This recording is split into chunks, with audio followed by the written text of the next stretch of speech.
We're back. I'm back. I mean, we put the steering wheel on the rig, and we've got the new race room DLC Porsche-ness going. I'm not sure which car to start with here. I don't know which to go with to begin with. Maybe the Porsche Cup 992. I think we have 3 cars in this DLC. We have the GT3, the 2023 GT3 car, and then the 992. They're all called GT3. Porsche have like the worst naming of any car company. They're like, oh, we'll just call it all the same. It's all the same. Doesn't matter. Hello, Stuart Gillard. How's it going? How you doing, man?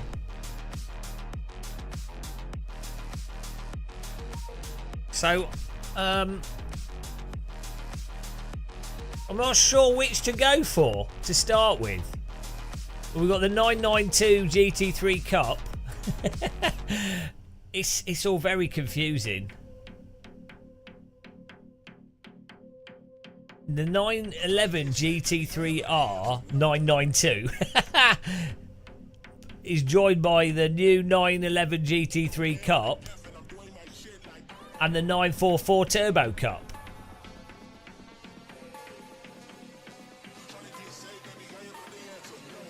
$911. No, 911.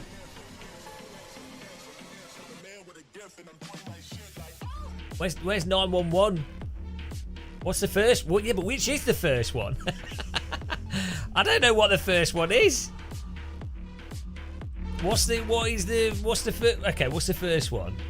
911 GT3R 992. This one. 911 GT3 Cup 992 Endurance. This one. Is this one? I think this is one of the new ones. It's got a nice car skin. I'm on I thought I could just do a hot lap. We can test it. What's the track to test it at? Imola's a perfect test track. We'll get the fastest time in race room straight away. Done. We'll have won the internet. That's how it works. Beta 6 1976. Right, here we go. Why can't I start? Go race. Race room seems to be, the service seems to be running a bit slow at the moment. Not quite sure why. Right, we'll see how this goes. Hello, Dean. Hello, guys. I'm not feeling too well, so I don't know how long we'll stream for here. We were chilling out a flight sim earlier. And then I was like, oh, I've got to get some footage of this. We've got to try it out. And it just released about 2 hours ago. Oh. Blank pain. Blank pain. It's like back pain. Dyslexic back pain. Blanc pain. What is blanc pain? White pain. What is it? Glass?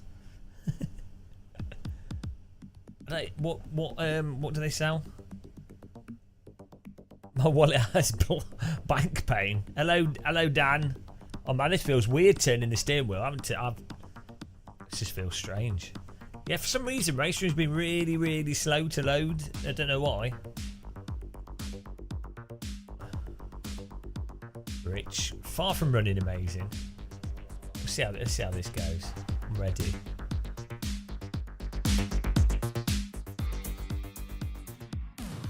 I don't know what's going on here. I think race room servers are in a state of meltdown. Maybe people are buying the content or something. Hello, Dan Lockett. How's it going? Happy Thursday to you. Happy train strike day. I'm on trains tomorrow. I'm hoping it's sorted itself out by the middle of the day. We'll be going London and all over the place.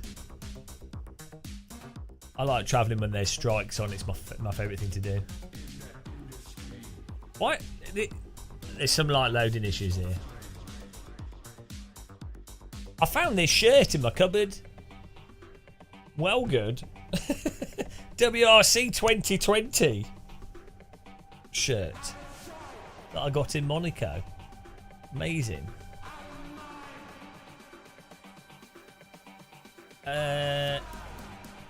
We seem to have a loading issue here. Loading. This is just a hot lap. Why it take so long to load? Wake up. Wake up, race room. Okay, well,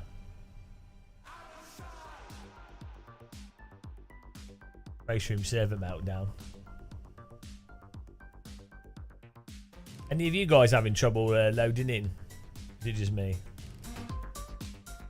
I read the Porsche pack announcement for your viewer pleasure. We're thrilled to announce our latest collaboration with Porsche. Oh, but it doesn't load. Yeah, I think their servers oh no.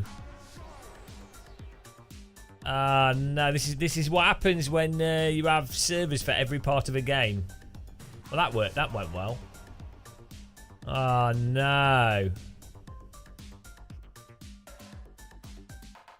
Well, this is certainly making it rather hard. Rich, yeah and no. I think it'd do all right. It's not on console, so. And AC's a lot better, so you're like, you know, it's. I mean, I do like Race Room, and the online stuff's great. Well, it was. There's not many people on it at the moment, but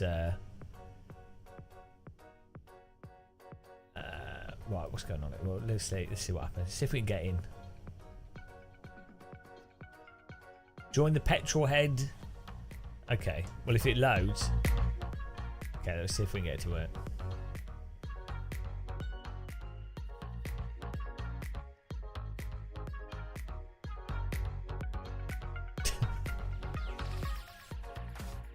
What's the server called?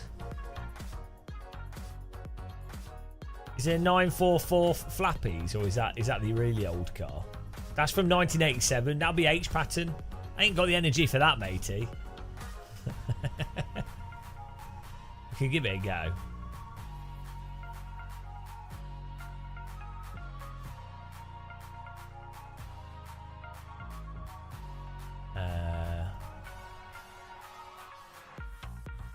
Why am I listening to you? I feel like this is a terrible idea. Petrolhead, Formula 1, Super GT. How many people are in it? I'm not seeing it.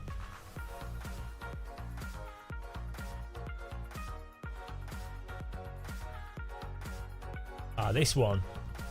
There's no one in it. There's no one in it. It's empty. 10, 10, 10. We could join that though. Petrolhead. Porsche 944 turbo server. Let's get in there. Okay. We'll see if it works. It's on Hockenheimring. It's a good track.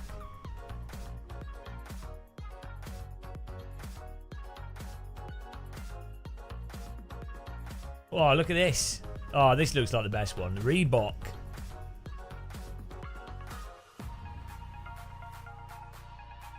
Let's see if it loads. Cross your fingers. Hello, King Carrot as well.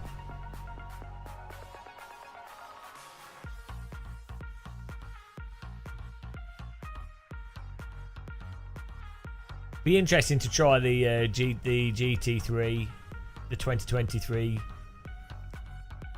Oh, here we go, and see how it compares. Car setup, some fuel out. Oh, let's make sure our wheels are all working first. There we go.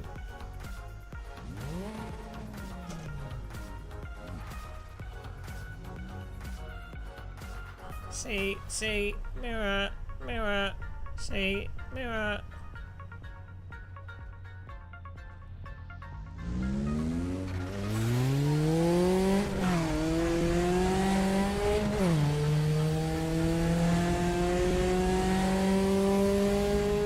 I'm alright. I'm a little bit tired from travelling and catching up on sleep.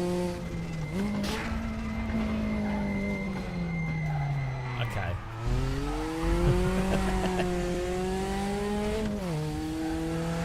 got a lot of suspension travel, this. Seems like a sensible car to drive. It's got a lot of turbo noise to it.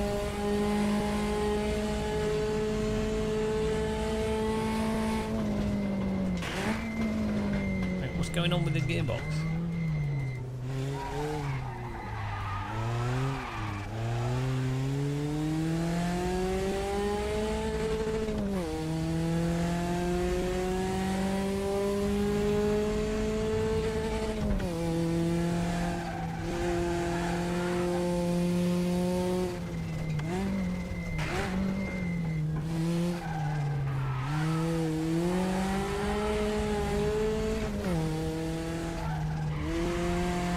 Drives like a Toyota.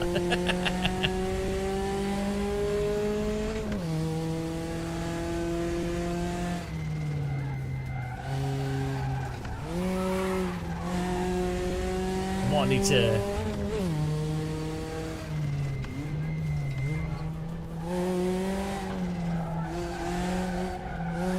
Might need to set the force feedback up on this.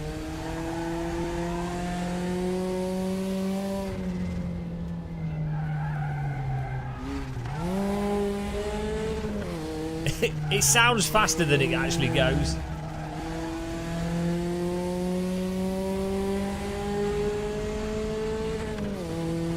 Right, and we turn the in-game force. I can't really feel the car. Right. Where's the force feedback here? Controls.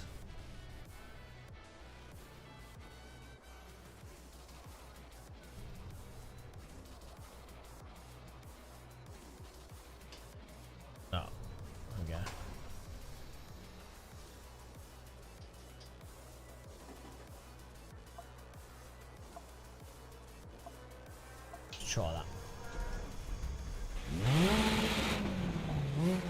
Yeah, nobody likes flight sims. Just me.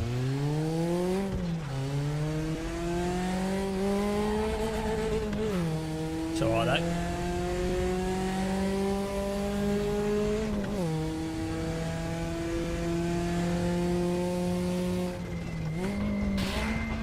Oh!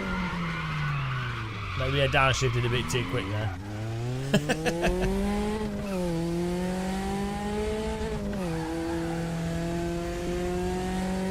Is this a road car?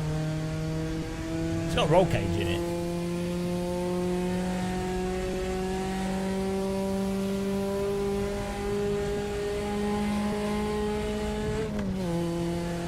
It's a little bit sloppy. Okay, brakes aren't very good either.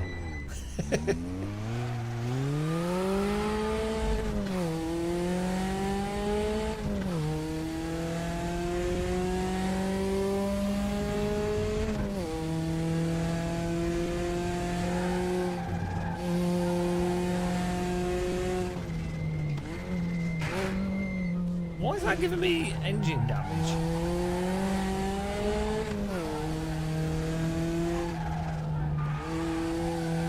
God, it's got so much suspension travel. It's like driving a bouncy castle.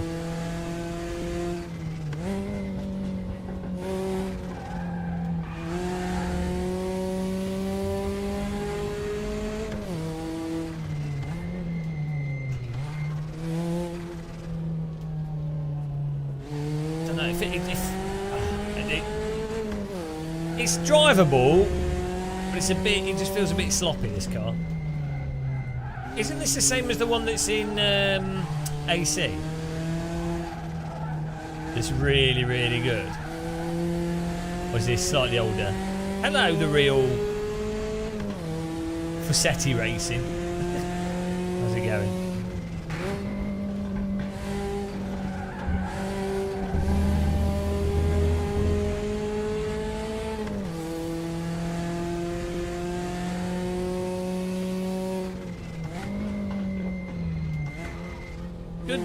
Good sound.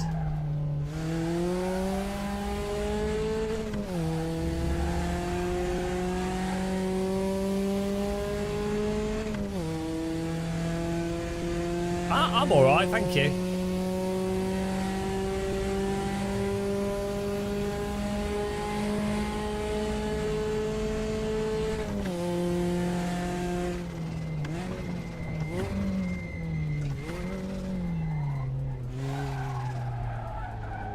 It's just a bit bland.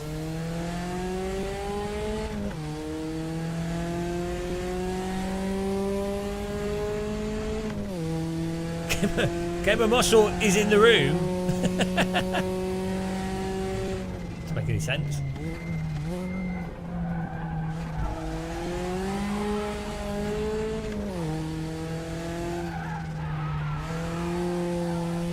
Yeah, this car's just a bit bland, to be honest.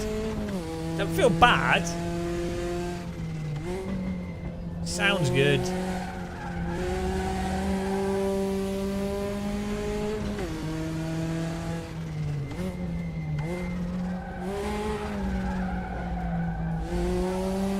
Very drivable. It's just very bland.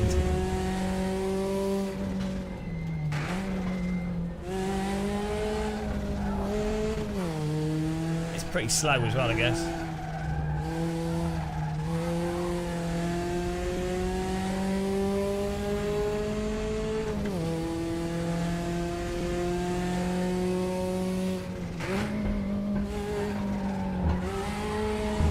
It's got road tyres on it. Oh, thanks for subscribing. Torquita, welcome. Oh, in fairness, it's better than every single car in Gran Turismo 7. So.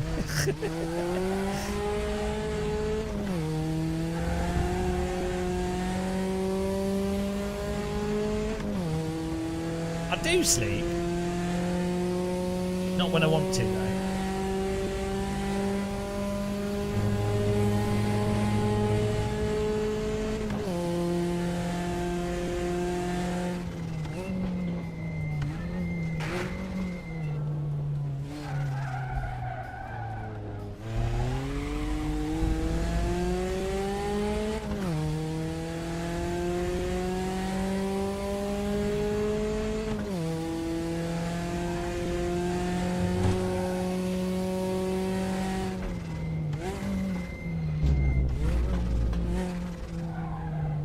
Driving it poorly.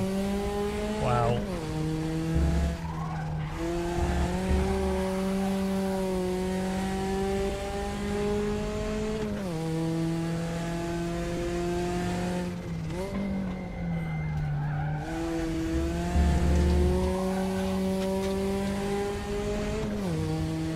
It's like a Skip Barber with a water tank on top of it.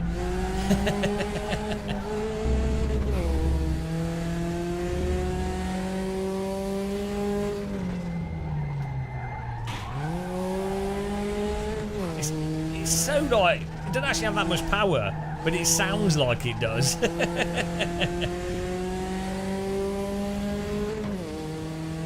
Can I order your pizza? No. There we go.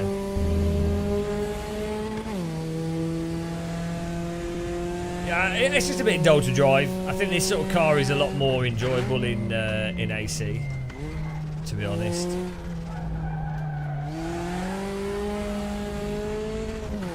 Just lacks depth in this. Yeah, it sounds good.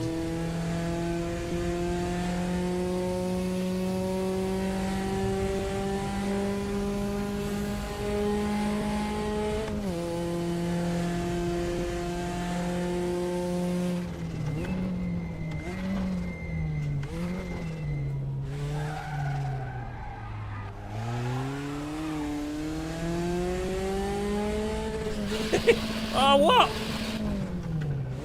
The gear, the shift, you have to like have it pushed all the way down. Hello, BRT. Yeah, well, I mean, this is the problem is there's two of us in the server. I'll have to do it with AI, and like there's no one in the ranking. So what are you gonna do? You can't race the car. It's what you know. Yeah, let's do a race with AI. The AI is pretty good in this, so let's give that a go. What? Now I'm stuck on a black screen. What's this about? Hello? Hello? Oh, no. Hello? Hello? Oh, no. Someone's put a sheet over my face in the game.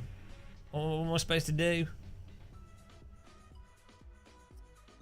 Oh, that's it. Oh, there we go. Lights back on.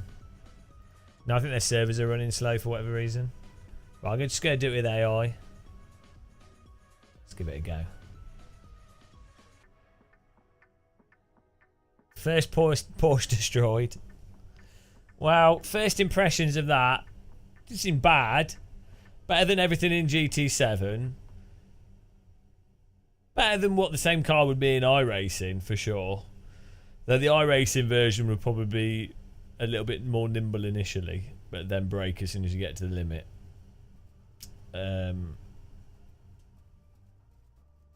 Oh dear God! Like you can't have a game that's linked to servers. This is terrible. This shouldn't be a thing, should it? To go through the menus should not have to query.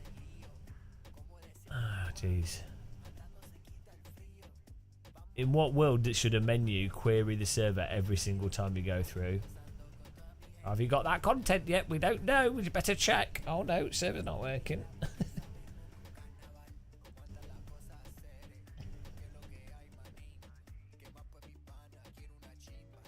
Right, let's try single player. It's still going to check the server in single player. Oh boy.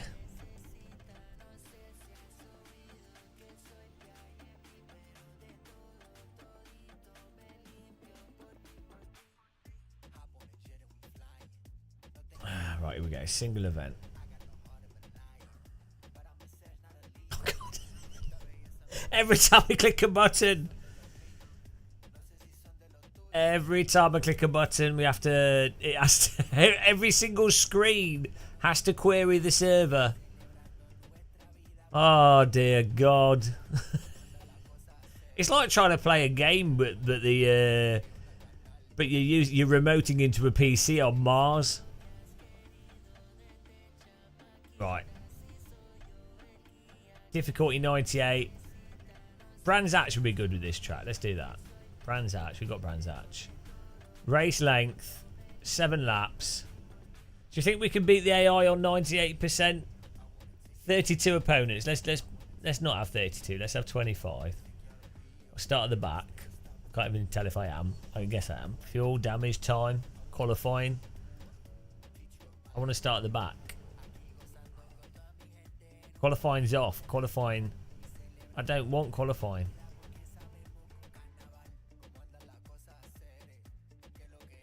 Just want to start at the back.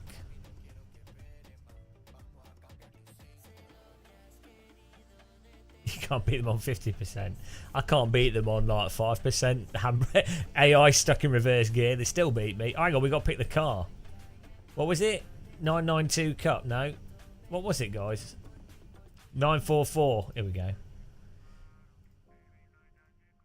Let's go for the Reebok mobile.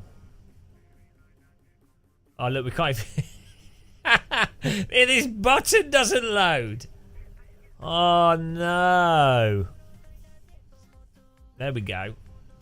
Right, 7 laps. Qualifying off. Alright, let's just go with that. Let's see what happens.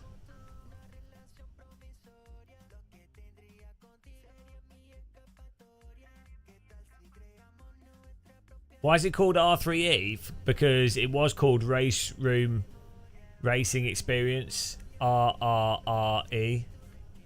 It's in the game. Three R's and 1 E. Technically, it should be called E. Or R3 3R1E. 3R1E would make more sense, wouldn't it? Or let's query the server every single menu. That won't be annoying. The simulator. Oh, look at this. We're ready. I'm ready. You're ready. We're all ready. Let's get ready. Starting in 25th, the sexy Porsche driver known as Gamer No Muscle. Car setup. We're all good. We don't need to do anything. It's perfect. Oh, there's no brake bias setting. This car is truly simple. I'm ready.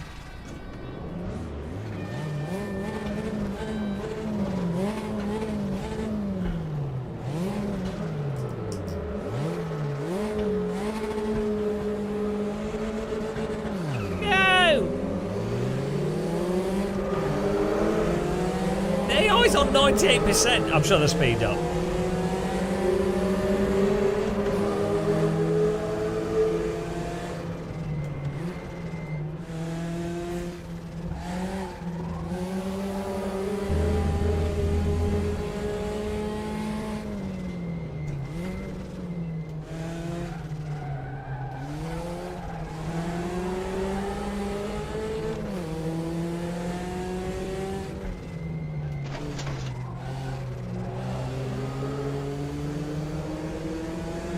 Well, the car, it handles better than AMS2.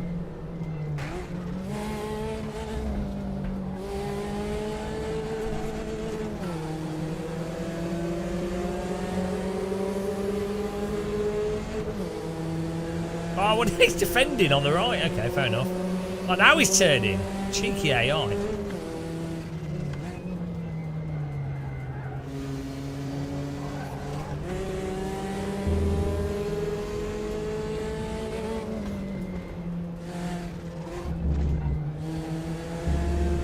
Toshiba.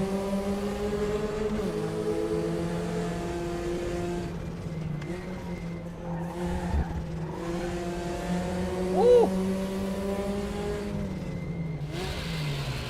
Oh, you really have to have the clutch 100% down in race room, otherwise it won't go into gear. You have to wait. It's got like a time delay from you pushing the clutch and it going in gear.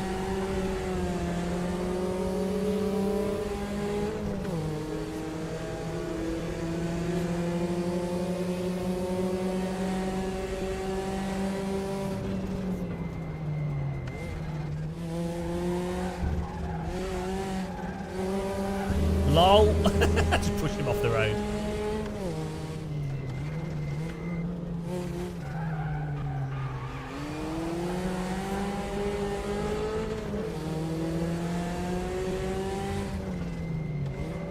Oh, what a cheeky move.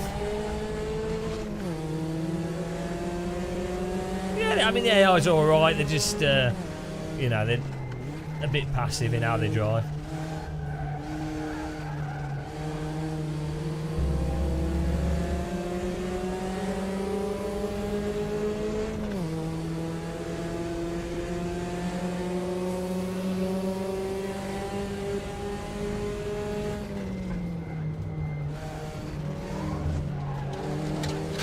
Oh, I'll try to sneak up the inside here.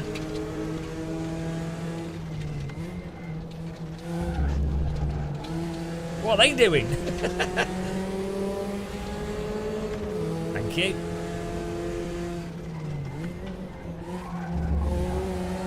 Dingle dowd. Sheen curved.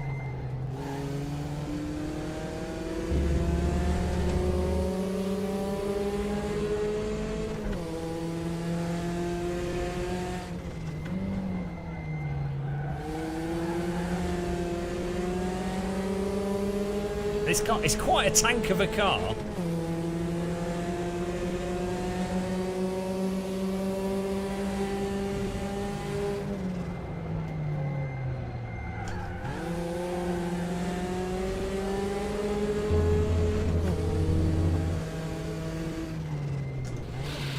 Oh, come on. Tried to short shift it there. Didn't want to go in.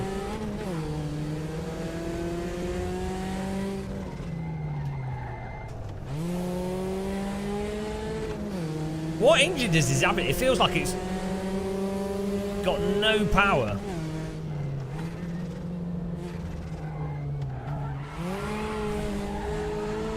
Lol.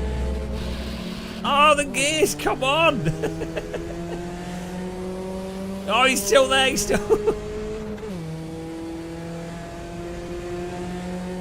I have never misshifted in a real car once.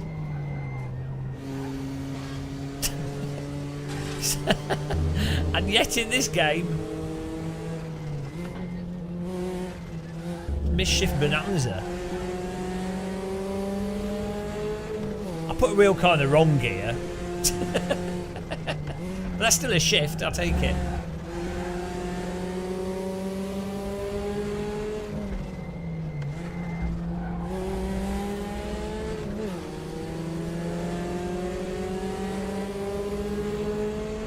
Well, I don't drive that much, but I have driven probably a total of like 15 hours. But the fact that now I don't drive and yet still have not managed to misshift.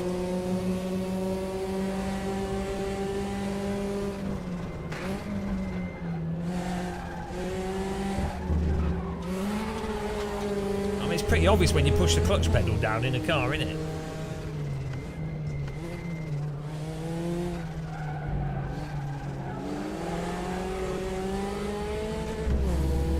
You can't actually put the gear stick into the gear if you... Like, you can't physically put it into the gear if you haven't pushed the clutch enough.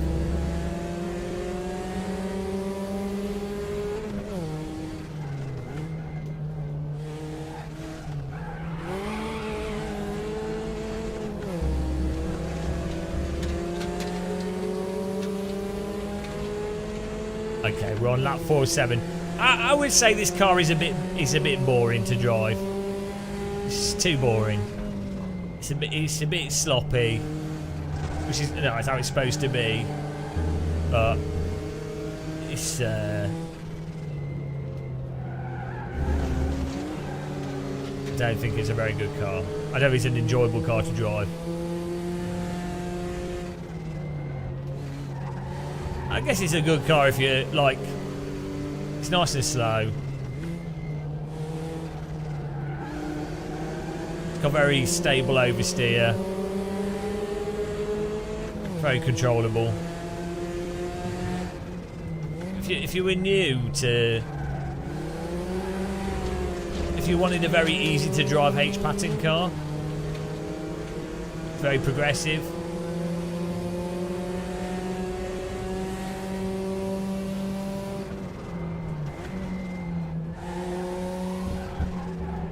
Like, from my perspective, why would you drive this over a 90s DTM car, you know?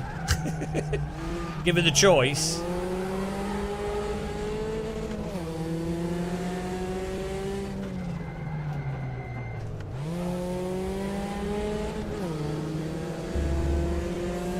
I feel like I could walk faster than this.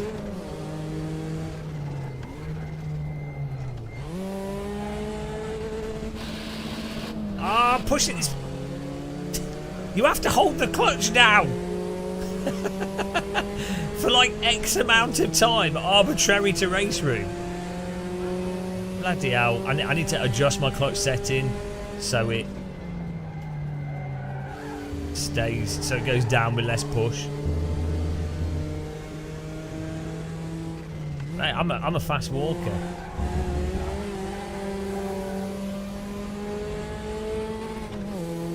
It's a good car for family shopping, I guess.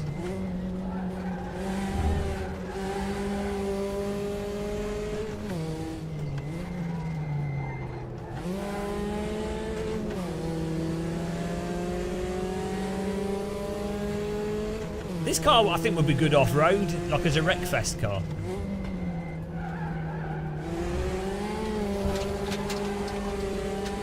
I mean, I don't think there's anything wrong with this car, though. Like, this is... better than, like, this drives better than most things in like AMS2, for example. Oh my goodness.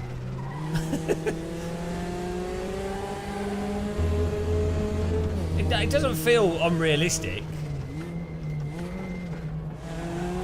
I think the tyres could do with being a little bit more bitey. But that's the race room thing, is that the tyres are kind of a bit sloppy. It's just how race room is.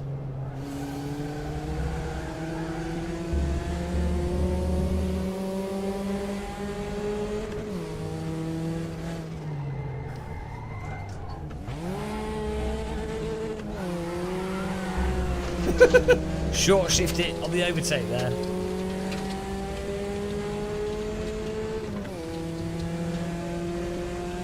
Nah, it's fine. We've got another. We've got a spare gearbox.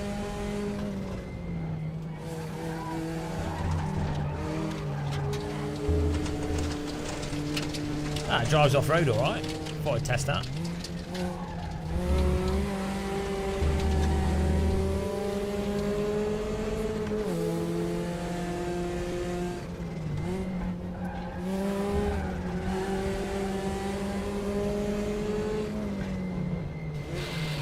Oh my goodness.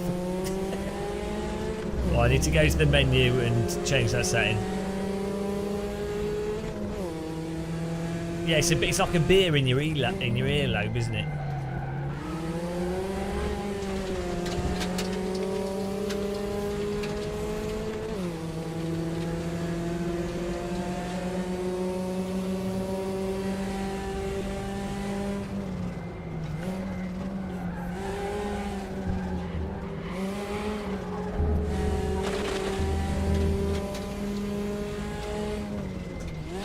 Oh my goodness, come on. Hello, counter debate. Oh my god. It's because you have to put you have to push it to 100% as far as the game's concerned. That's what it is. Pretty sure. I'm pushing it to like 97% or something.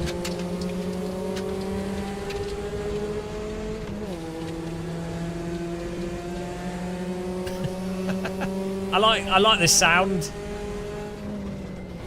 Oh my god. Done it again.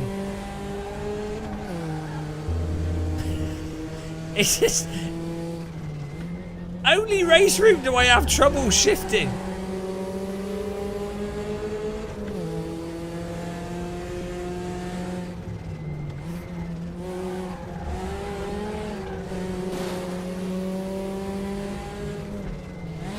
Oh my... No, it's not that. I am pushing it 100%. It's literally got a timer on it where if you change gear exactly when you clutch, it doesn't let you. What on earth? It's like race room's always been like this with shifting, manual shifting. It's really weird. It's always race rooms, always like that. Well, I'm in that car. It was fine. Not my type of car. Too slow. Well, yeah, yeah. I mean, that car was just boring, like terrible. I mean, it didn't feel like a bad car simulation-wise. Sam was all right. Just heavy, boring, slow. Oh, what's the point? What's the point? Like, if you could drive a 90s DTM car, why would you pick this car? It's like a bad Skip Barber, that.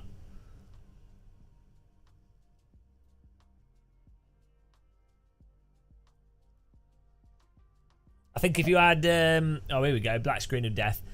If you had ranking... Right, if you had like a really popular ranked race server with like 40 cars on the grid, then that would be really fun.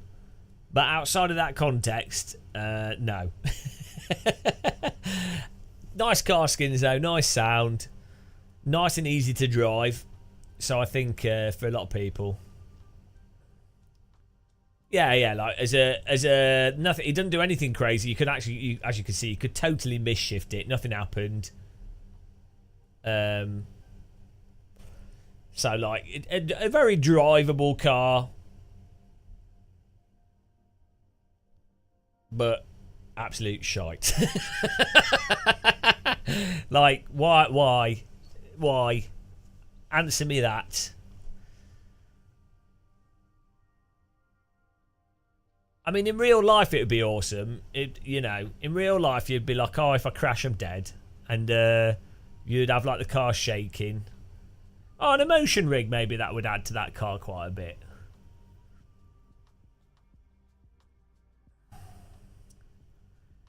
Thing is, if you're racing against people that are good with it, slower cars turn into, like, really...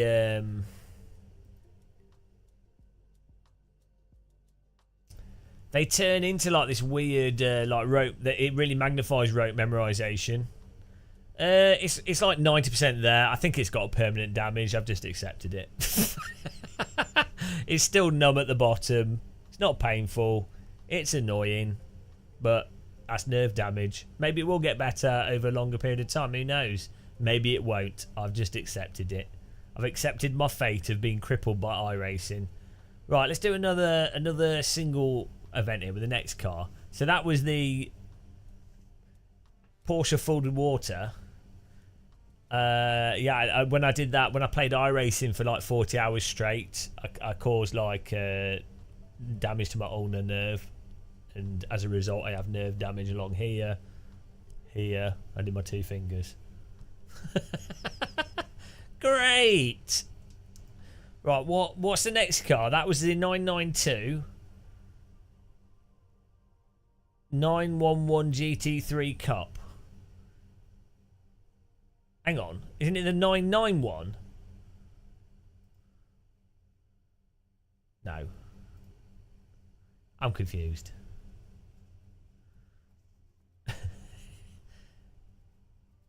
That was... No, that was the 944 Turbo Cup.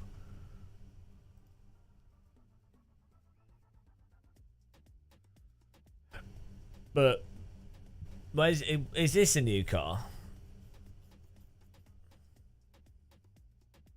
Exactly. It's nice to be reminded of iRacing. No, this was the one that was already in here. The 992 GT3 Cup. That's this one.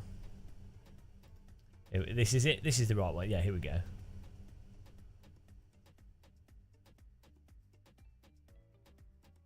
Right, let's try that. Let's try this. We'll do it a different track. Let's try to... that was Brands Hatch. No Alton Park. Let's do it in a minute with this one. Give that a go. There we go. Let's turn the diff... Can we have a aggression? Do they have a higher aggression set? Or is that... No, that's it. That's all we've got. Just difficulty. Well...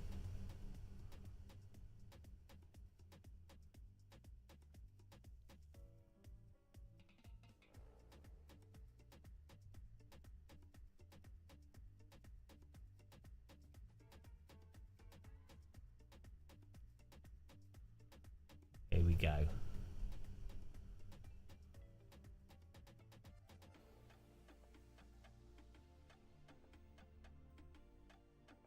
Yeah, iRacing grass is used as a lubricant for many factories.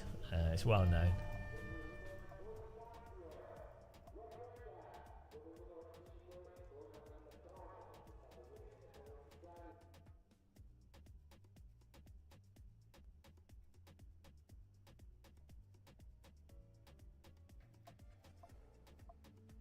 We're just going with this. We're going doing it live. Here we go. Oh, I did not mean to click that.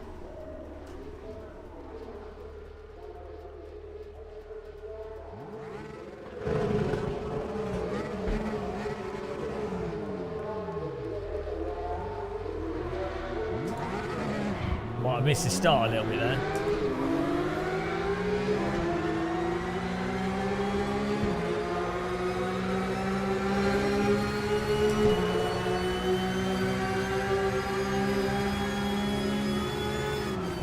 Hello. Early braking. Hello, he's driven into me.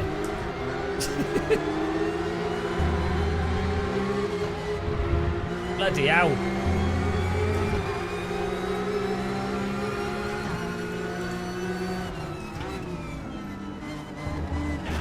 It's a bit stiff.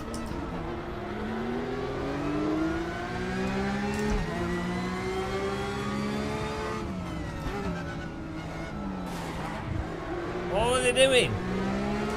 Is this meant to be a GT3 car?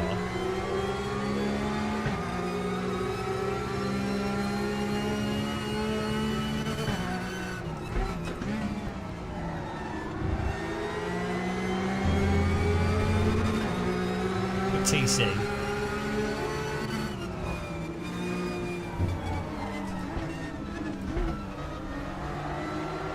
Is this meant to be a Porsche Cup car?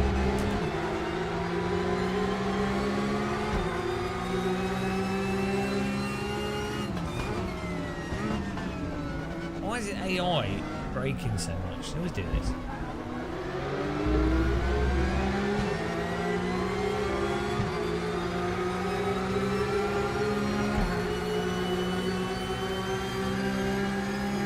Why? That's not the brake point, you idiot! Jesus Christ! It's braking like 15 meters too early. Oh, we need to turn TC off here. What's the shortcut in race room to turn TC?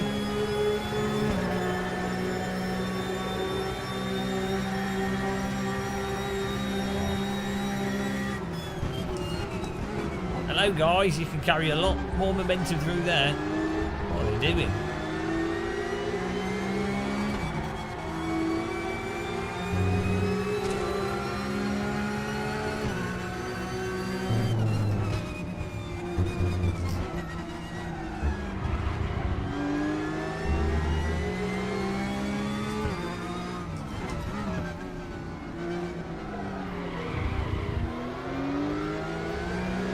No, AI's on like 93.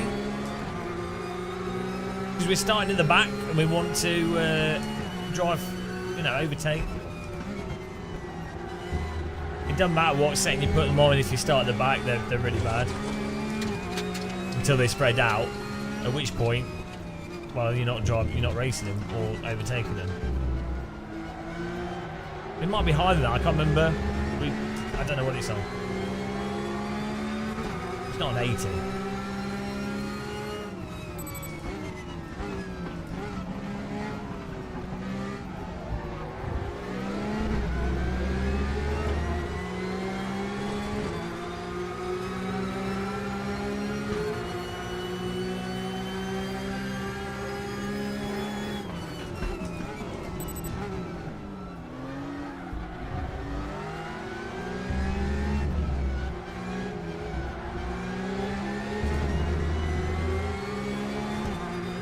%110% is the maximum setting, or is it 125? They basically cheat at a certain setting, in that they drive faster than they can actually drive. If that makes sense. Like they drive faster than you physically could drive. But I mean, you know, if that works, it works.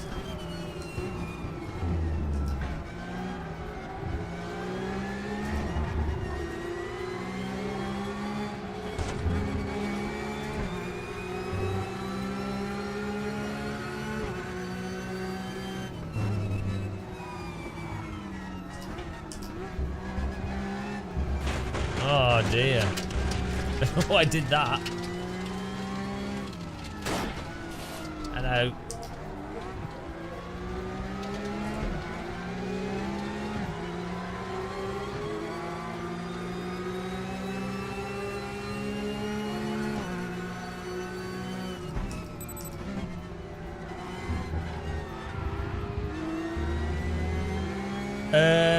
I don't know, as TC.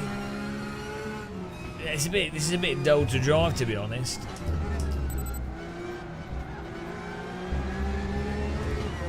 It's not. It's easy to drive. It's controllable.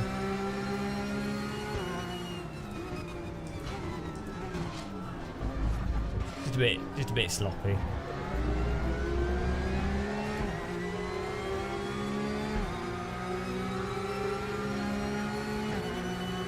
Oh yeah, it's the endurance version.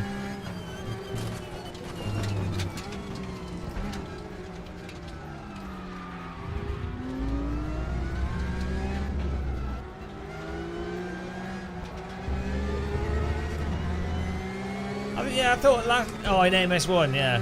For saying AMS2. The Porsche Cup car's not too bad in AMS2.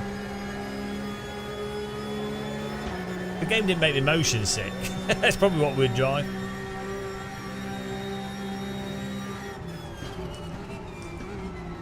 Bonk.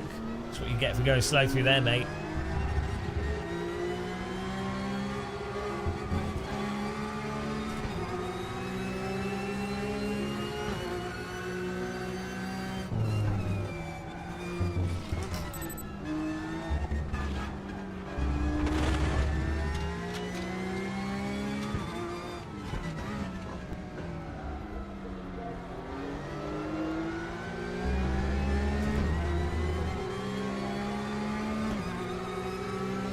Hello, Thomas V. How's it going, man?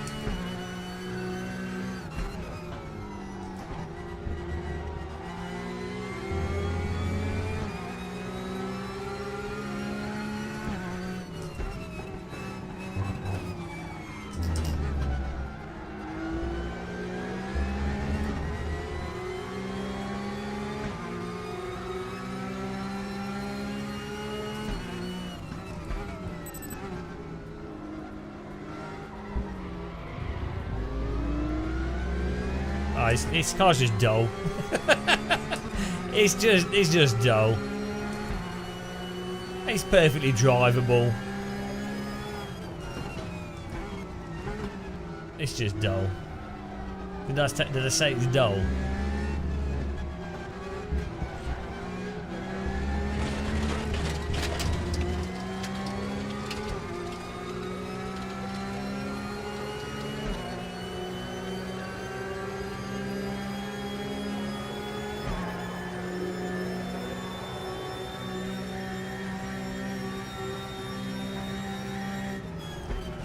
Yeah, I quite like the GT3 cars in R-Factor 2. They could do with a little bit more detail for the tyre grip at the limit for the front ends, but the actual handling and stuff, they kind of get stuck a little bit at the limit, if that makes sense. Like there's a weird slidey way of driving them, but that can be nice. They can be quite agile, which is good. They feel quick in R-Factor 2 as well. Don't know why. Like maybe it's just the texture work or the renderer or something. Some weird aspect of it makes them feel quick. R-Factor 2 has a good perception of speed, I find. It's really weird.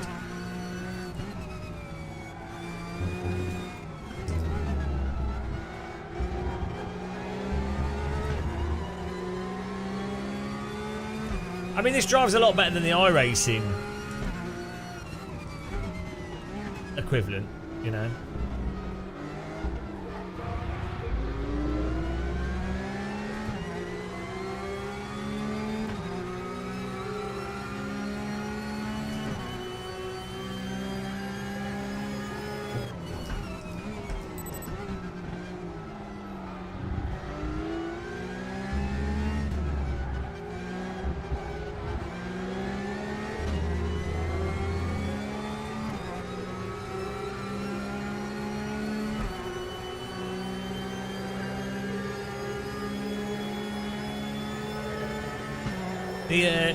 The transmission sounds really good, I think. Like, there's a lot of depth to the transmission wobble noise. It doesn't just sound like a singular note. That's quite nice. I think, from what I understand, Racer Mad is actually like a full transmission simulation. And transmission flex and stuff and a whole bunch of things.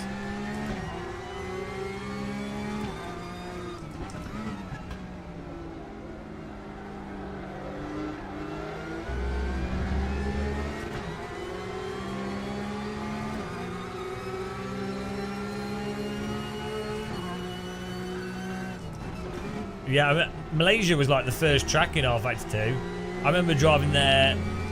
The cars, when it first came out, I remember driving it and thinking, oh dear God, like on a G25, R-Factor 2 was utterly undrivable. And then they messed up. The early cars in R-Factor 2 were so messed up. Like, unbelievably messed up in terms of how insanely difficult they were to drive. at the time I hadn't driven a real car, and other people I know hadn't driven very fast cars, so we were like, well, you know, people on the forum were like, no, it's how cars drive. My arse, is it? My arse. Oh, it's so funny. Like, back in like 2012, I hadn't even been in a road car fast, so I'd always be like, oh, you know, maybe they're right, maybe I don't know. You know, like, I had a good idea, but I was like, I don't know, I've not been in a fast car, and I don't know people that have driven those types of cars, so, you know, maybe they're right, maybe there's something there. My arse, was there something there?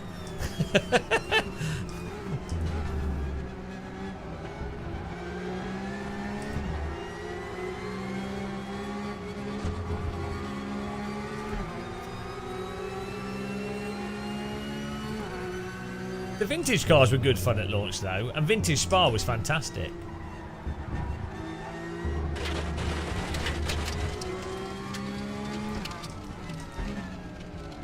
That was like the second video on my YouTube channel was R-Factor 2.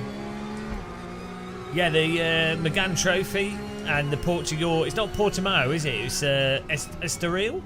That's a good track. I drove that a lot.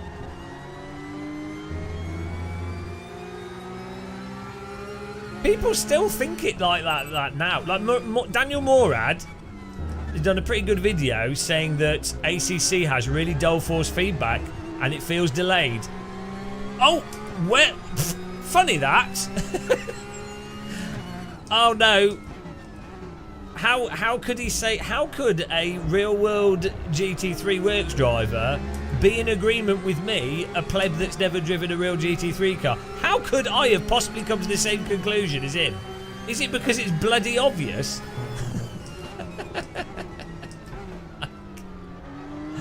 Oh dear. Oh, he's so good. Who is it? Who's that esports driver? Who's really good? Moritz? What's it? Lerner. How do you say his name? Moritz Lerner?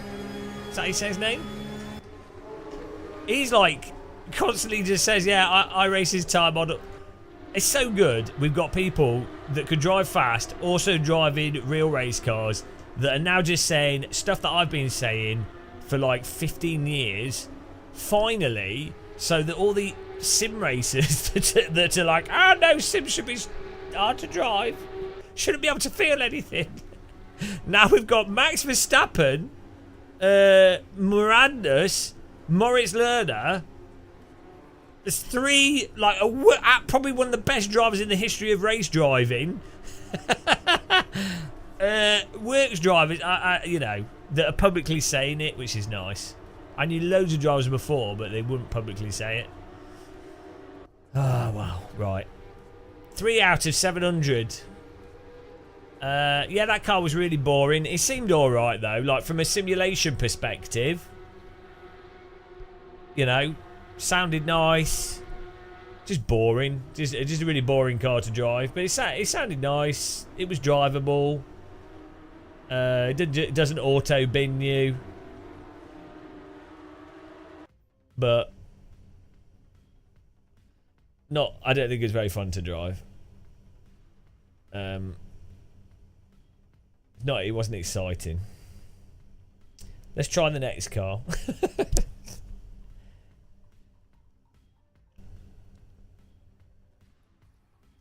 I mean, either of those cars, if you had a popular ranked online service, both of them would be more than good enough, like fantastic for online racing in a ranked service. Like, they're better than iRacing. So, but you know, what's the point of having, like, at the end of the day, neither of those cars drove anywhere near as good as anything in Assetto Corsa. So, if you're just there for the driving experience, well, the AI is better than AC, in fairness. But if you're just there for the driving experience, force feedback and physics are way, way, way better in AC1. So, if you're just going to do the hot lap competitions are good, and the AI is better than AC. So, let's try another car.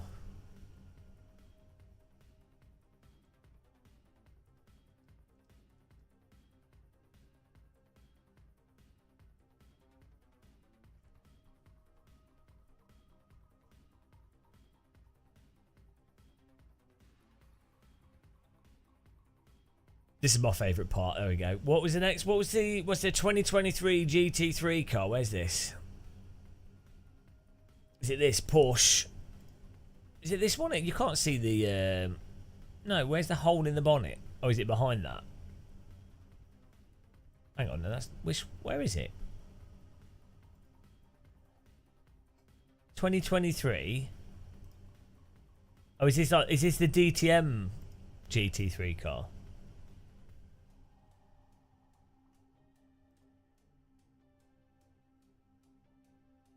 Oh, I haven't. No, we have to give it a go. This isn't the new GT3 Porsche. Like the new, the one that you've got in like... This is a car. Well, where's the other car? Well, hang on. What's the 992 Cup? Oh, that's the Endurance. This is the Cup. Okay, this is the Porsche Cup non-endurance. So that, yeah, okay, I'm with it now. Don't we have a? We do. We have a GT3 Porsche. Is that in here? Is that this one? I think that's this one. The 911 GT3R 992. Yeah, there we go. Is that it? Is this the right one? Yeah. Jeez, like Porsche. Porsche. How on earth do you name your cars this bad? I've had opportunities to talk to people that do marketing at Porsche. I wish I like. No way would they talk on camera with me, but that would be hilarious. To sit down with them and be like, right, guy, look, if there's one thing that Porsche can improve on, don't worry about the tech. The cars drive great. They look fantastic, although the new ones don't look as good as the old ones. They look great. They drive great. A little bit expensive, but you know what? It's the car industry. It's completely stupid anyway, so it doesn't really matter how much they cost. Can you at least name them in a coherent manner? If Porsche could do that, that would be fantastic. That would be amazing. I think we should all like refuse. I think everyone should go on strike. No one should buy a Porsche until they change the naming of all their cars retroactively. They need to go back in time, delete it, start again. Start again. Just call it the year. Right, okay, look. Porsche, if it's a GT3 car, i.e., you know, like the GT3 car, like a Mercedes GT3, McLaren GT3, right, so call it a Porsche, the Porsche GT3 2023, 2022, 2021. Done! It's the GT3 car. Great. Now, look, for the Cup car, delete all the other words in there. Just call it the Porsche Cup car 2023. It's easy. It's less things to write down. This is yeah. It's the GT3R. Is the GT3 Cup? Is the GT3 Cup? I know, it's so dumb. Do they not have Dono in this game? No, we've got Nürburgring there. Let's do that. Grand Prix. Is this? Hang on. Does Grand Prix have the? Oh no, fast chicane. Is it called Vidal? Oh, I don't know. And then Porsche are German. Then Germans are normally good at naming stuff. Like difficulty was on 98, guys. Let's put it on like 100. Let's put it on 100. Porsche are normally good at it, like culturally. German as a language and Germans are very literal, which I really appreciate because I'm dumb. So having it, you know, like a pharmacy will be shop where you can buy drugs, and then that's a word. Just do that.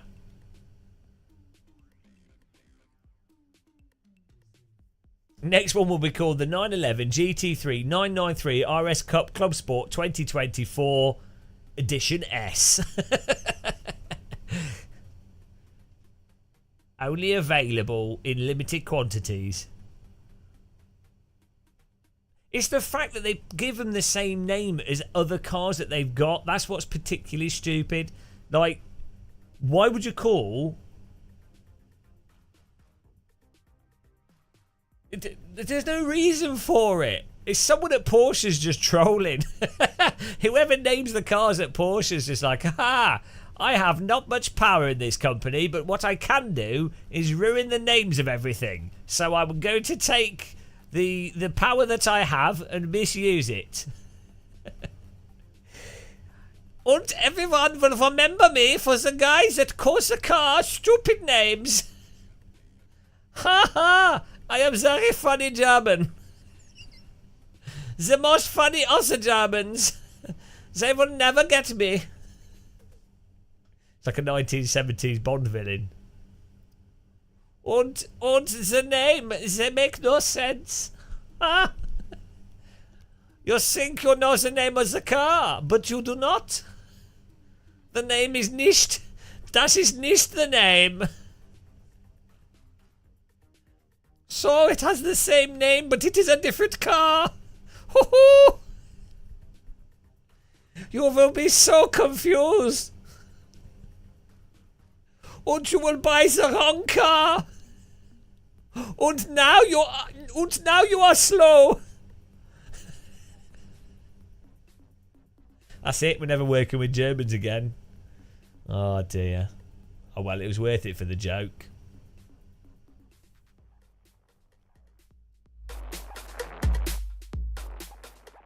Did you guys see that the new car at Goodwood, the electric car that has fake gear shifting? The worst engine sounds. It's so dumb. It's so monumentally stupid. If it's an electric car, do that as best possible. Don't try and like shoehorn. It has like fake gear shift missing in it. It's like what? Why? What like? If you're going to make a car with a gearbox, or you do biofuel or something, I don't know. Just don't, like, if you're doing an electric car, like, do like, something crazy like that fan thing that McCarthy car has. You know what I mean? Or, like, make it look, like, super futuristic, or do something crazy with it. I don't know. I don't know what you can do with electric cars, but, like, don't try and shoehorn something into it that it's not. It's exactly like, oh great loading there. It's exactly like veggie burgers, right? You're better off having a bean burger. Like, why do a crappy, unless you can literally mirror the meat so you can't tell the difference, like you literally can't tell the difference, or you can make, like, either make something better that's not meat, or it has to be like untellable that it's the same, like that you can't know at all. Otherwise, just do like a bean burger.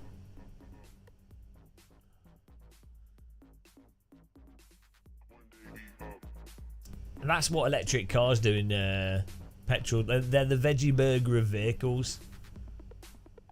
Just do your own thing. Be a bean burger. Don't be a Beyond Meat burger.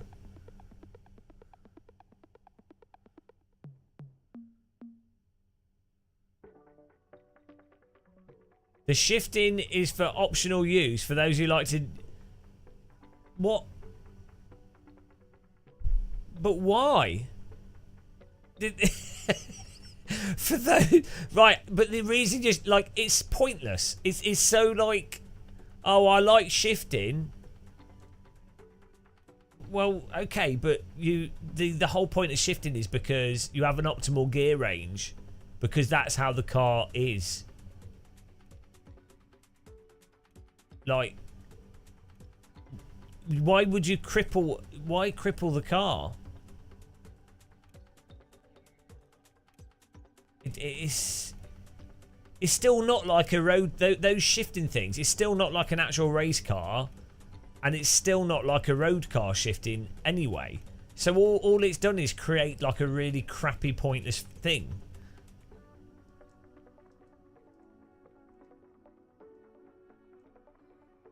I think it's to exploit dumb people. But how is it fun? How is that fun?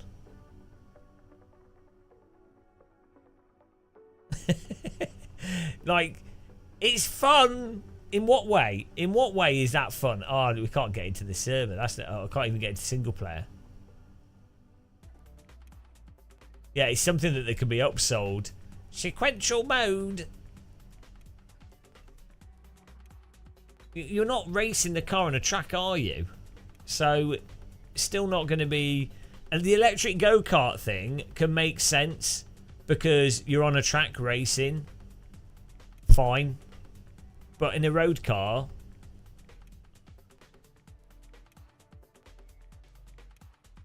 Like a manual box versus dual clutch. What? I don't know what you mean.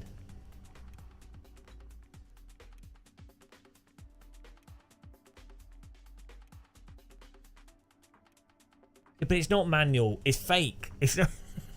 It's also flappy paddles, so it's not even manual, is it? It's just sequential. But then you would. The satisfaction of shifting is because that's the fastest way to accelerate faster. If you know that you could just turn that off and push the accelerator pedal and you will accelerate immaculately as fast as possible, then you would not use the shifter, would you? Like the enjoyment of flappy paddles or gear shifting is the process of doing it smooth based off the fact that doing it smooth gets the most out of the car.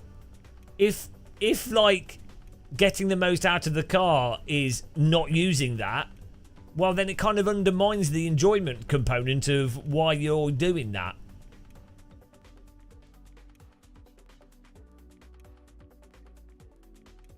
No, because the reason why, I've just explained, the reason why it's satisfying is because you are the one getting the most out of the car. If you know you're not getting the most out of it, well, what's the point? Well, yeah, we're just going to say, well, I arbitrarily enjoy... well, personally, I get fun out of driving the cars in reverse everywhere because it's fun.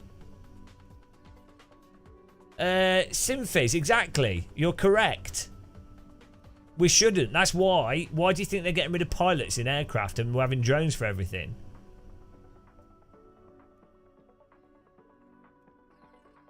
If the goal is to... So, exactly. This is 100% correct, Synthes.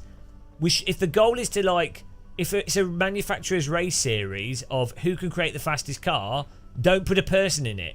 If the goal is who's the best race driver, well, let's have cars that are designed specifically about being hard to drive and testing the driver's skill. So let's drive like 90s DTM or something, or more affordable cars, or same spec cars, so that the focus is on the racecraft. And if you want to do something that's the focus is on the engineering and the reality of where the limit is, well, have autonomously driven cars and do that. So, you know.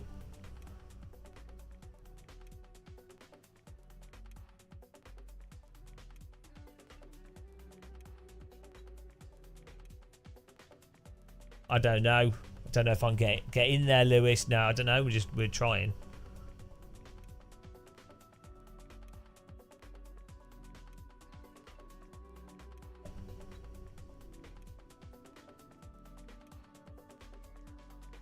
And you guys are mixing those three separate arguments.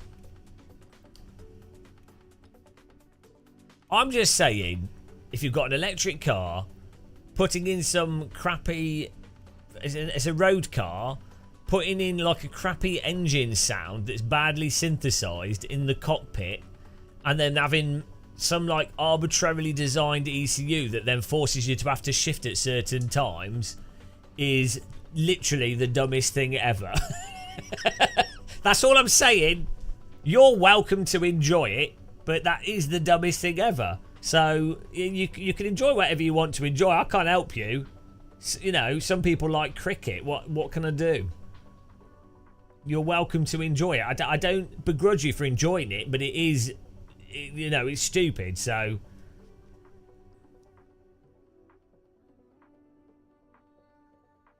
You're shifting in traffic and having... Well, first of all, that's a lie. If you're driving on British roads, you're not having fun. No, there's no scenario where you're driving within the legal speed limit on UK roads and having fun. That's another thing that people don't talk about with cars. You can't enjoy... If you've been on a racetrack in anything vaguely quick, how on earth can you enjoy driving on public roads at the speed limit? It's slower than the pit lane exit speed. Like, I can understand enjoying driving on public roads in a people carrier or driving very, very smooth, but... Oh, you're definitely enjoying them at the legal speed limit, I'm sure.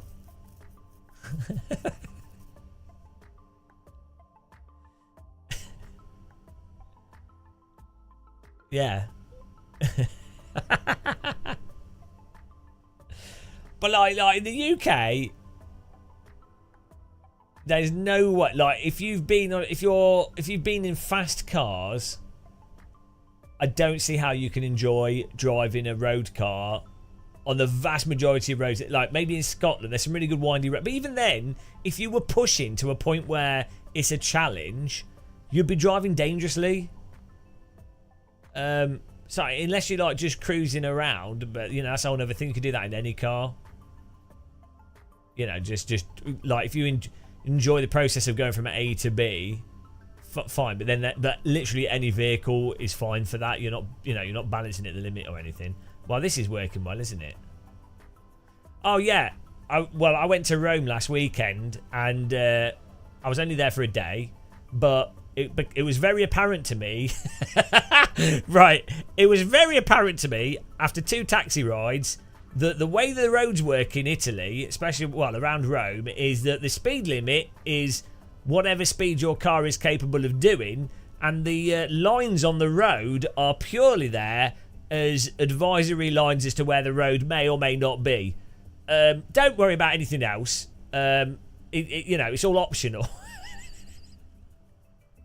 Even better, if you've got a moped, just drive into people. It's fine.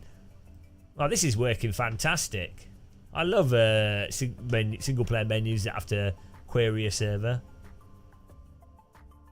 Rule number 1 in Italy when crossing the road as a pedestrian is to like spin around on the spot at 300 RPM to make sure you're not going to get hit by anything. And that also cools you down from the heat stroke, so it's good. Yeah, everything's a suggestion. Hey, you want to drive at the speed limit? Just to go as fast as your car can go. Also, we did a live stream from where I stayed in the hotel, and I was like, I woke up at 3 in the morning, so I went for a little walk. I was like, I'll walk to the river, that'll be nice. I walk a mile towards the river, and the pavement just stops at a roundabout. Literally no way to go under, apart from walking on a motorway, which I thought was a bad idea. So not doing that. So I'm like, okay, that's just how that is. So I walk 2 miles up the road in the other direction on the pavement, and then the pavement just again stops and just stops at a motorway. Like, and there's no other ways out of this. Like, you literally, unless you had a car or you were to get on the bus, you are trapped. There was no like path to enable you to get through or out of this area. It's genius. It's only make sure people don't move around too much. Well, Andrea, that makes sense. I mean, if you think about it, has someone broken the speed limit if nobody has measured them breaking the speed limit? It's like quantum physics.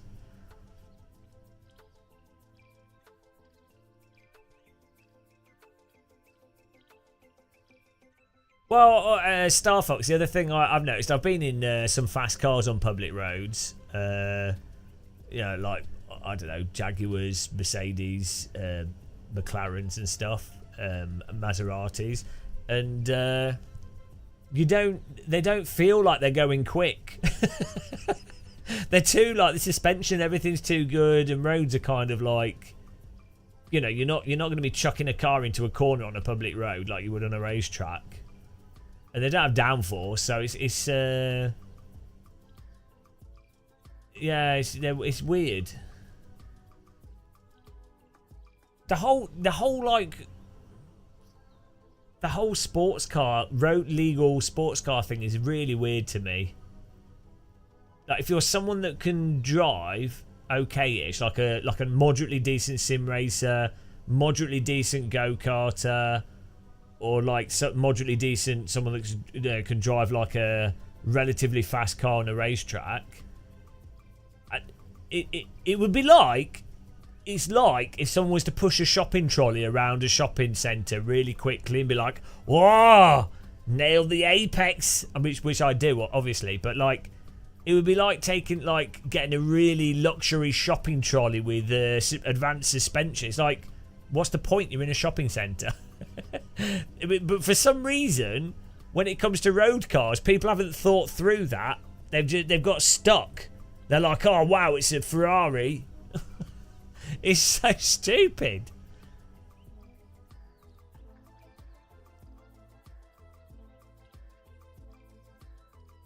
Oh yeah, I mean cosplaying with a shopping trolley. F1 shopping trolley.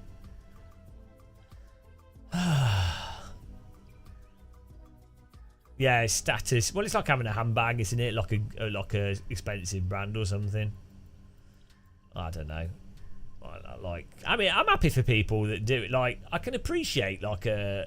Well, ironically, Ferraris and stuff, their boots don't shut properly. They brake in stupid ways.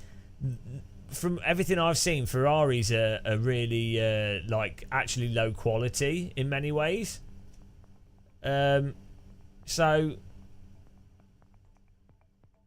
it would make sense to me if, like, I don't know what Porsches are like or Lambos and stuff, but like it would make sense to me if it is like it's a very fast car, but it's also like amazing quality. Do you know what I mean? A McLaren's worse than Ferrari. Like, I don't know, but it would seem to me like that'd be the opportunity, is that it's also really reliable and like really well built. So you're getting something that's fast but also actually good. Mind you, Ferrari F40 does look very nice, so.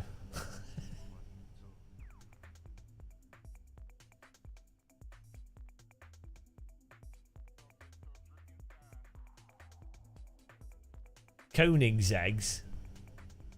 Well, they're cheap cars, aren't they? There's a documentary on Netflix about Bugatti and about the Bugatti factory from from them building that kind of like 90. Was it like 93 to 98, and then they went out of business, which is quite interesting. If you haven't seen it, just if you Google like Bugatti factory documentary, it should come up. Yeah, million. Like, what's a few £1,000,000? If they go up in value, you've not spent anything. Porsche is perfect, German sturdy and all. Ferrari is Ferrari. Oh my god, we can't play this game. We literally can't play the game. Oh, come on. Come on. What is going on? What has happened? Is Sector 3 being DDoSed or something? Oh, Jesus. Well, this has gone well. That's what I'm saying, Benensis Prime. When I've been to track days, the vast majority of people, which is fine, like you bought a car, drive it how you want. You know, there's nothing wrong with doing that. Like, people are having fun. They're having fun. That's all that matters. But is it all that matters? I don't think so. But like, they're doing what they want to do with what they've bought and taking their own time with it. They spent a lot of money. Don't want to wreck it. Fine. But like, if you buy a really expensive fast car, why would you potter around with it when you could have just not bought the expensive car, learnt some very basic driving techniques, and be driving twice as fast in something half the price, and probably enjoying it more because you can actually control the vehicle? Although you wouldn't enjoy it more because you get better at driving, and then you go, oh shit, to get enjoyment I need like a Radical or a F4 car or something, because all road cars are absolute arse. So so actually it's better being ignorant, because you're just going in the direction of going, oh, I need to drive a I need to drive like an absolute beast. So yeah, maybe not. Maybe it's best to remain ignorant. Well, we'll try one more time on this before giving up. We tried.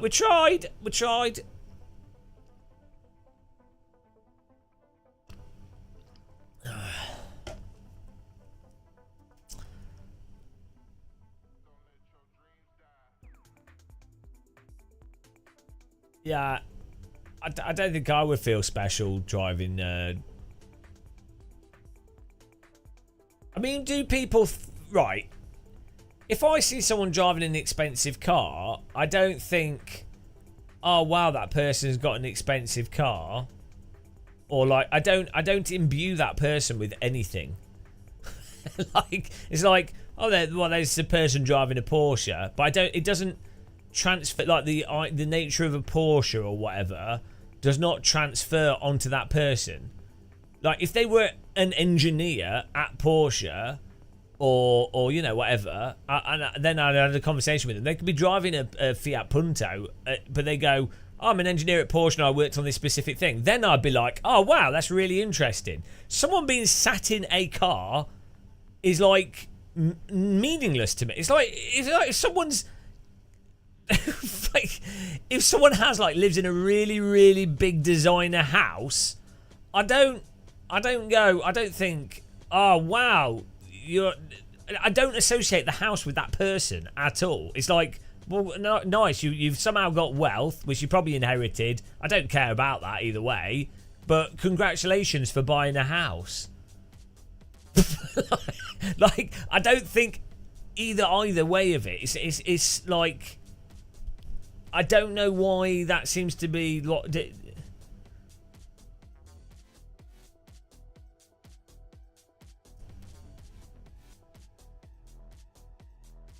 And then also I'm not the one driving it, so I'm happy for the person driving it. So I might think, so like when I see a race driver driving a specific car, I think, oh, that'd be really nice to drive. That looks fun to drive. Good for them. They're having fun. They're lucky to be driving something that looks fun to drive. But I'm not. If I'm not driving it, I'm not driving it. So I don't understand like how people think about a lot of stuff.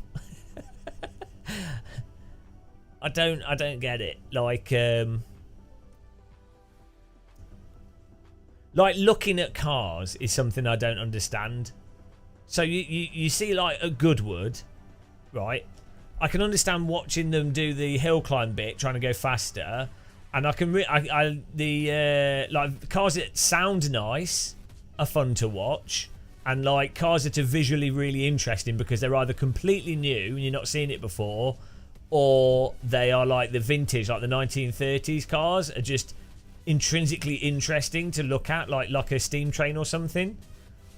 But the vast majority of people at Goodwood are wanking off rich people for the sake of them being rich, and brands for the sake of the brands, not because of like the actual qualities of stuff.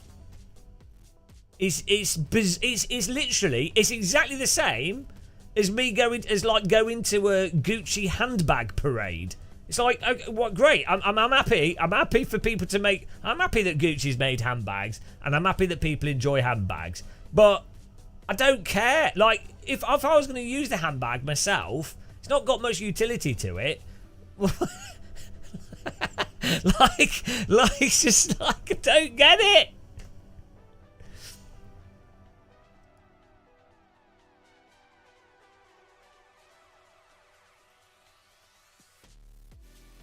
You don't make some half-bred statements. What's my bread statement? Give me the bread statement rundown. I just like I think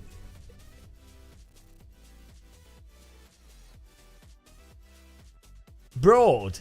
I thought it was a bread statement. Well, okay, right. Do you honestly think that the vast majority of people at something like Goodwood, do you think that they're there?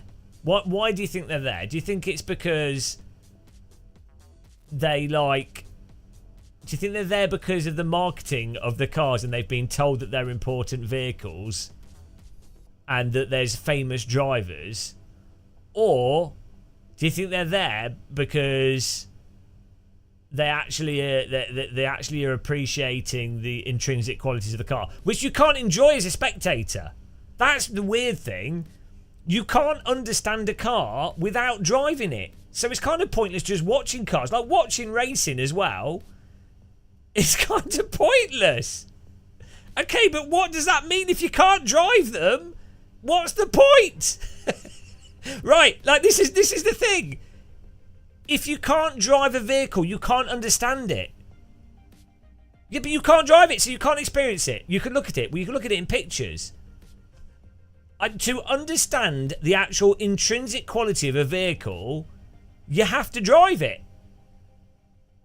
So you're closer to a car at Goodwood playing an AC mod of the vehicle than you are stood next to the physical car looking at it. Because at least you're doing some approximation of the essence of that vehicle's handling.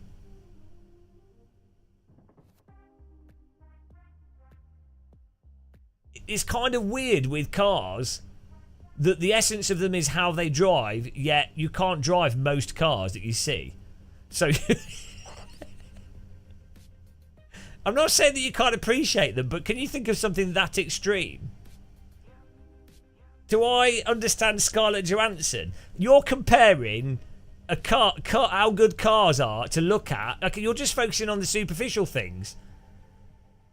You're just focusing on like the superficial component, and I'm saying that should be the least relevant component of a car, as it is with a woman. Like, not when it comes to watching a play though. Like the point of Scarlett Johansson, I don't know, but like the point of her is her acting ability. Supposedly, I honestly don't know what films I've seen with her in it. So the appreciation of Scarlett Johansson from someone being objective from their utility they can get from it will be, are films that she's in good? Okay, generally they are, like they're enjoyable to you. So like the story's good, her acting's good, she's good looking as well, fine. So right, great, it actually makes sense because it's a purely visual thing. The point of a car isn't really how it looks. That's not the primary point of a car, is it? The primary point of a car is how it drives. If the primary point of a car was how it looks, then why wouldn't we just have concept cars that are driven? Of course it's both, but you can't take away one from the other. So if you can't drive it, you're missing the main point of it.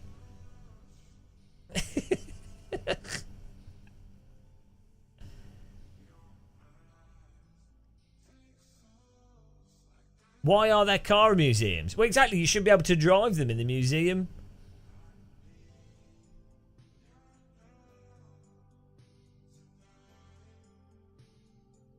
I'm just saying, you can't really... Like, a driving simulator allows you to understand the essence of a vehicle, gets you closer to the essence of a vehicle than watching it.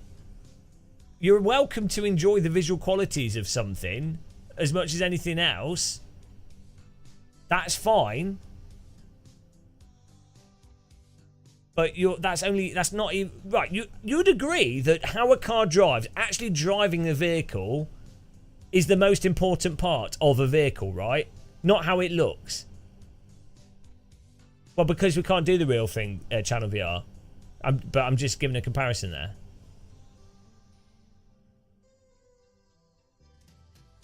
You could have won this rant if the game worked.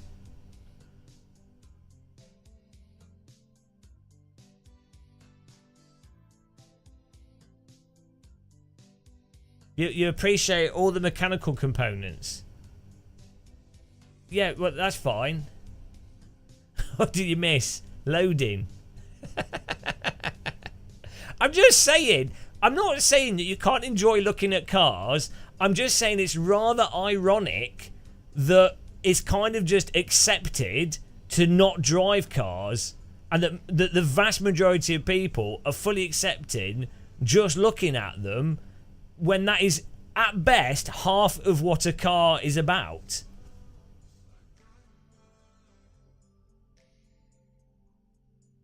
So, but it's just fully accepted.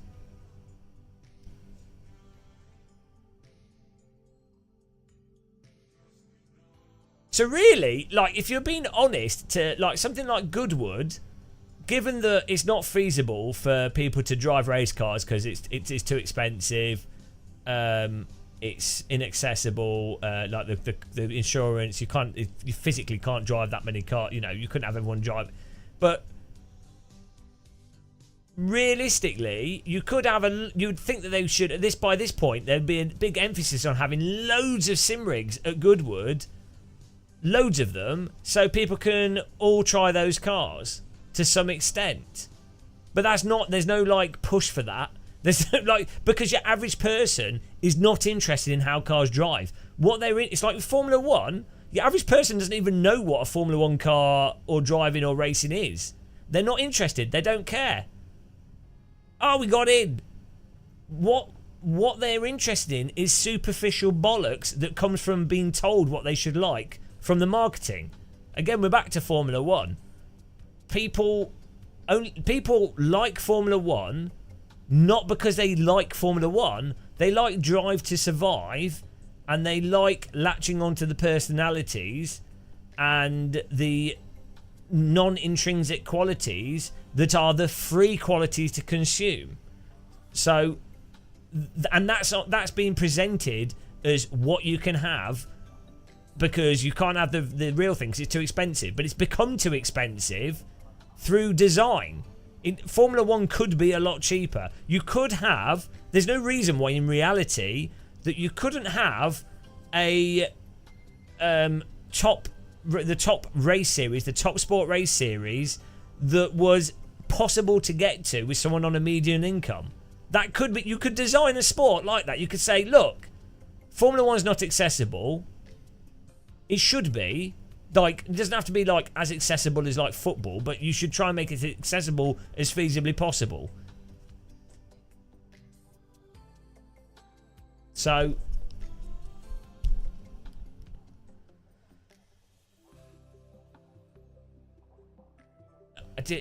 people just accept things. They don't question stuff. They're not as mad as me. Yeah, we have tried a few cars. I'm just having a cup of tea and a ramp whilst we get ready to do another one.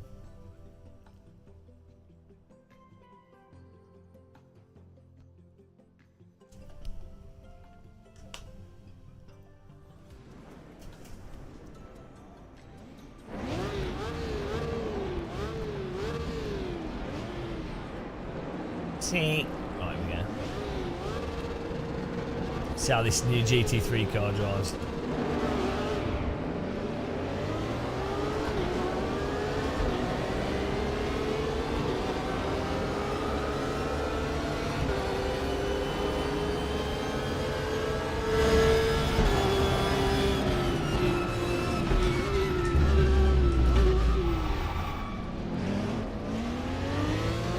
Bloody hell, where's he going? Alright, mate. Jesus Christ. They programmed the AI to be just like public server drivers. What was that? Oh no, don't make me reload. Alright, we're alright. What was that guy doing? Drives right off the track and then just drives back into us.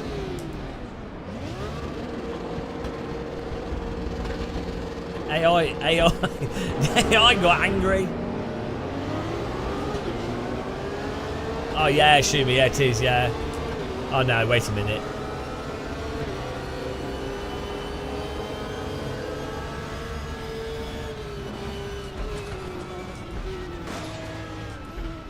Got him. Oh jeez. There goes my nostrils. Oh, he's doing it again. He just did exactly the same thing as the previous race. Yeah, about the AI.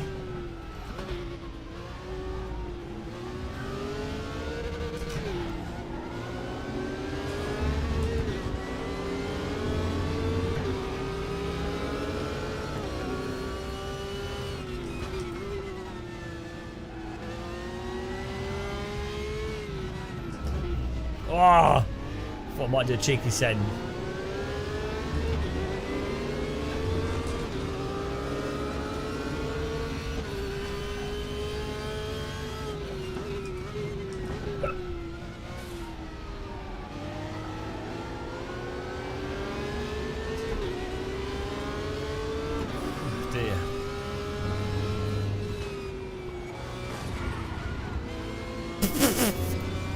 Calm down.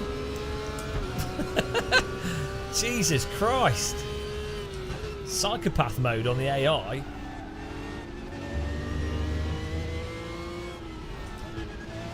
Yeah, I don't know what's going on with that. My wheels are falling off.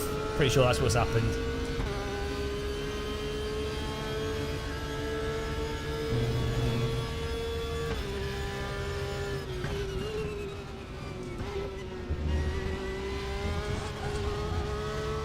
Oh, what are you doing? Oh my goodness. Crunch. Nailed it. Oh, I got tyre wear disabled. There you go.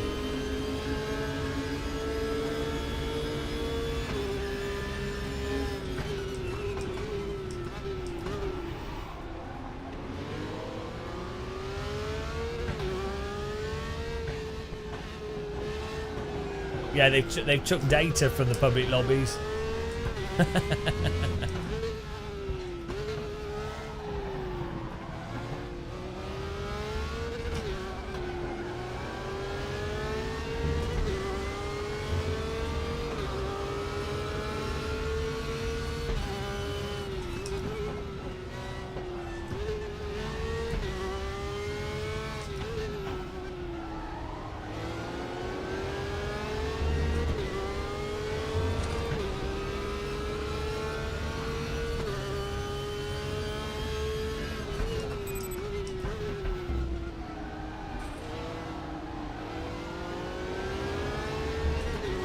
No, but we started last, so... What is this car in front of me? What's this? What? Looks cool. Is it the Daytona? That a Ford GT? Oh yeah, looks nice. They sound really good actually, the Ford GTs. Being around them in real life. Really deep engine.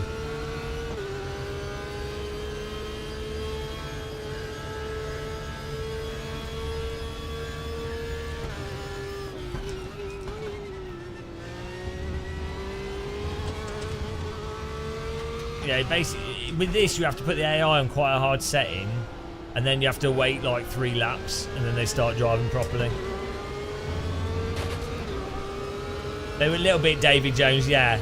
No, I think they drove pretty safe. Like, I think a car driving into it at a right angle off a corner that's come off the track is pretty normal, to be honest.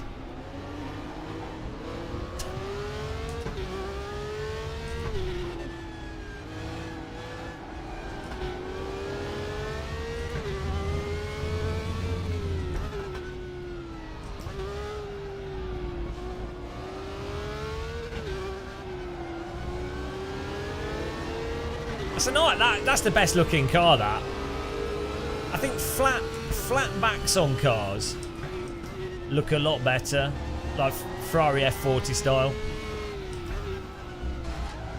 you know.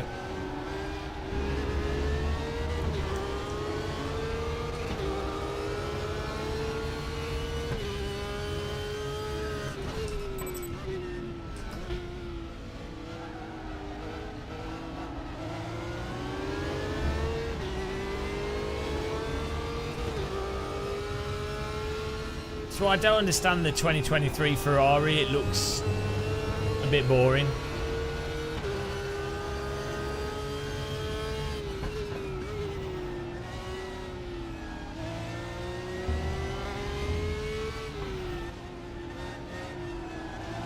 What's funny is, right, this is so on the scale of like games, I say R-Factor 2 is better than this, handling wise and what have you. I mean, AC is like on another level to this, but like Gran Turismo 7 is so horrendously bad. So's F1 23, really. And this is like on another level to those. Like the range of simulation, physics and force feedback quality now in the marketplace, where you have like bloody Gran Turismo 7, which is literally worse in like handling, dynamics, response, force feedback, detail and everything. It's literally worse. Bloody hell. Hello. Oh, there's a car park there. Than games from the 90s on PC. It's genuinely worse than that. like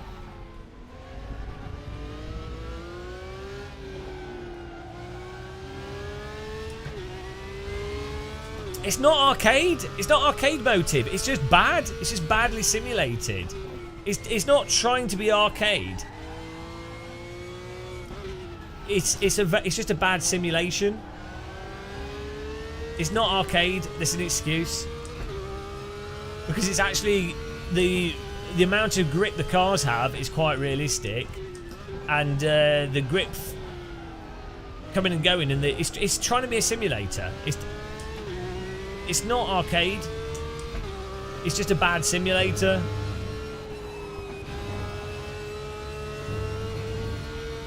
Forza is trying to be arcade. Forza Horizon, and as a result, it's actually quite good. That's not trying to be a simulator. Gran Turismo, for sure, is trying to be realistic.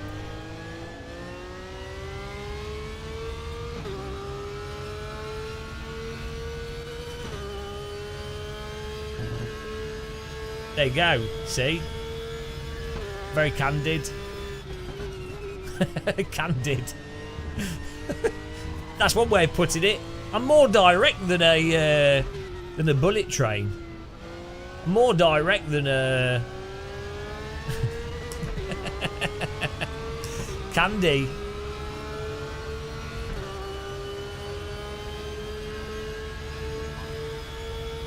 Motive. No, you've done it again. Right, this is the new meme. People using, oh, it's just a bit of fun as a way to avoid being critical. It's totally used as an excuse to not be honest about stuff. You know, it's just fun. It's just fun. It's like, okay, yeah, that's fine. Anything can be just fun. But if anything, you're actually agreeing with what I'm saying by the fact that you've degraded it to, oh, I have absolutely no expectation from it, and I don't spend much time on it. So that's the context in which I can have fun with it. Bram, no, I don't. And ironically, GT7 is harder to drive than AC, Race Room, because it's unrealistic. It's actually harder. Realistic cars are easier to drive than bloody Forza. Like, even if you don't know what you're doing, it's almost as if vehicles are designed to be driven by people that can't drive, because most people can't drive. So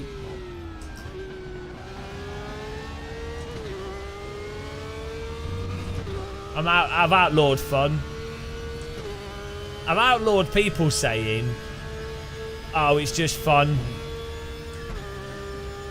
because it implies that other stuff's not fun. Oh, so hang on, you're just saying it's bad though. Okay, fine. But you've just... Okay, you enjoy bad things and you have fun from them. That's fine. What use of language is this?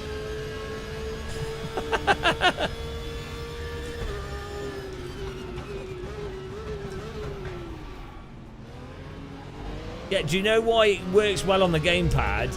Because as soon as you use the gamepad, it has really aggressive steering assist, which then counteracts the aspects of the physics that are broken. When you use a wheel, it can't do steering assist, because obviously that would be really weird with a wheel. So it can't do it.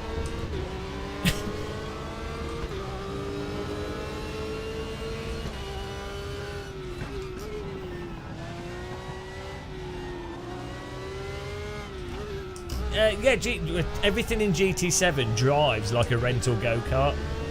It's got clipping. The force feedback is clipping out of the box. There's no dynamic range to force feedback. It's I think it's actually worse than ACC. It's close. It's very close. It's probably slightly worse than ACC.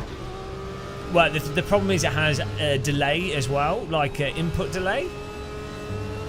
Even if you play it on a 120 Hz monitor, it has fundamental loads of delay, which means that you can't properly like the way you learn to balance and catch cars or move them around is just rote memorization, and everything's like so sluggish and slow anyway. It's like a rental go-kart.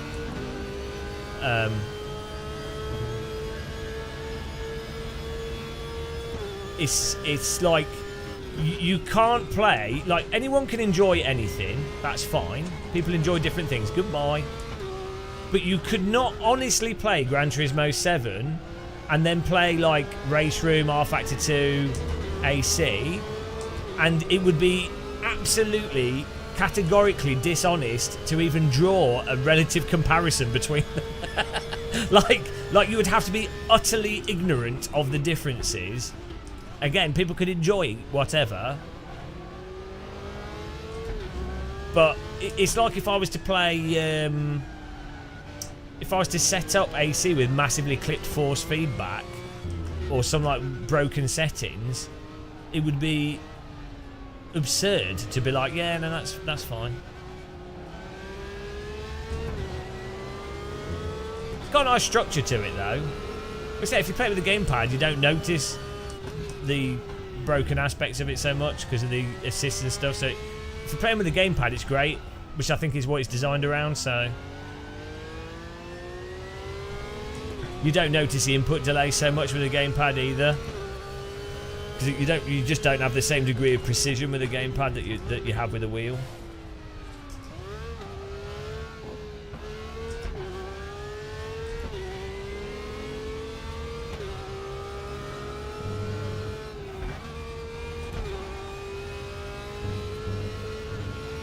So ironically, driving sims could learn a lot from Gran Turismo. If like all the single player stuff would be really good in an actual simulator, or just a good, even like Forza.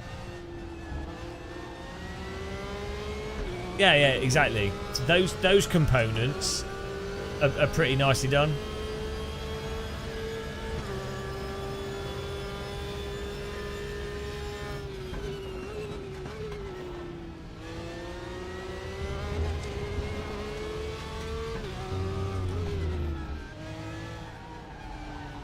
Oh no, we got done. I didn't realise this was a final lap. What are they doing to each other? Yeah, well, I mean, this is alright. Like, okay, so these three cars, they're drivable. There's nothing wrong with them. They're just a bit bland. They're just a bit bland compared to, like, AC, R Factor 2 and stuff. And then the online, well, first of all, we can't even go through the menus at the moment due to, I don't know, some weird thing happening. Well, yeah, they're more bland than iRacing, but at least they don't just turn off at the limit. So the point I was going to say is that if the online, like, if the online leader, the ranked stuff works, then you can race them online. And I think they're more fun for racing online than iRacing in many senses. The iRacing cars are more nimble under the limit, but these cars, like ACC, don't bin you at the limit. They don't get stuck in slides at the limit. So, but then if you look at the ranked multiplayer system, it's dead. So, like, well, okay, right, you buy the car, then you're going to be doing league racing, right? Well, then you might as well just do that in AC that has better physics.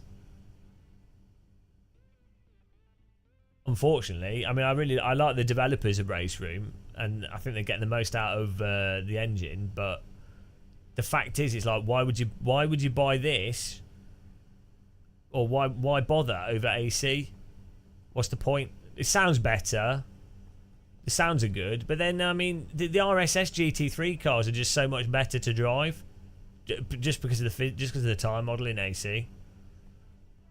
AI's all right in this though. The hot lap leaderboard's fun.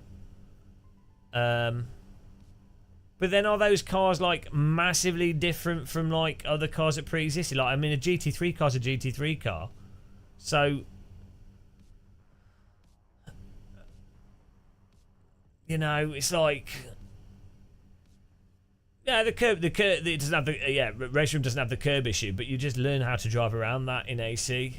I mean, I'm not. It shouldn't be there. It's annoying. Don't get me wrong, but.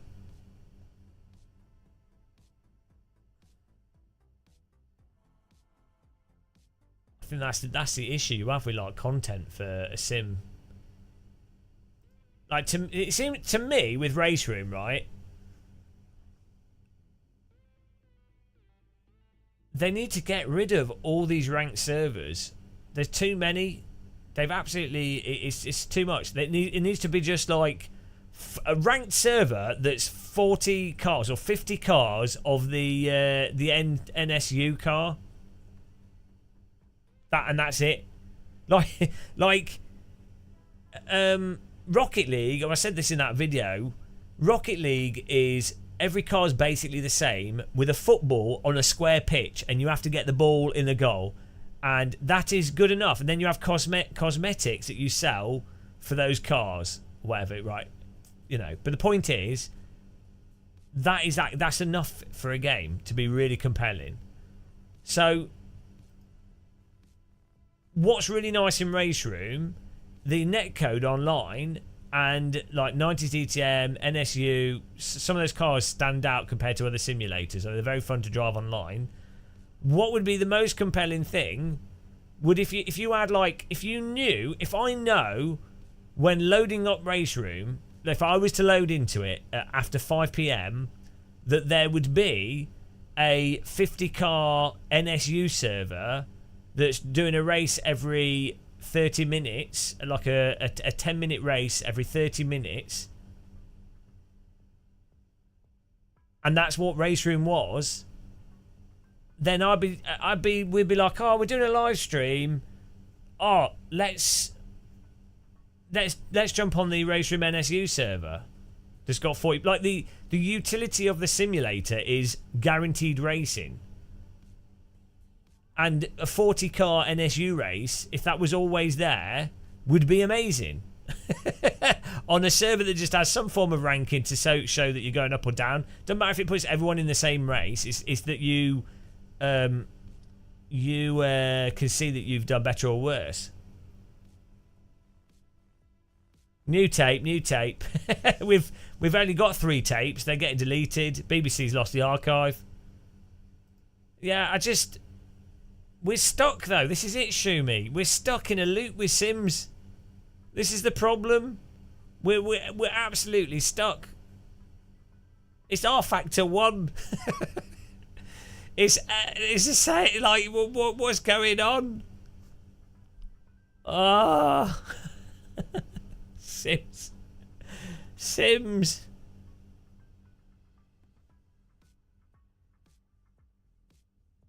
Yeah, we're doing kayaking streams.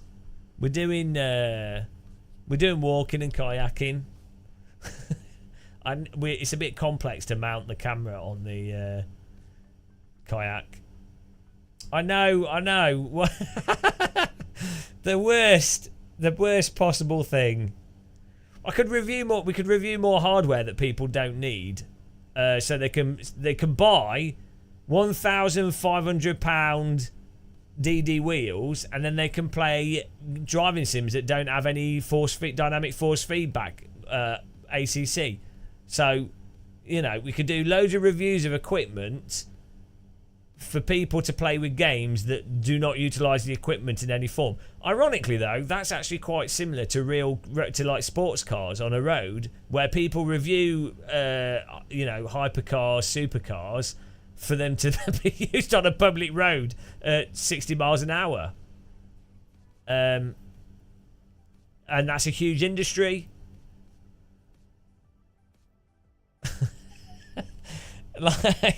Like that's the.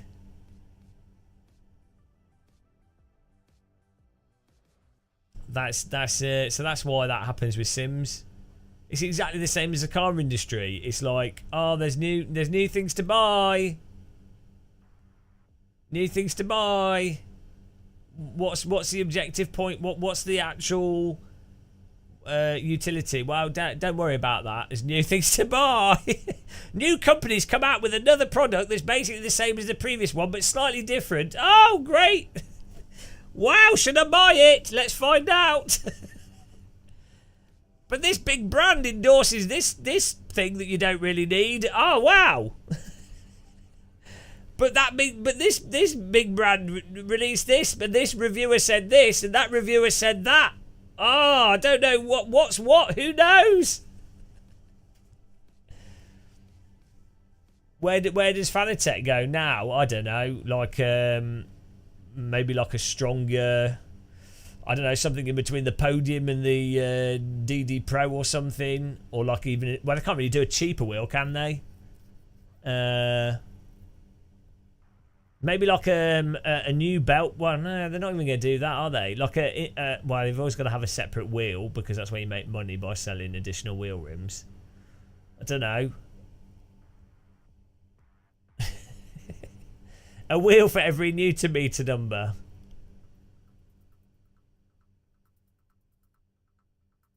Yeah, 12 Newton meters is a good sweet spot for a lot of things, I think, for a lot of people, especially with the lighter wheel rim. Most road cars and if you have a car with power steering, if you were to design a vehicle steering, it's normally around about 8 to 12 Newton meters.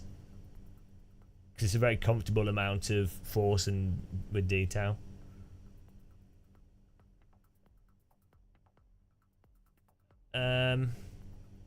I think our only hope, guys, is for iRacing. If AC2 has ranked multiplayer and isn't shit, and for iRacing to do a new tyre model, like if iRacing genuinely did a tyre model that's like on a par with R Factor 1, R Factor 2, Race Room, AC, that would be absolutely superb. Because regardless of its flaws, at least it's got people in it and tracks and actual race cars.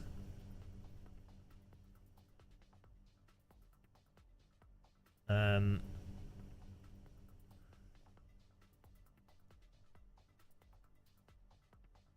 mean, Rensport needs more development. For me at the moment, not having locked the camera filtering is a problem. I can't play it. I get motion sick.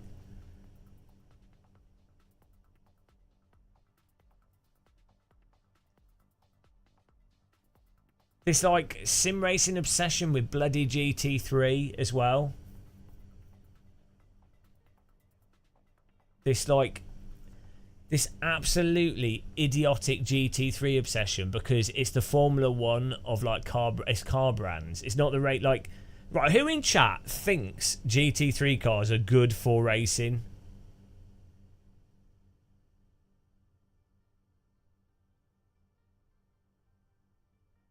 No, Neil, it doesn't matter how big the screen is. It's to do with the camera filtering. If even on a small screen, if the camera's moving around weirdly, it makes me motion sick.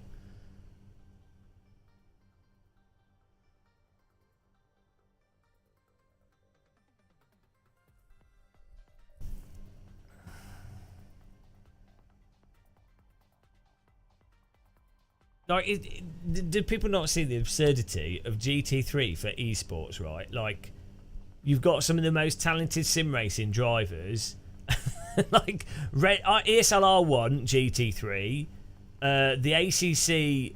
What's the ACC things? GT3. Most of the big iRacing events you see, GT3. It's like they are honestly the worst cars for racecraft.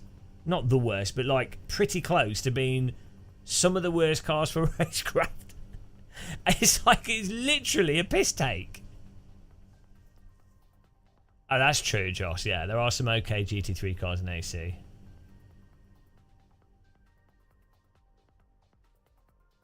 Hello, Novotny.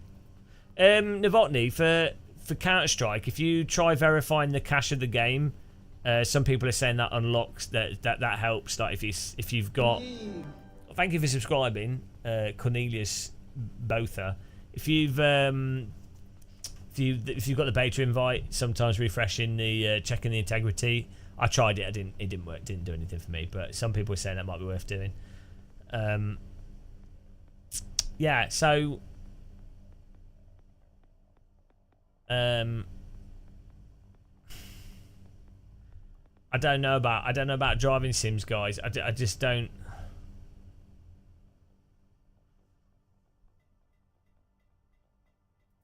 I just don't know. It feels like it's been the same for like 15 years. Like where is the really good rally game? Like an actual solid. Where is the Assetto Corsa of rally? Like Richard Burns rally, or with dirt rally physics, or improvements to Richard Burns rally, but tracks that the users can build. Like why would that not be a thing for a developer to do? Have like an in-game track editor, so you don't need to do stuff outside of it. So like this would be like for Codemasters. You know that with a rally game, the big thing is new tracks, right? That's a big part of rally. So surely putting tools in there that allows people to build their own rally tracks, not in some like crappy way, but like, you know, they can actually draw it and set divots and, you know, like actually build an environment in the game, maybe using a gamepad. That would be really, really fun. Why wouldn't you do that? Like, and then sell DLC for like packs of like you know, different trees or something, or rocks or environmental stuff. So if you like building, just anything that would actually be fun, like in driving sims, is not happening. That's what's like.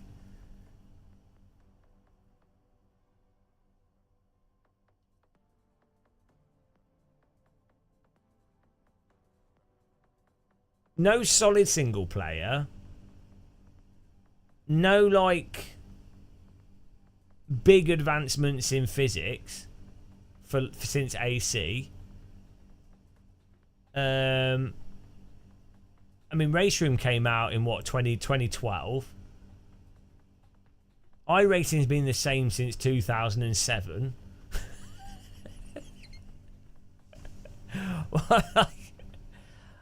How can a thing be like stagnated to the extent that that sim racing has?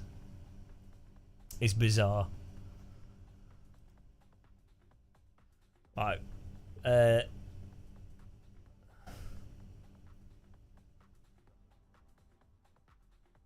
Oh, is this Chat GTP?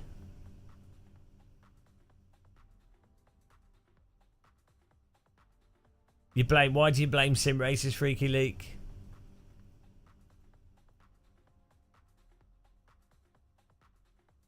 I don't know, Pixel Therapy. I'm not involved with it.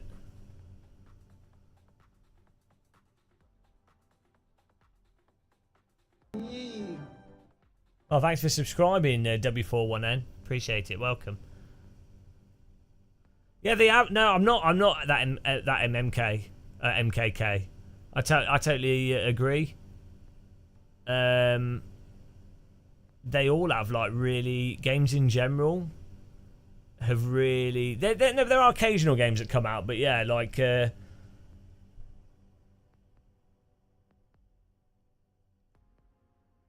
For the most part, things have like really stagnated.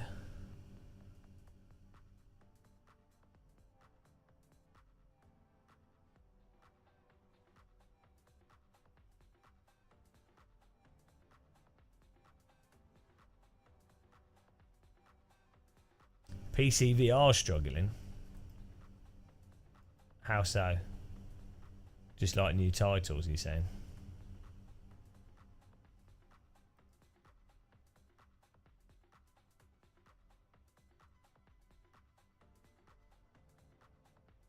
Yeah, I think there was like well, there was like some money going towards developers and then like, so what happened with PC VR is that in terms of the VR market space, the Quest, the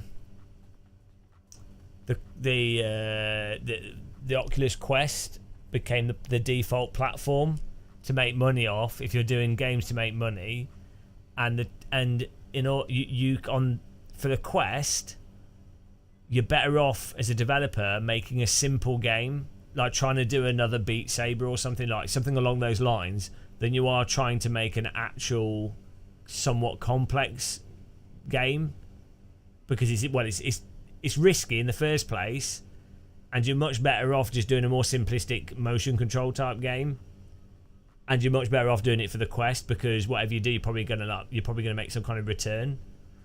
So that pushed when the Quest 1 came out. Before the Quest 1, you had Oculus investing in more sort of not AAA quality, but you know what I mean, like AA battery quality, and you had also people trying to do PC VR stuff. When the Quest came out and people realised that's when the majority of the market is, all those simplistic games started, like the mobile phone equivalent games for VR, and that effectively, the only people doing the PC VR stuff are people that are mental, and they're not doing it. They're doing it purely because they're making the games they want to make, but they're totally ignoring financial motivation, which is not sustainable, or very prone to them just disappearing, because they go, well, we've done this version, we've got the game running, it's good fun, now we need to do something else.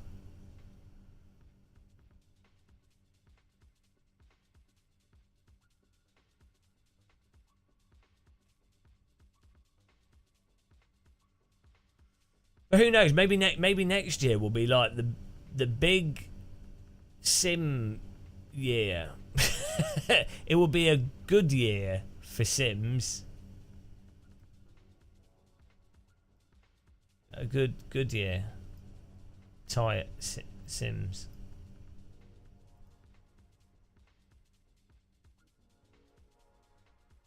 Hang on, there's a SimFest sale on. What's going on here?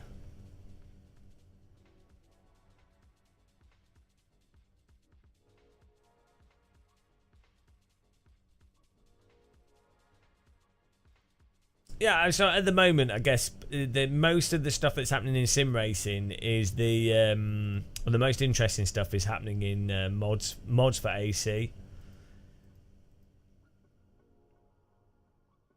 Seems to be. Yeah, that's it. All the old sim. Well, that's not a bad idea, Beartic. Like, why would you not? Right. Surely a remastered version of it'll be licenses. Yeah, I was just gonna say like a remastered GTR 2 or GTR Evolution remastered, but I guess you could say that's what Race Room is. And then you'd still come to the conclusion of, well, might as well just play AC. So you're like, it's, like, oh dear, oh dear. Toka remastered.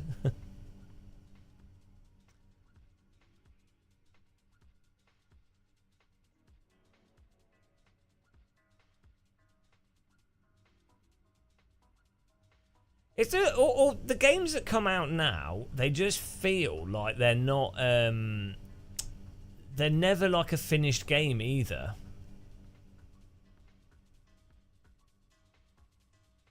Pixel therapy. Yeah, the thing is, Sim Racing GP kind of makes sense for people organising events and things, but it doesn't. I don't see where it really fits in, because if you're like doing let's say you're randomly doing races with your community, well, you're probably gonna know someone that can create a server, or you could host a server, or you could host a server on your own computer. And then you could just change it as you go. So why would you use Sim Racing GP? If you're going to do like a league with your friends, you're probably into doing leagues with your friends, and therefore you probably don't mind tracking the score and stuff yourself. It's like, you know, like you're probably not too fussed about that.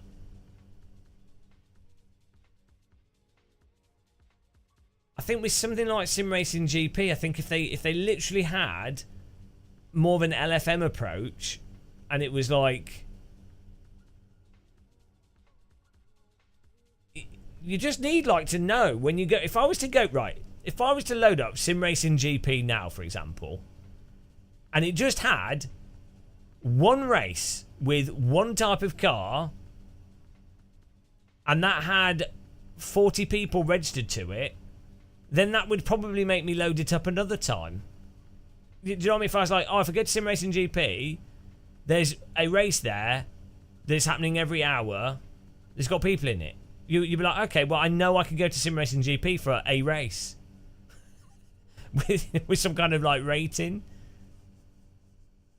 That's why LFM works, because if you go there, you know you're gonna get, there's a race running with people in it. It's GT3 and it's ACC, but like, you know, if you feel like doing a race, you can go to LFM and you'll get a race. It's like, that's all it is.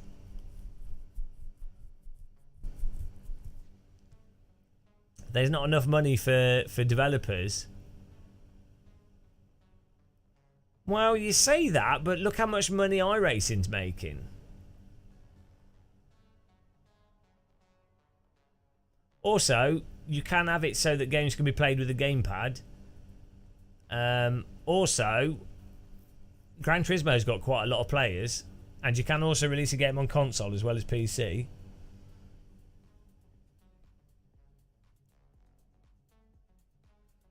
So,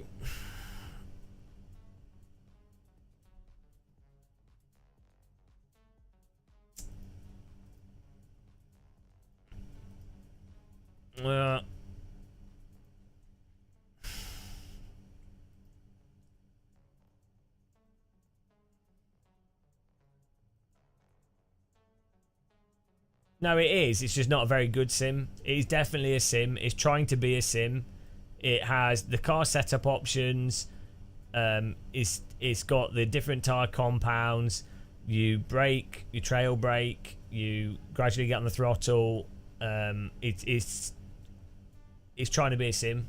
It's just not a very good sim. It is a simulator. It's just not a good one. It's a very understeery. It's just a very understeery simulator with clipping force feedback.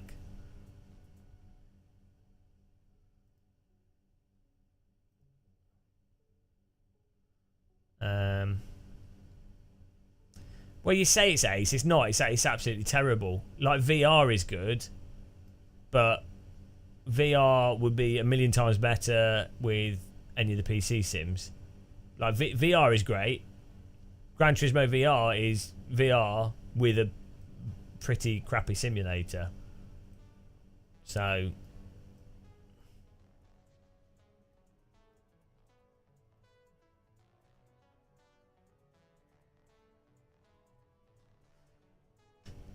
yeah, I'm hoping for the new Forza to be good.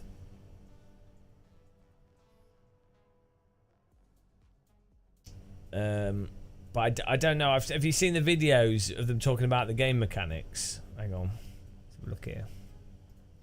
They had a new game development thing.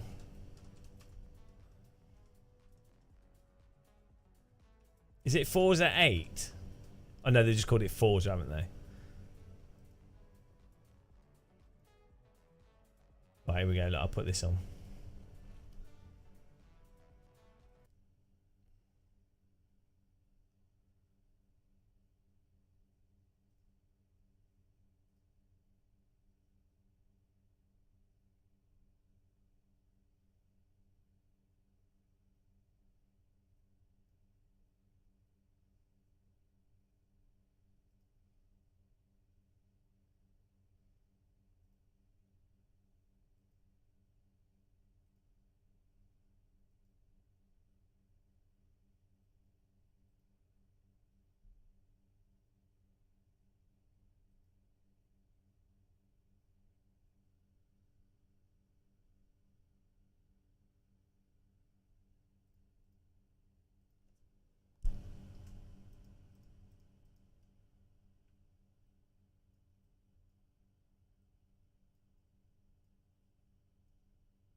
and provide a lot more context about what we've been building. And we've touched on all sorts of... Mr. D, it all depends on what you classify a sim to be. Full mechanical simulation or simulated experience. No, GT7 is trying to simulate how cars drive. It has complex tire models. It has drivetrain simulation. It has ABS, traction control. It has full wheel support. It's just trying to be a simulator. It's just not very good. Where the cars drive like cars, just not. It's just understeer. It's just not. It's not trying to be an arcade game, is it? Like it's trying to be literal. So it's not. You can't just go, wow, this is Simcade is literally used as a cop out for someone for it being a bad game. Like it's a bad simulator. It can still be enjoyable, but the term Simcade is literally someone going, oh, actually it's a shit simulator, but let's use another word to like make it sound as okay. It's just not a very realistic simulator. It can be quite fun. All simulators also have game mechanics to them, mostly.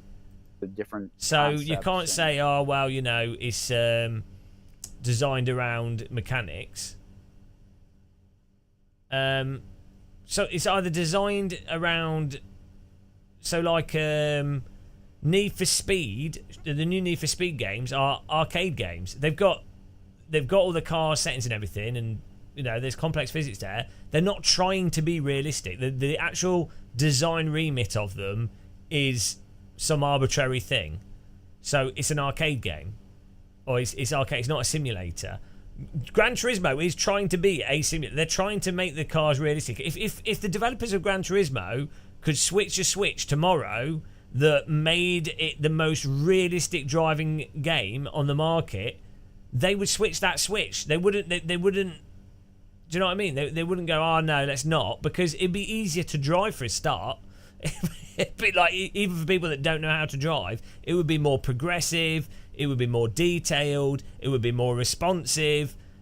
It would appeal more to the type of people that are playing Gran Turismo, which is people trying to simulate the experience of driving real road cars and race cars. Like the online competition mode is no different from any simulator's online mode, or like iRacing. It's just that the physics aren't very realistic, and it does have like some features in it to assist like try and reduce crashing and stuff. That ironically makes it worse, but even philosophies to some degree right, about here we go. What motorsport's about. So I just wanted to kind of take a little bit of that and help people understand what we're building, what we're about, and really how that's impacted all of this experience and what you're seeing. So the new Forza Motorsport has been focused since day one really on circuit racing with modern race cars and modern production cars. And you can focused on delivering clean. You can get that new that D-box thing, that platform, and put your bed on it. And that focus has really impacted everything in the game. And I mean everything. Hang on. Sim racing is broker to dev level. Where would we be without Kunos? Yeah, exactly.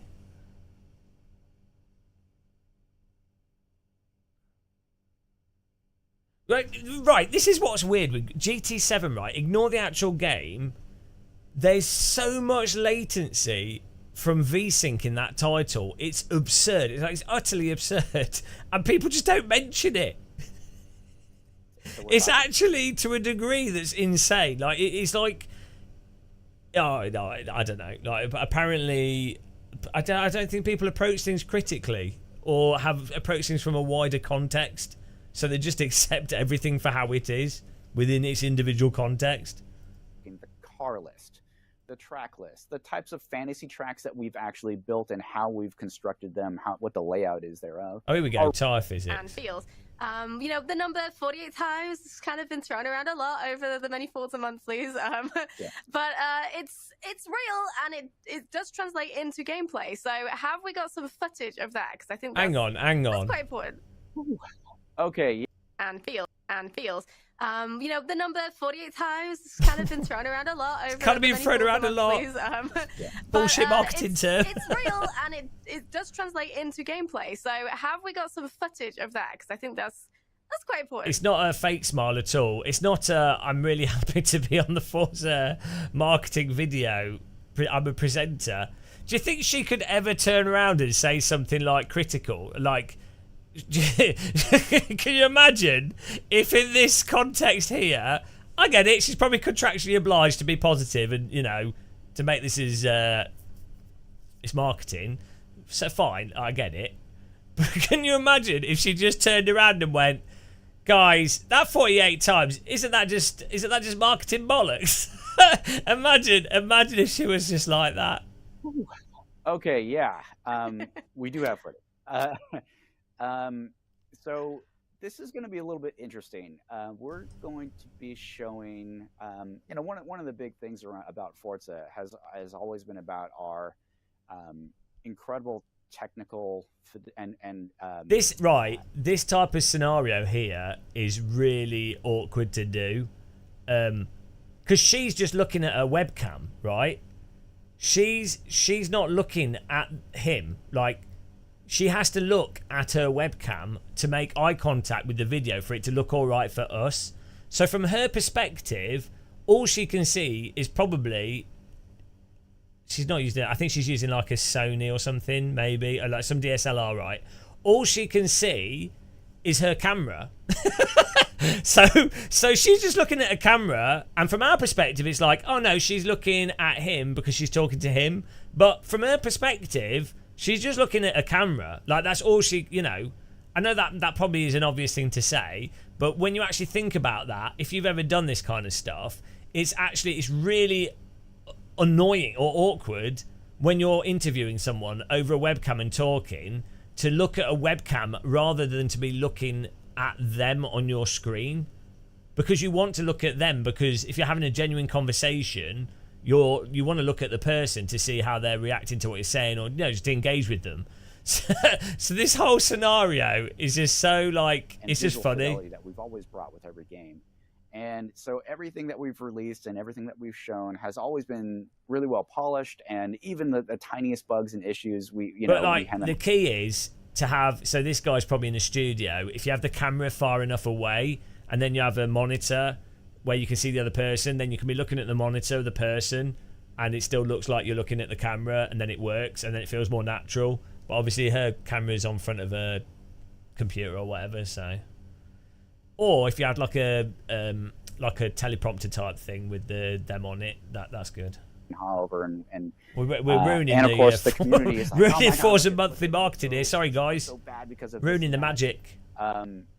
You know, this format for revealing a game is actually somewhat Machiavellian, in the format is acting as if it's a normal, genuine conversation, down to earth, and not outright marketing of us saying this is a preemptive thing. Like, the format of it suggests a conversation, but what's happening here is not a conversation. This is actually a one-person presentation. This is how, like, Machiavellian modern marketing is. Time that we're knowingly going to show something that was never really meant for public consumption. It's really, I guarantee you, right, there will be comments under this video of people going, "Oh, he seems like a really nice guy. I wasn't sure about him. He seems like really down to earth and really nice." And you know what? Most people in games development are like down to earth and nice guys. It's completely beside the point of what the features of a game are. But that's the sort of, like, the him being a nice person is utterly irrelevant to the product and you using a product. But it's a good way to, like, make people feel more connected to something that they're gonna, to then feel that they're justified in buying it. really for us to understand, okay, here's how these systems I might be work. too cynical. Probably Probably too cynical, guys. To help everyone understand just the major cynicism changes that we've made on 100. to the model. So to reiterate, right, let's get we some went from a single point of contact to 8 points of contact in the new game. We went from... Hang on, they've gone from single point of contact to 8 points of contact. Okay, so that doesn't mean anything. Realistically, AC1 has single point of contact. It's still by far the most realistic driving simulator and a billion times better than the old Forza games. So, doesn't mean anything. That doesn't mean anything. 60 hertz tire model refresh rate to a 360 hertz. That doesn't necessarily mean anything. Obviously, there could be like transient situations that occur at high frequency, or how a car reacts to like bumps and stuff. But, well, unless the tracks are laser scanned or other parts of the simulation are like really well done or really high fidelity, it doesn't necessarily mean anything. You could have a physics simulator running at 30 hertz. You could probably still have something that drives better than the bulk of simulators currently on the market. Refresh rate. So, and like I said, that makes 48 times the fidelity per tire, of which everyone loves to meme. But that's... Well, he says that as if, right, he's fed up with people memeing it. Right, the way he says that is if he's frustrated by people memeing it. People are memeing it. Refresh rate. So, and like I said, that makes 48 times the fidelity per tire, of which everyone loves to meme. But that's... People love to meme it because it's bollocks. Because it is bollocks. That's why they're memeing it. It's a stupid thing to say. Like, it's meaningless. It's so meaningless. Like, yeah, the numbers are bigger. Okay. That's the math, and that's how it works. And everyone's like, that's great, but we need to see more. Yes, there we go. Okay, fair enough. So credit to him. When you get the game, you'll feel it and you'll understand the differences. But this is, I think, some of the best ways to show it. Okay. Well, he said you feel the difference when you get the game. We'll get the game. No, the single point of contact at 60 we'll see. To work. And we'll be looking. That's at fair enough. Like, I mean, if it is better, if the proof is in the pudding, and the tires will be invisible, and you can kind of see the. Then you'll buy it and you'll be like, oh, it's still worse than a PC game from the 2000s. Oh, okay. Different things like curves and different geometry changes in the track. And then we'll compare that to the new model. And I think you'll see the thing is, I don't doubt that they put a lot of work into the game. You know, I don't doubt that they've made it better or done the best they can with their technology. It's just the unfortunate thing with driving simulators. It doesn't matter. It doesn't matter what you do or what you've done or your intentions. All that matters is what is the end result. That's just, unfortunately, how it is. Major difference there. And it'll just kind of give you an idea of the core technology behind it, and just how much that's improved. So yeah, let's take a look at this this video, and I'll walk you through some of the finer points. So I think we're starting here with once again our single point of contact. Right. Honestly though, this is great marketing. This is what you need to do. This is what all driving sims need to do. Even though like R-Factor 1 could pull this off easily, show like wireframes of tyres and suspension and close-ups of it, and then show that mixed with some real-world footage. Get a real-world footage of a car going around with the camera looking at the tyre, showing the tyre moving and stuff, and suspension moving, right? Record that, and then mix that with a wireframe version of the video game, and transition from the real thing to the simulator, right? That, and then do a talk about how realistic, how much data, and how all that. Just say a load of bollocks. This is all stuff that you could do in R-Factor 1, by the way.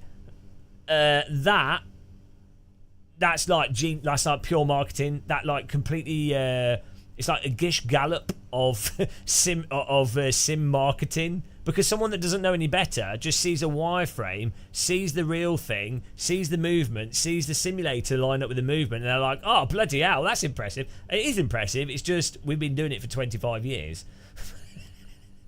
Contact at 60 hertz, and you can see that the tire is kind of quickly and not smoothly going over this very smooth curve. It basically is updating really roughly, and it has these kind of spikes and jumps as you can see that it kind of popped up real quick, popping down as well. So, and this is really low speed, right? This is just a tire at low speed going of a very, very smooth surface. And you can just see just how much it's popping up and down here. So these spikes in the physics from the previous generation, those translated directly to, at speed, really, really extreme suspension changes and changes in car dynamics. So what that means is the faster you're going, the faster you're going, the more extreme these spiky reactions are. You can see here, even just these small sawtooth curves causing the tire to really react rapidly and change quickly. And what that just means is in the older system, what you're going to have is a lot more of the suspension reacting violently and causing the car to be really, really upset. And I think some players who are they are able to drive at speed, what would sometimes randomly have the car kind of pop and sometimes even throw them into the air. Well, guess what? That's a result of this system, right? So you have these extreme forces being propagated through the suspension system because it's just rapidly changing from one moment to the next. It's not smooth, it's spiky. So that's the old system. And I think we have another visualization here as well that shows, thank you, the Bach mono in FM7 because I'm going to she'll be concentrating, she'll have a list of things to like converse with. She'll be listening to if there's a point for her to add something to it, and also if he asks her a question. And then, so it's actually quite taxing. Doing this type of an interview is like really bizarrely mentally taxing because you're trying to. Also, she's probably listening to what he's saying, but also trying not to fall asleep because she's not like, it's bloody stressful. This sort of situation is really so unnatural as a format of interview. If you're in a room with someone, it's fine. It's actually totally easy in a room. When you're doing this over a webcam, it is awful. It is honestly awful to do this. They've actually done a good job of doing it as smooth as possible for the goals that they're trying to do. It's surprisingly tricky. Direct comparison between the box. But yeah, she does look disinterested. on this turn, and you can see how.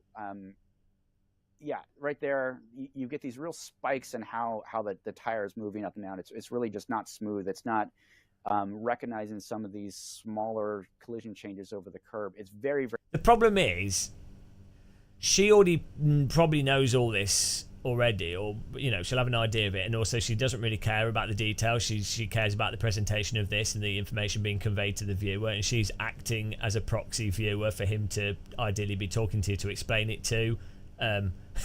But she's so engaged in this actual thing. It's an absurd. Like, what would make more sense would be just him, not her.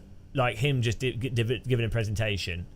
I know, I see what they're trying to do, but very spiky and violent. And this is slowed down dramatically from the actual speed. This is our physics designer actually driving at speed, and then we just slow the footage down to kind of give you this to be fair, like this is like the AC. This is like, obviously this is the single contact point issue where you see, in AC1, if you've got like a DD wheel, when you go off the edge of the track, and the wheel suddenly drops off it, you get that sudden clunk in your force feedback because it's like a literal instant fall off because there is just one contact point. And that does cause issues. So multiple contact points are a good thing to have. Violent and snappy. The suspension is reacting based off of the single point of contact and at 60 hertz. So that's the older model. And one of the important points. But it doesn't actually fix the innate nature of the crux of a driving sim. Or the most important thing is like if the car can do combined slip properly. And if it's responsive to the input of the steering, and if the driver can drive on top of the car like you can in a real car, like how do you balance it, and how responsive is the car to that balancing? and then does the force feedback have enough detail to allow you to do that? That's all that matters. All this technical stuff, useless. It doesn't matter how it's achieved. Just totally irrelevant. All that matters is it responsive? Can the driver balance it? Does it have the force feedback for that? Does the physics allow it to do that? So like the demonstration, if you wanted to actually say that your game was a good realistic simulator, would be to have a centrifugal track and for you to do drifting from like a drift car to a Formula car and demonstrate that you can hold small amounts of slip productively and to what degree you can, and then show the response of that. That would be the only way where you can visually demonstrate if the physics are actually realistic or not. Here is you'll actually see how the tires aren't even reacting to some of these curbs right now, right there. It's because a little secret with how FM7 curbs work, there's none of the actual collision geometry being. You don't know. I think she can. I think she can see the video insert. They would probably have. They're probably using. If they're using Teams. Yeah, I don't know. Recognized in maybe. So who knows? Different sawtooth curbs. They're all flat, like in terms of collision in FM7.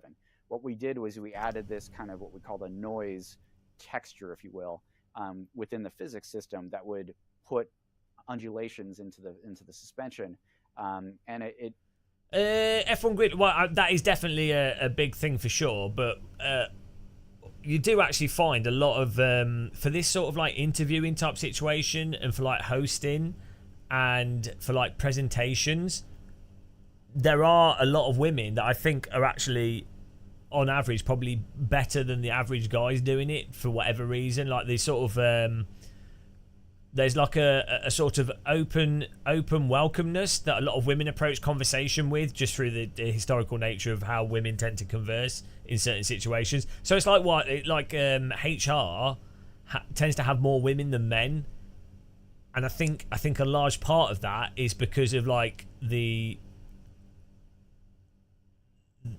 have more development due to cultural norms in the West of like certain communication skills that I think due to cultural norms a lot of men don't. But yeah, for sure they also, you want attractive people. Well, it was all done because it's obviously going to help. If we actually modeled the curbs, the car would just be completely upset every curve, right? So we knew this, and this is just how the state of our physics system and our tire model and of course our curves worked in FM7, right? Also, women dress way better than men on average. Like not universally, but on average. Like it was hilarious. The thing I went to in Rome for Formula E, the girls that were there, like the effort that they put into their clothing and makeup, just them doing it. It's not there's not a makeup person. They are like they put way more effort into their appearance. There's like.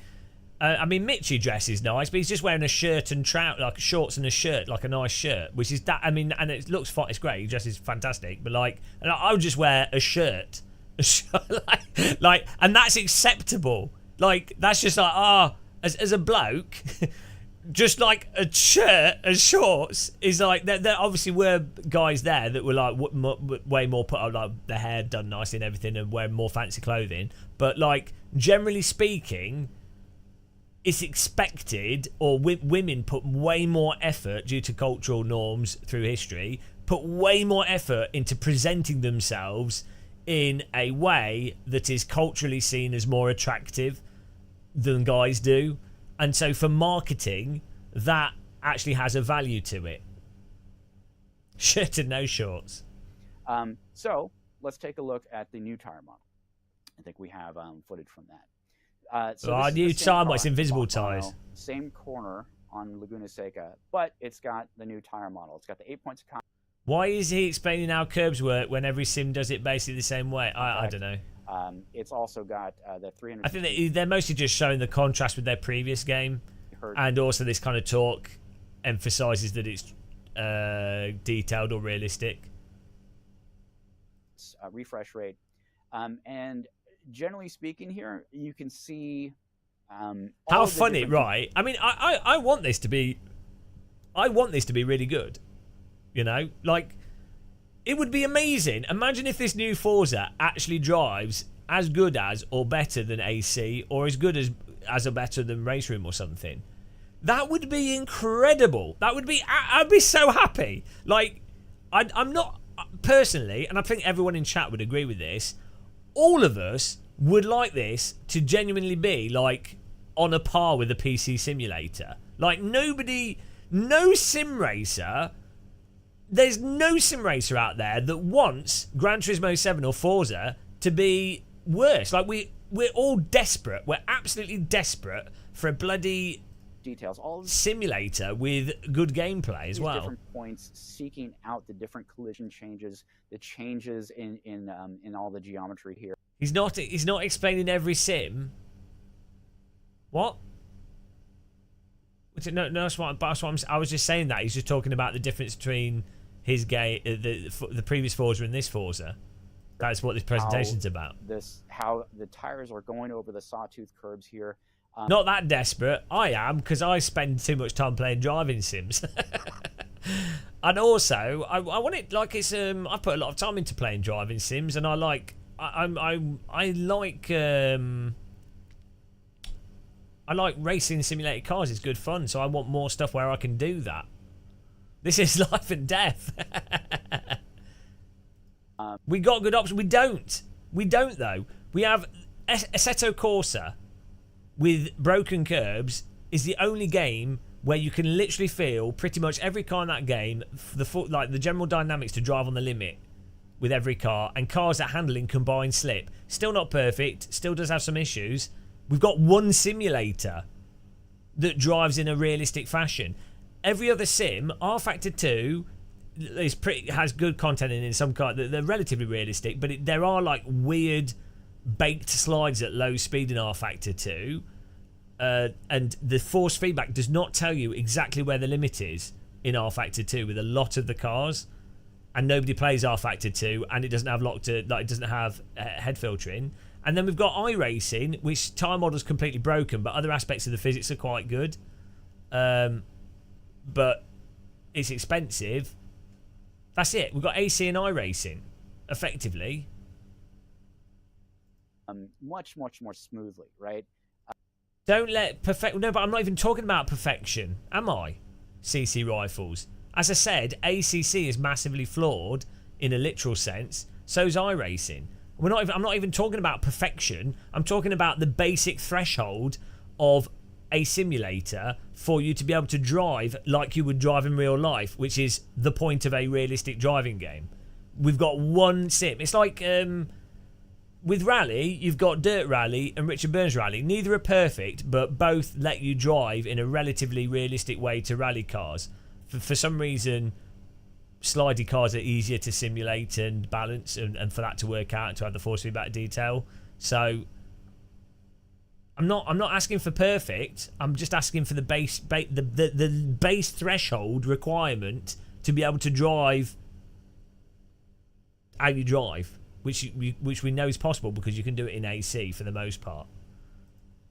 It's not too much of a base requirement to ask that a brand new AAA driving game that's presented as a realistic game has the quality of handling of a 20-year-old PC game. That I don't think that's been like a hedonistic treadmill of asking for the perfect thing. Come on.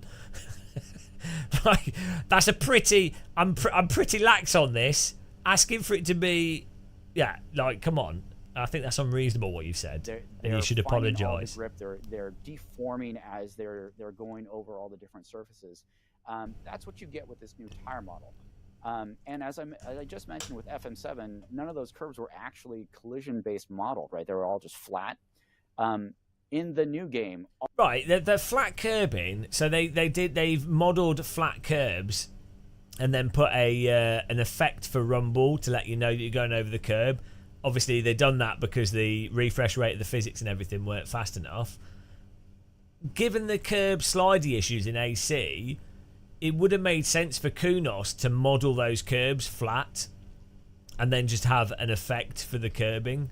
so that it doesn't cause the cars to spin out like they do on those corners. It'd be more realistic. I think iRacing actually models some of its curbs flat to mitigate issues that you get with curbs in simulators. All of the curbs are maybe not anymore. I think they did at a point in time. Actually scanned. They're actually modeled off of real life. The collision is actually the real, just as real as real life. So what you're getting is the honest collision geometry here, the honest physics, but you can also see just how much more grip and how much more smooth this new tire model handles this crazy uneven surface at speed. Once again, this is at speed, just really slow. Honest physics, honest biscuits. Slowed down. So honest, it's a good way of putting it.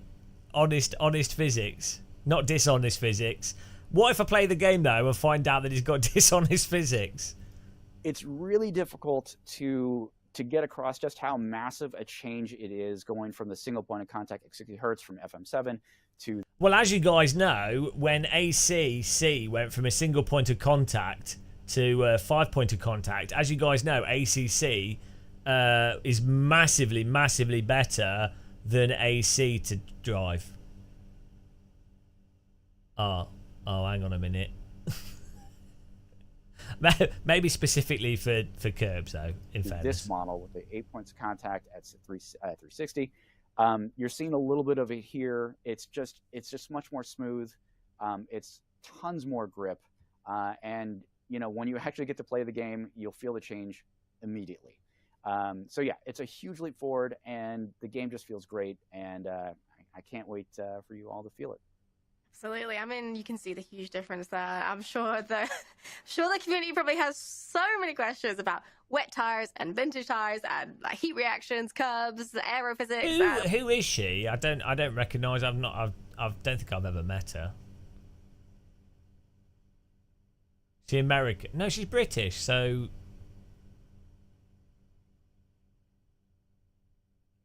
it's Cody B.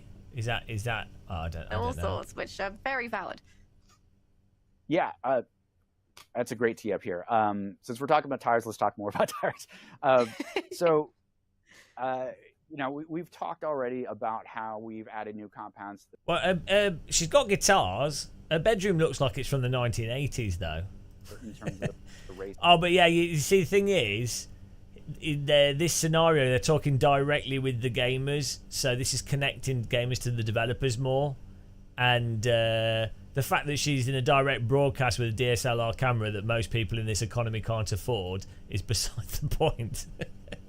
But it's the fact that she's probably being paid a reasonable amount of money, which most people aren't.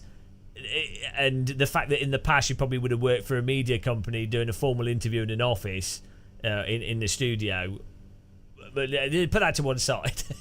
Again, we have the soft compounds, the medium compounds, the hard compounds, and we'll be looking at a little bit of that today when we actually get on the wheel. Get on the wheel. But, you know, the soft tires, they're more like a qualifying tire. I like the Forza logo. They wear really quickly, but they also have incredible... I really like the idea of Forza. Like, I bought an Xbox 360, I think it was.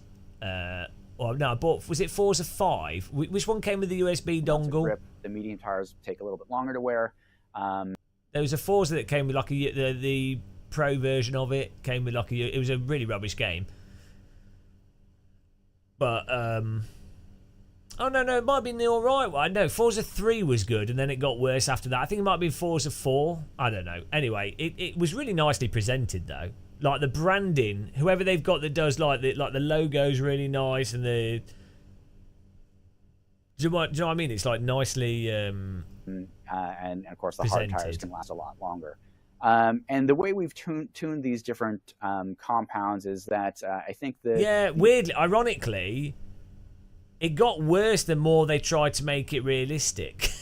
They were better when they were trying to be like... It was like Top Gear, the game, with real cars, sort of arcadey. It was more like PGR kind of feel, a bit more sluggish PGR. And then they like... What happened is that Forza Horizon became Top Gear the game. And then I think Forza... kind of lost it. It's like, well, at that point they should have done the online competition and focused on the esports side of it, but they didn't do that. They didn't have like this, so it just lost its identity. I know that's good, BRT. See that, but that's a good. I think that's good for that type of a game. Compound usually lasts about 3 to 4 laps, depending on the track, and the mediums kind of in the 7 to 8 lap range, and then of course the hards are a lot longer.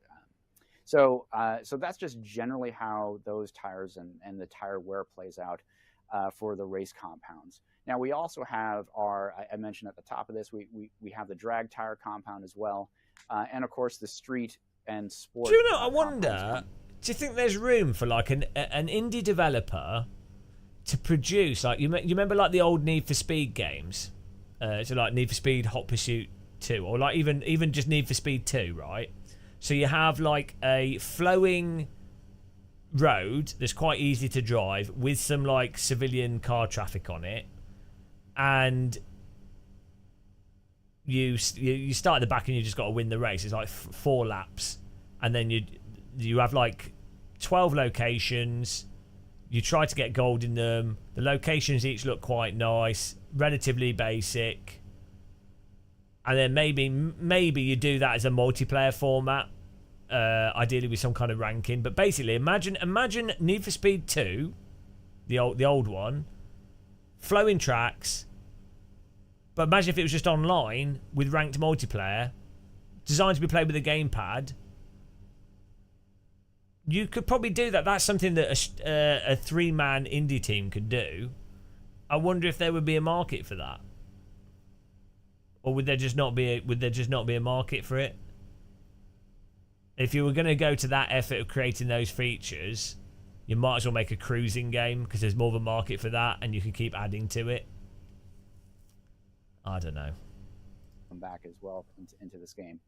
And of course, one of the other things is we have vintage tires and wet tires. So our vintage and you might tires as well are for release cars, it on mobile if you're that are small. fairly old. Kind of imagine the Grand Prix Legend type of cigar. And then you'd have to compete with those other games, so then that's it wouldn't stand type out. of tire that's still in the game. But also, yeah, you'd mentioned wet tires. Wet tires in the game as well. It's much more of a thing in terms of swapping tires out in our multiplayer experience. Yeah, no, obviously you can just play AC now, but AC is not streamlined to access. Honestly, I don't know how a publisher can be so asleep on like not going, right, shit, we need to do an AC that's cruising. Yeah, maybe Test Drive Unlimited could be, but to me, Test Drive Unlimited just looks like a pound shop version of Forza Horizon. It looks like a total fail. Do you know what I mean? It literally it's got nothing intrinsic to itself. It just looks like a worse Forza Horizon. I think people could buy it, maybe they'll enjoy it. Obviously pitting. In our campaign mode, it's a little less about pitting, but you will be using wet tires in the campaign mode. So yeah, once again, so we have street, sport, race tires with the 3 different compounds. We have vintage tires, we have drag tires, we have the wet tires. And that just covers all the different tire compounds we have in the game. The other thing to talk about is we've completely redone how the heat works on all the tires. And that's really about just smoothing this curve in terms of post grip. Like once you get to maximum grip and how it decays over once you're past that grip limit, there's a lot of things that affect that. And heat is a big. Oh, hang on, he's talking about. Here we go. This pertains to driving on the limit. What are you saying? So yeah, once again, so we have street, sport, listen race in, tires, guys. 3 different compounds. We have vintage tires, we have drag tires, we have the wet tires. And that just covers all the different tire compounds we have in the game. The other thing to talk about is we've completely redone how the heat works on all the tires. And that's really about just smoothing this curve in terms of post grip. Like once you get to maximum grip and how it decays over once you're past that grip limit, there's a lot of things that affect that. And heat is a big proponent of this. So the grip fall off at extreme temperatures has, like, the entire heat curve has been changed for us for all of these different compounds. The most important thing is the fall off at extreme temperatures is much smoother. So I think in the previous tire model, That sounds good. Like less abrupt handling, which was a bit of a problem with the previous Forza game. But then it was so sluggish. He's saying the right things. They clearly know what's the right thing to do, but then I think you get into the problem of like, do they still execute the product in the right way? model FM7, we would have kind of, you'd hit extreme heat and then you'd hit this real kind of. She's taking it all. No, honestly, guys, the role she has, it's a pain in the arse thing to do. In terms of grip. And once again, it's just super spiky behavior, right? Because also, the other hard part of this, in a normal conversation, when someone's talking to you, you'd be like, yeah, or, you know, you'd say stuff. But when you're doing this type of an interview, you don't want to say anything because the mic picks it up, it ruins the thing. You don't want your voice on it. So you have to artificially be like, this is not a point where I make any noises, even though that's what I'd naturally do. So you just have to nod, like you're nodding because you want to look as if you're somewhat engaged with what's going on without making noise, that's why it comes across as so artificial. I'm defending her. She's doing a good job. You've got grip, and then it's just I have sympathy for people on camera. And now we have much more kind of smooth decay of grip over time. It's much more realistic. Yeah, exactly, Shumi. The editing, she's not the problem. She's doing a really good job. The editing of this is atrocious because they're trying to make it look like a conversation. She should just do the interview bits. She should always be there. They should have an OBS scene that's just him full screen because we don't need to see her face here. We know she's there from before, so they should just have him full screen. And it actually makes. Yeah, no, I would as well for it. Well, I used like you learn these are things you just learn over time. I'm still shit at it. That's why I'm giving her credit. I'm so shit at this type of stuff. I really appreciate the subtle components of it. Like as I said earlier, I don't know if you were here, just staring into a webcam constantly when someone's talking, whilst trying to for ages. Honestly, it's like. Makes catching the car a lot. Oh, she's not. No, I'm not defending her because she's attractive. She's like 20 something. She looks what 23. That's too young.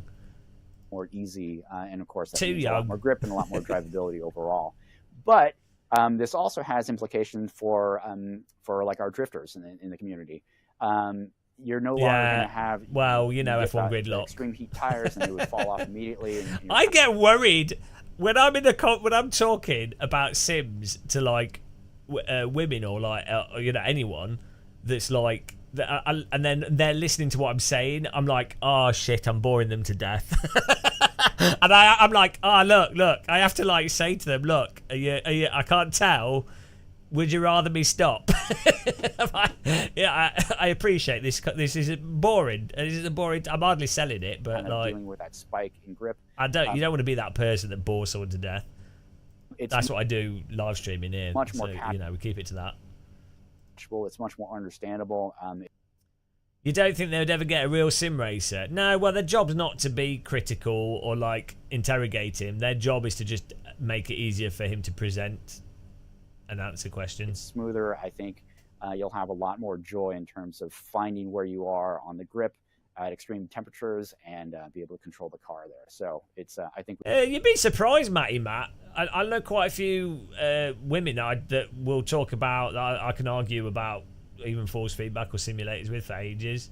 There's a lot of women in sim racing now, surprisingly. We've made a lot of improvements there, especially on the younger side. Everyone, in fact. And then, of course, more not in England though, like in Germany and stuff, in Europe. One of the biggest things that we had just made a change with in the last couple months is just basically how much tire wear is being affected by heat. Obviously, it's all authentically modeled. And we backed that off just a little. You need to work in sim racing. I mean, Maxime would argue with me. Maxime MXM. she's like, the Logitech wheel's great with Gran Turismo. I'm like, no. I'm like, I can't take it. How dare you say something positive about Gran Turismo? To make sure She's just like looking at me like, that at extreme cases funny. when you're really overdriving the car, and really have like, I get really, I like have to like remind myself that it's ridiculous. the car in a bad place, that there's still additional grip there and not overly. The thing is, other people. Yeah, this is Forza. Talk about 67. Yeah, exactly. This is Simception. The thing is, most people haven't been subjected to like 5 years of people are telling them that they're wrong about everything. So that's what's made me a bit mental. I've had like, imagine being relatively competent or knowledgeable about something, and then imagine for 5 years people that literally don't know what they're talking about telling you that you're like just saying the same stupid arguments that are like categorically wrong over and over and over again. It's gonna like make you go a bit mental. It's like you can't help it. Super causing the tires to degrade over time really quickly, and that's all. This is not like finally Max Verstappen, Morad, and other real drivers finally actually saying what, you know, the reality of these games and what's missing. Like, you know, the stuff I've been saying for like a decade is like, oh, finally, because people will listen to them. That, but it all feels really good right now. So let's see. Don't worry, what she's other staring into a things can I webcam, mention around not your tires? soul. I think that's the biggest things here. I think, you know, just as another note in terms of catchability, drivability. How old do you think she? I would say she's like 22, 23 maybe. Since this It's hard to tell. isn't really a tire thing so much, but I do want to talk about throttle lift oversteer. Is one of my bugaboos. It's one of the things that I really wanted to make sure we got better, or quote unquote right. Oh, that's good.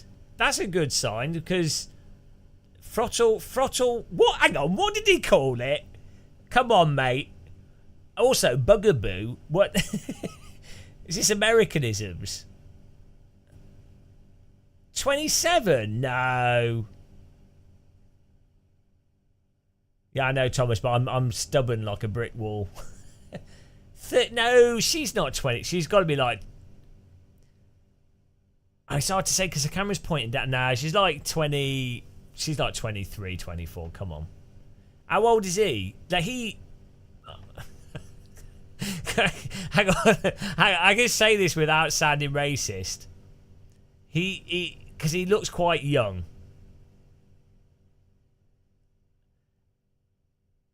Asian people look quite young when they're older. That's not racist, is it? That's just like, that's just true. like Asians age more gracefully than Caucasian Europeans. So he's like what, 40 something, 48, 50, 40, 47.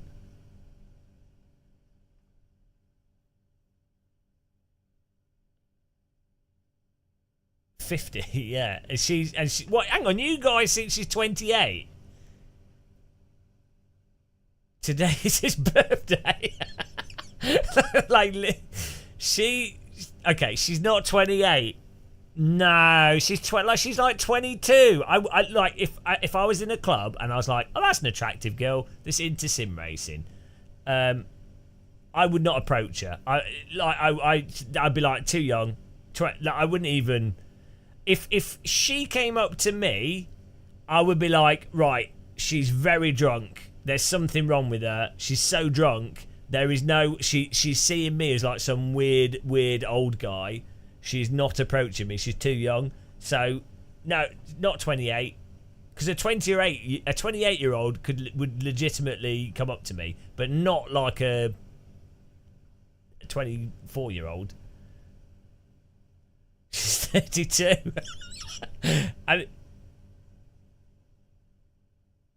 Well, good on you, BRT. Yeah, but Yulia's from bloody Eastern European. They look so young, it's insane. I met someone from Poland recently that looked like they were like 21 or 20, and they were 28. Honestly, you could not, you would not, you would like. Your kebab weighs 1.5 kilogram. Oh no, this poor girl. Right. I think, just as another note. What? No, she's 28.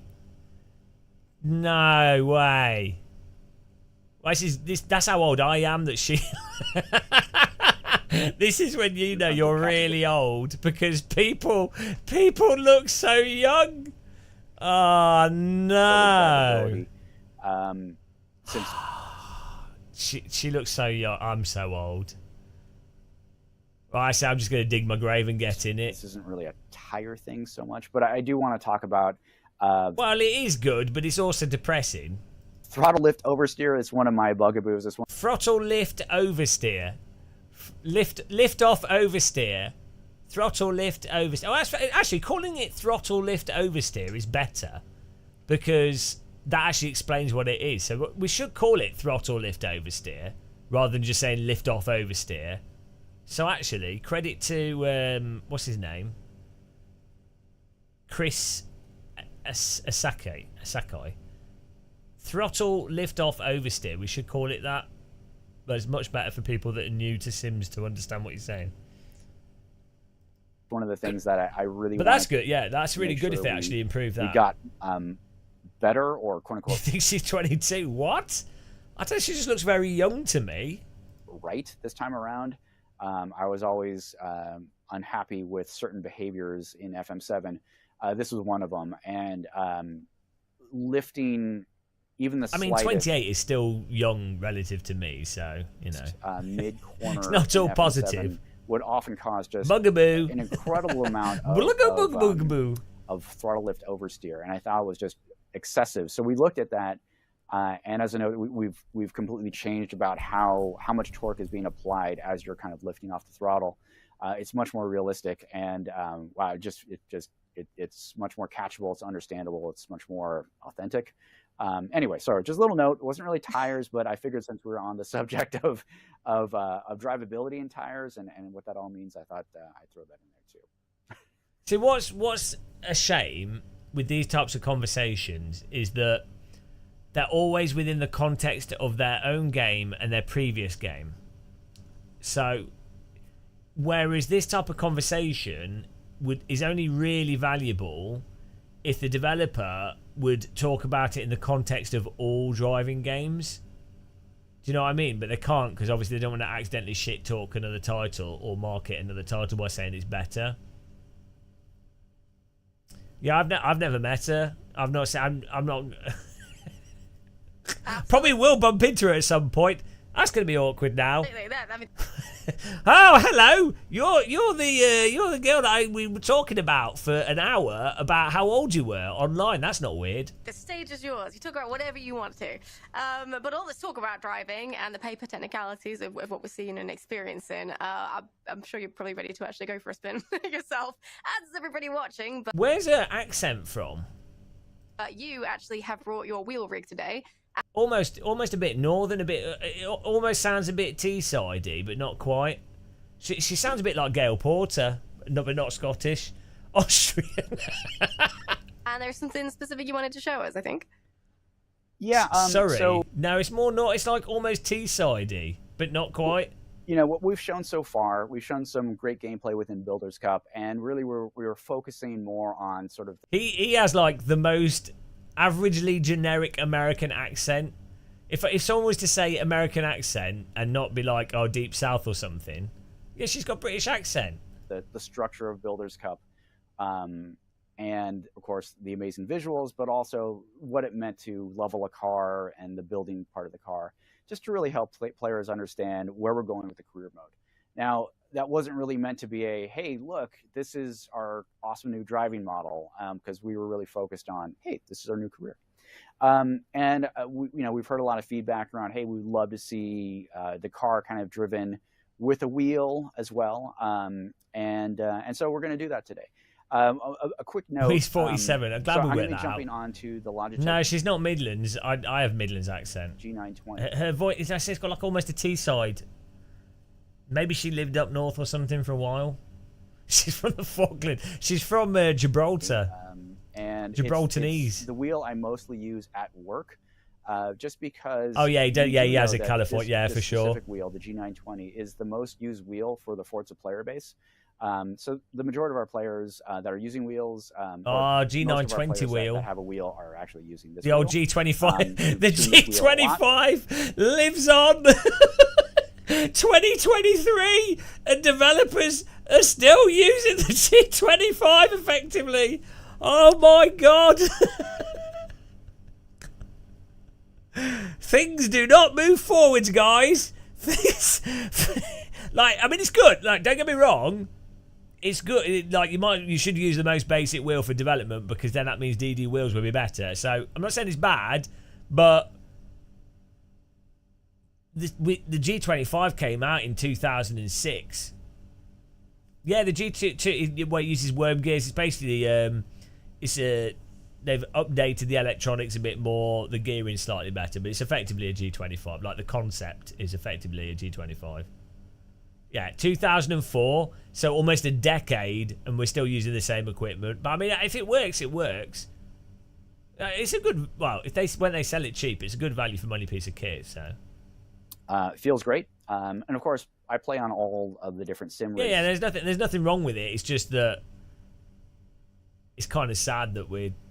Is that oh no, 20? No, not two decades. That's even worse. I even deleted 10 years from my mind there. That's how bad it's got. Well, that's like, it can't have been 20 years. That's a long time. Fanatec set up oh my goodness, I've achieved nothing in that time.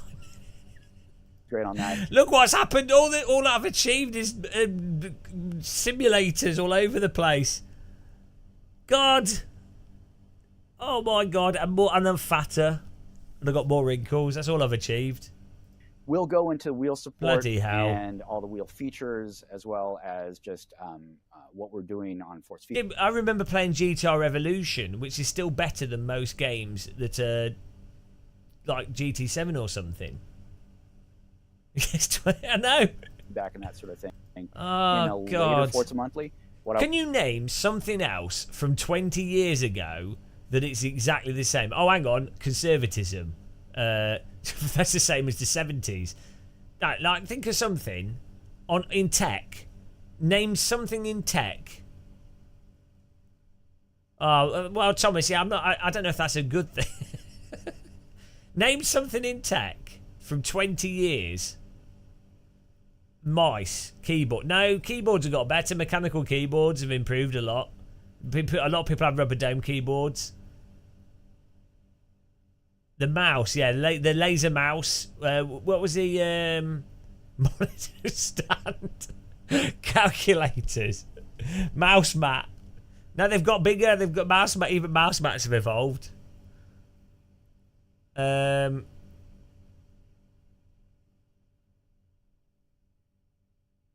Right, in theory, if a product hasn't evolved at all, yeah, to be fair, Thomas, yeah, if it's not evolved at all, due to like production and everything, stuff should get cheaper, right, as things progress. That's how you know when it's like a false economy, because if you have a product, it should get down to commodity. Basically, it turns into commodity pricing. So like a washing machine or something, an absolute run-of-the-mill, total bog-standard washing machine has reached the price point that it's reached, where it's basically its price is the price of the material cost plus some like bog-standard overhead, you know. But it's like a fixed. But if you look at like the G293 and the G25, they've got more and more expensive. Yeah, well, microwaves have been the same since the 50s, so.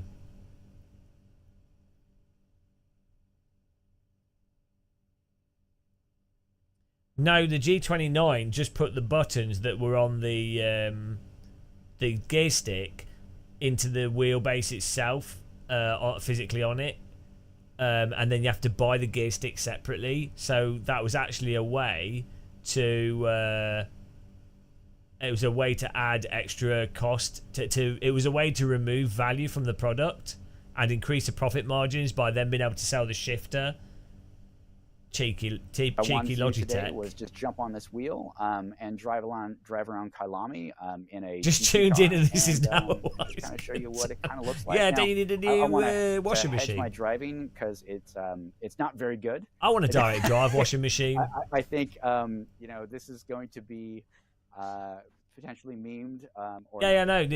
Since the G20, so I think the G27 over the G25, all it changed was the there might be some other subtle changes, but the biggest changes was the gears went from straight cut to like helical gears, and but ironically that made it smoother, but the actual response of it is worse. Is less play, but the G25 actually had higher fidelity force feedback than the G27. If you remember, when the G25 was still out, people would mod the power supply so that those motors could, and put cooling on it, so the motors would be higher voltage, and you would do that with the G25, but you couldn't do it with the G27 for some reason. The G293 has more like processing stuff in it, but it's basically a G27. You know, I'm opening myself to a lot of criticism. I'm not a good driver, but we'll struggle through this, and we'll kind of see what a novice on a wheel kind of looks like driving a GT around Kailami. Oh, you know what? I think she's got a little side monitor with people giving her notes. Either she's looking at him. Look, you know, I'm opening myself to a lot of criticism. Right, I'm not a good driver, but that is her looking at another monitor. That is not her not making eye contact while smiling. Either she's got another screen there with him on it that shows, or maybe it shows the feed, or there's a chat,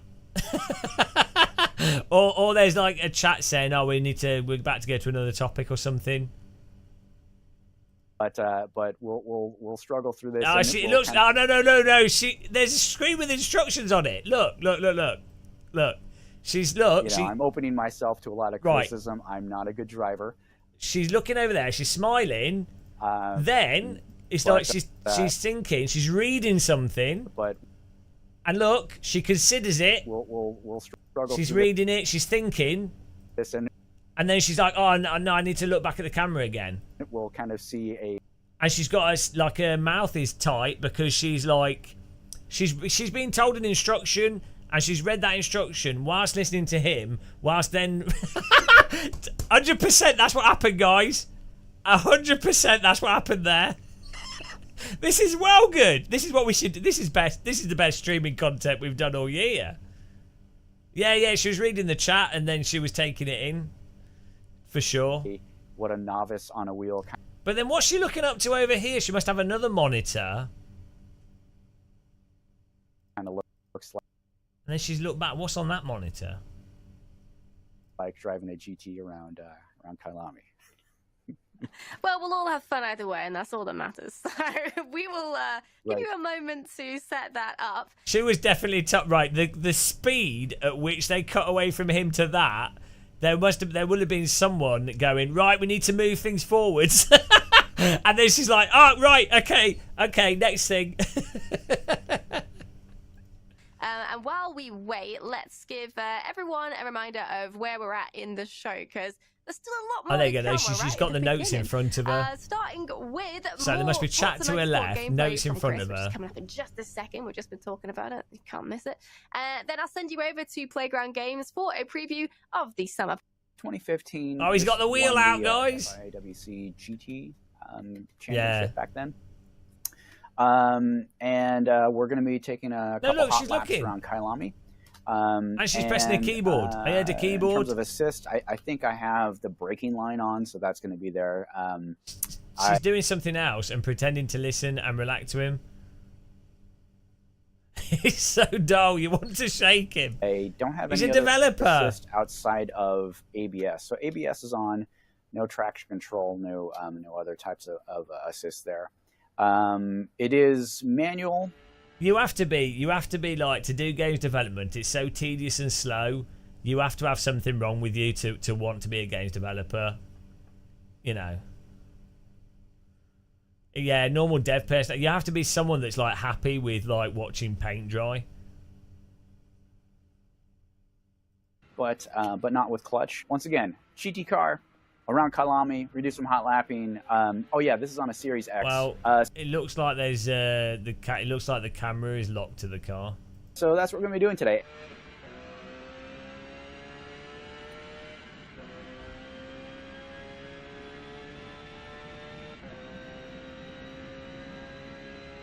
It looks floaty like other Forza.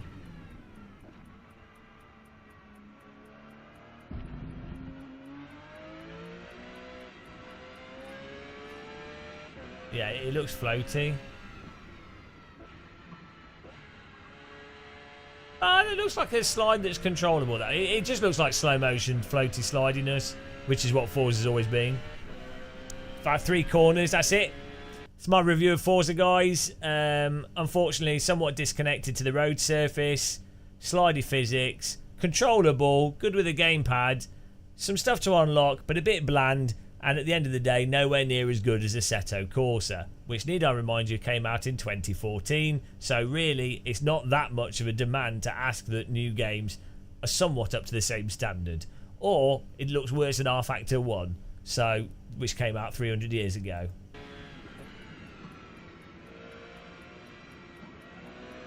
And the slide, that little bit of a slide there looked promising.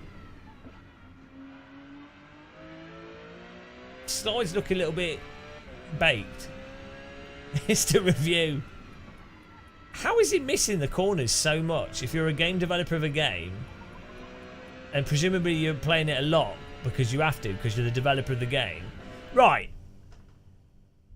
Not to have a go at his driving. Like, fair enough, some people just can't drive well. You are a developer of a racing game. That is your job. That is what you do.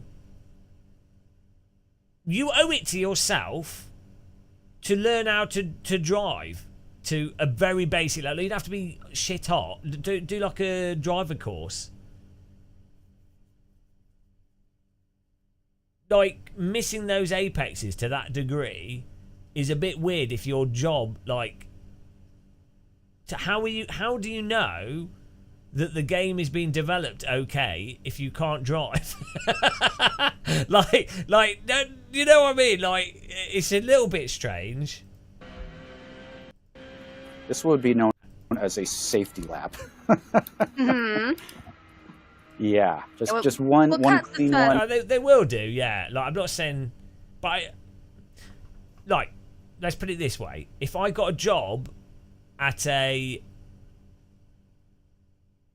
if I got a job at like an archery centre, even if I was like doing some like the graphic design for archery or like something unrelated to the actual development of the bows and arrows, if that's my job and I know it's going to be my job for like 5 years, I would take it upon myself to learn as best as I could how to do archery. Or like, if I was, do you know what I mean? Like, if I'm getting a job in God knows what, like something, if that's my job for, you know, and it's not like a, you know, it's a job that I'm doing because I want to do the job, well, I would learn.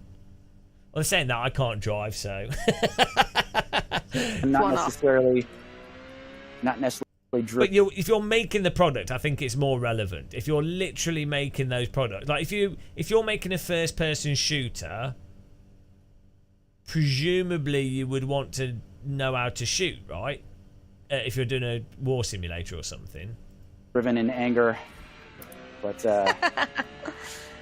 get one good quality time in.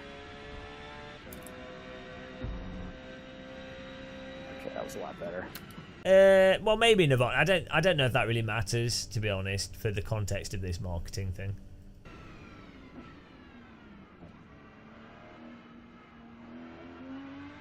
No, if you're making a sim and you're implementing loads of weapons and you want to know how would the player model hold the weapon, where would it be reloaded from, what are the likely components of, like, oh, it's a really heavy weapon, oh, well, you got to go and get sound recordings, how innately would you pick it up and put it down, all those things that you would gather by going to a shooting range, even if it's an arcade game.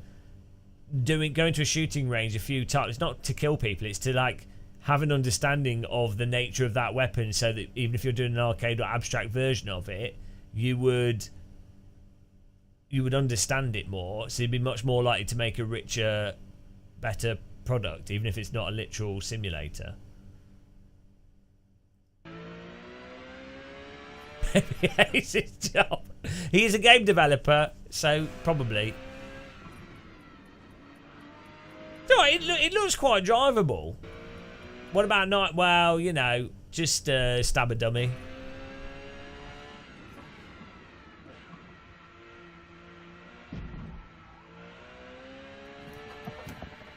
Oh, look at that catch. Hang on.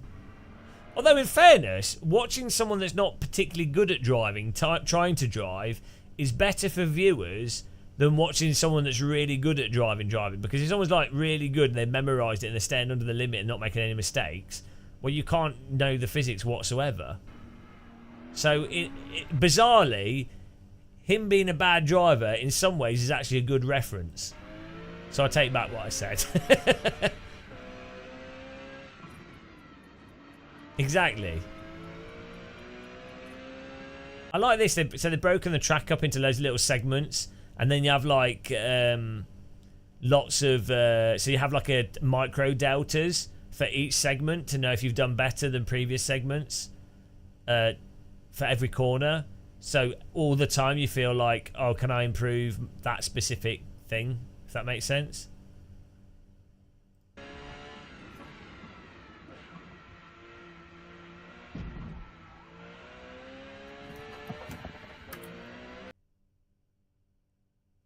I'm not sure what to think of that correction.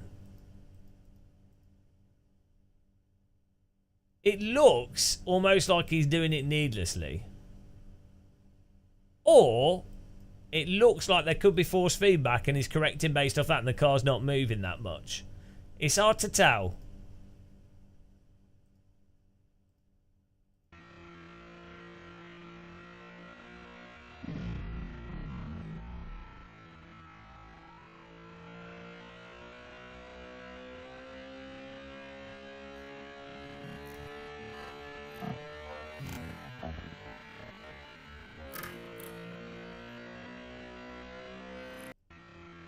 Hang on. Or maybe it's not in sync with the... I don't think his camera's in sync with what's going on here.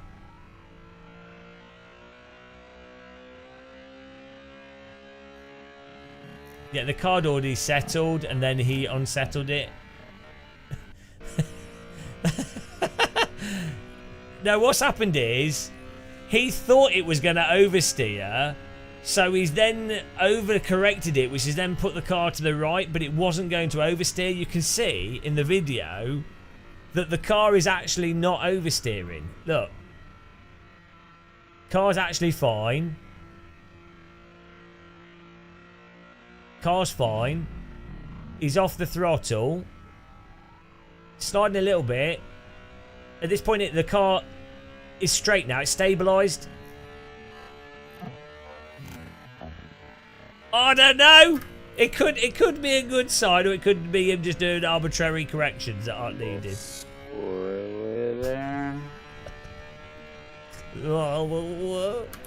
Cool. There we go. Oh, we get to see one slide. Yeah, he's feeling it through the force feedback for sure. That's what I want to believe. Leave the speed. We're gonna watch this on slow motion. We did it well. The drunk. And good, because we are almost out of time as well. But I thought I'd just shut up and let you drive there, you know, we can just experience it all together.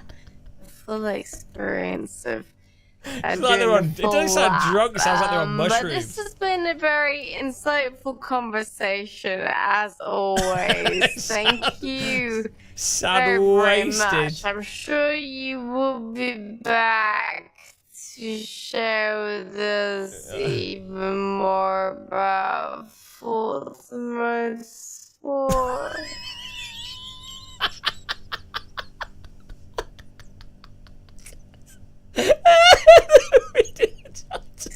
Who is the way that should be a sound effect when she says sport. I do full lap. But this has been a very insightful conversation, as always. Thank you very, very much. I'm sure you will be back to share with us even more about. Here we go, guys. This is it. This is the best. This is it. This is now the title of the game. Fourth Motorsport. Fourth Motorsport. Oh, that's well good. Motorsport. It's the title of the game. Right, we'll go through quickly. We have a lot to talk about still, right? We have our feature multiplayer to get into, and we have all these other modes that we're going to be bringing back, as well as some of the other deeper systems that are going to be driving multiplayer. It sounds like Ben Shapiro. So there's a lot to dive into. I hope you enjoyed the AI and tire deep dive today, as well as a little bit of the wheel. We will, like I said, we're going to dive more deeply into the wheel support going forward. But yeah, I hope you enjoyed today's show. There we go. And October the 10th as well is launch, and can't wait for everyone to join us. Thank you, Chris, so much for joining us today and giving us the time. I cannot wait to join you and our community on the sideline. We'll see you next time, hopefully. Cheers. Don't forget that Forza Motorsport is coming this October 10th to Series X as Windows 10 and 11 PCs via the Microsoft Store and Steam and Xbox Game Pass for PC and console. Lots of opportunities and ways to play. So do pre-order the Forza Motorsport Premium Edition and you get to play 5 days early. Xbox Game Pass members can upgrade to the Premium add-ons bundle to receive early access and all the add-on content included in the Premium Edition. Steam players add Forza Motorsport to your wishlist today to be notified of when pre-orders are available for you. That is all of our Forza Motorsport news for today, but there's plenty of show left, including a look at the new series update for Forza Horizon 5, and that is coming up next with Charlie and Playground Games right after this.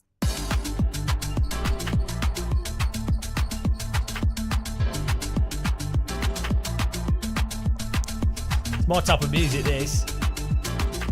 Here's a good time to learn more about some of the new cars arriving as updates. After that, we've got the summer party finally. The cars that are used and rewarded the players. Wonderful. Well, I think this is a fantastic segue and to deep dive into an ocean of summer content. Let's have a look at the upcoming festival playlist. What have you got on offer for us this time around? So as you can see, Delight is the summer party. Your series rewards for 80 points is the Ford Liberty Mustang, and your 160-point reward is the Dodge Super Bee. There's such a muscly car called Super Bee. I love it. I love the juxtaposition. Yes, exactly. What is this? Diving into our wet season. For 20 points, we have the Ford XP Falcon, and for 40 points, we have the McLaren 765 What LT. is this? 40 points, 20 Your weekly points. challenge is the 2015 Dodge What Challenger is this? Hellcat. Lovely. You've got your daily challenges and your Forzathon shop, your standard Horizon arcade, your trial, and then some lovely summer event maps. party. This one, Arco Raceway, Oh, it by looks like a Renegade party. 678. Oh, is this for Takes place on Forza a really Horizon?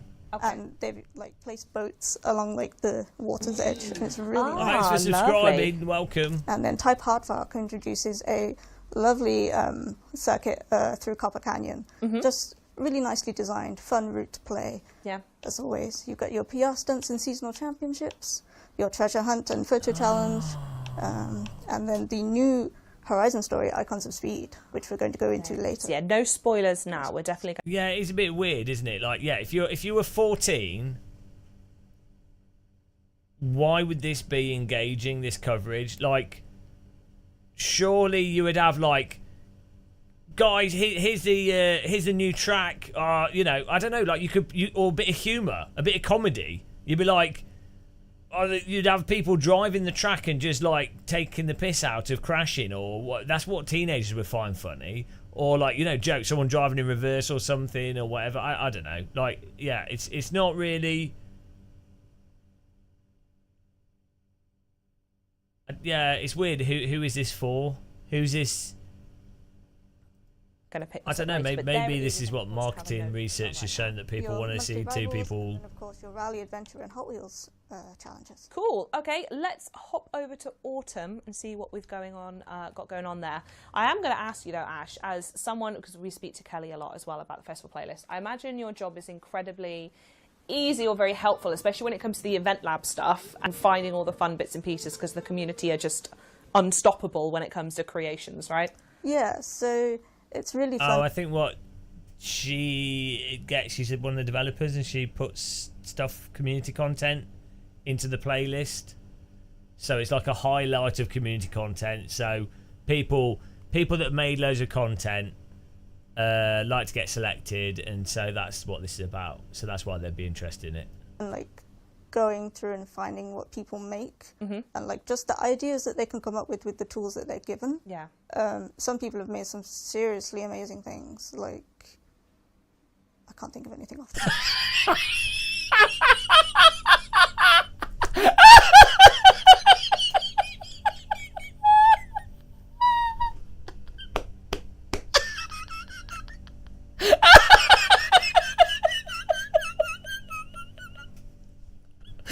Oh no, that's so funny. Oh dear. Hang on. Yeah, she's probably just nervous, so I'm not laughing at her. I'm laughing at the idea of someone saying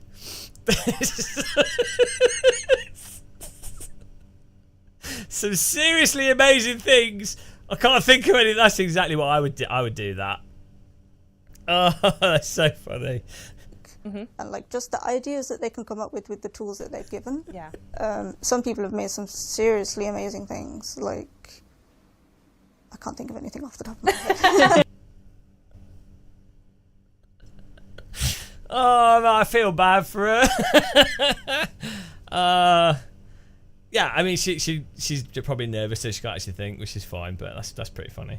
Seriously amazing. They're so good. There's just nothing. Oh, choice paralysis. Oh, no. That's literally it. Like, exactly. There's so many good things that to just name one would be a disservice to anybody else. And the least we can do is put that's some well of them good. in the festival. Oh, definitely, right? yeah. Talking of which, autumn has arrived. What's happening Oh, they here? did it. The So team in the studio did a good job of... Pontiac Hot Wheels Trans Am. Really nice car. And then your 40-point reward is the Audi RS4 Avant. Your weekly challenge is the Ford Shelby GT500. You have your daily challenges and Forza it's fair enough. Like, you know, not everyone is like comfortable on camera and stuff. So like just generally nice scenery. Sherwood Forest Raceway by Rick Ranger 711, and then a really nice like circuit race around Mullehay by Sam Builds YT. I like the so she's like, she curates the content,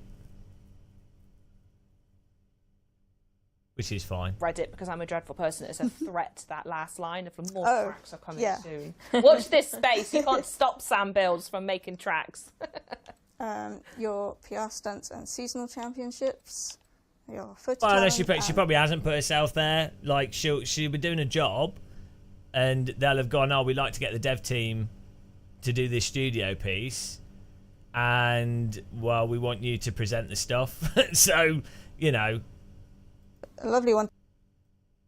You know, I mean, you don't know how like to point out how nervous someone is. I mean, maybe she isn't nervous. I don't know. She could be absolutely. The reward is a car horn. Yeah, no, she's one of the developers. I think she's one of the developers. She could be absolutely shitting it and doing a relative to her. She could be doing a really good job. To play this update and just be surrounded by the ice cream then van. This form, you have to ask the question of this format is like, because I've met quite a few developers that like they're really good developers, and I'm pretty shit on camera, ironically. You like don't force people to go on camera that it like gives them an absolute meltdown. You know, music. But it's this format of like let's get to know the developers. And then of course you've got your Icons of Speed and monthly rivals, as well as your rally and Hot Wheels challenges. Wonderful. Okay, so over in winter, which I suppose if I remember everything I know about this game correctly, winter's the hot season, so that's actually really the summer party. Yeah. Yeah, I always think that whenever we do this, and when I knew that we had the summer party coming up, I was like, oh, I bet there'd be something really fun in the summer season. And then instantly you went, it's the wet season. I was like, oh, no, never mind. This is what you were saying earlier, Michaela. Anyone who watches a show not based in England, our summer season, it rained yesterday, so, yep, not far off with me. And they for Australia or something, or South America. Mexico. It's South America, isn't it? I suppose. Anyway, I'll stop talking. What's happening in winter? So excitingly, is that a word? Let's make it a word. Yeah. We have the highly anticipated Toyota GR86 and the McLaren 650S Spider as your season rewards. Your weekly challenge is the 1987 Pontiac Fiber Trans Am GTA. And then you have your daily challenges, your Forza Done Shop, your trial, more cool event labs, 2 circuits this time. One is a really nice sort of oval circuit equivalent. I know a lot of people really enjoy like a big oval circuit, so that's the Adel circuit is reminiscent of that. Nice. And then the Apex Alligator is just a nice big road race. People love that as well. You have your playground games, your PR stunts and seasonal championships, your treasure hunt and photo challenges, a lovely pun by yours truly. That sun is out, yes. But see, and now you're sat here and you're saying I'm responsible for these things. Some ownership, finally. I was so excited. Yeah, I think so. Is it Playground? This is Playground Games, isn't it? That do Forza, and Turn 10 do. You have Icons of Speed and Monthly Rivals, and again your Rally Adventure and Hot Wheels challenges. Wonderful. And last but not least, let's check. Yeah, I don't think it's a particularly good format for showing it off, is it? It'd be more, that would be better to do a montage of the community stuff that's been selected, and quick edit, show them what they said, show them what they did, but as a montage of like people actually racing it would seem to me to be a much more engaging way of doing it. But then, I mean, obviously then you'd have to record the montage and edit it. Maybe they didn't want to put any time into that. So, but they recorded the background footage. They wanted to do this like this studio thing though for whatever reason. I guess the idea of this, the whole point of Forza Monthly, is to try and humanize the developer as much as possible.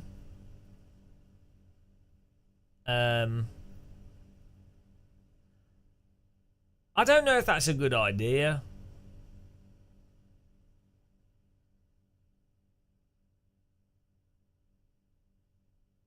Do you know, like from a consumer perspective? Out spring. Do you have a particular favourite season, either in game? I'm not sure if it comes to festival players, if you try to weight them certain ways or that process in the background. But do you really care if the developers are really nice people or complete arses? If they're making a good game, the game speaks for itself, doesn't it? Really, like. In game, it's nice if people are nice, hot weather, and but I think a lot of the lakes dry up, so you can drive around those. That's really fun. QuakeCon. Really can you imagine? Can you imagine that kind of talk with this?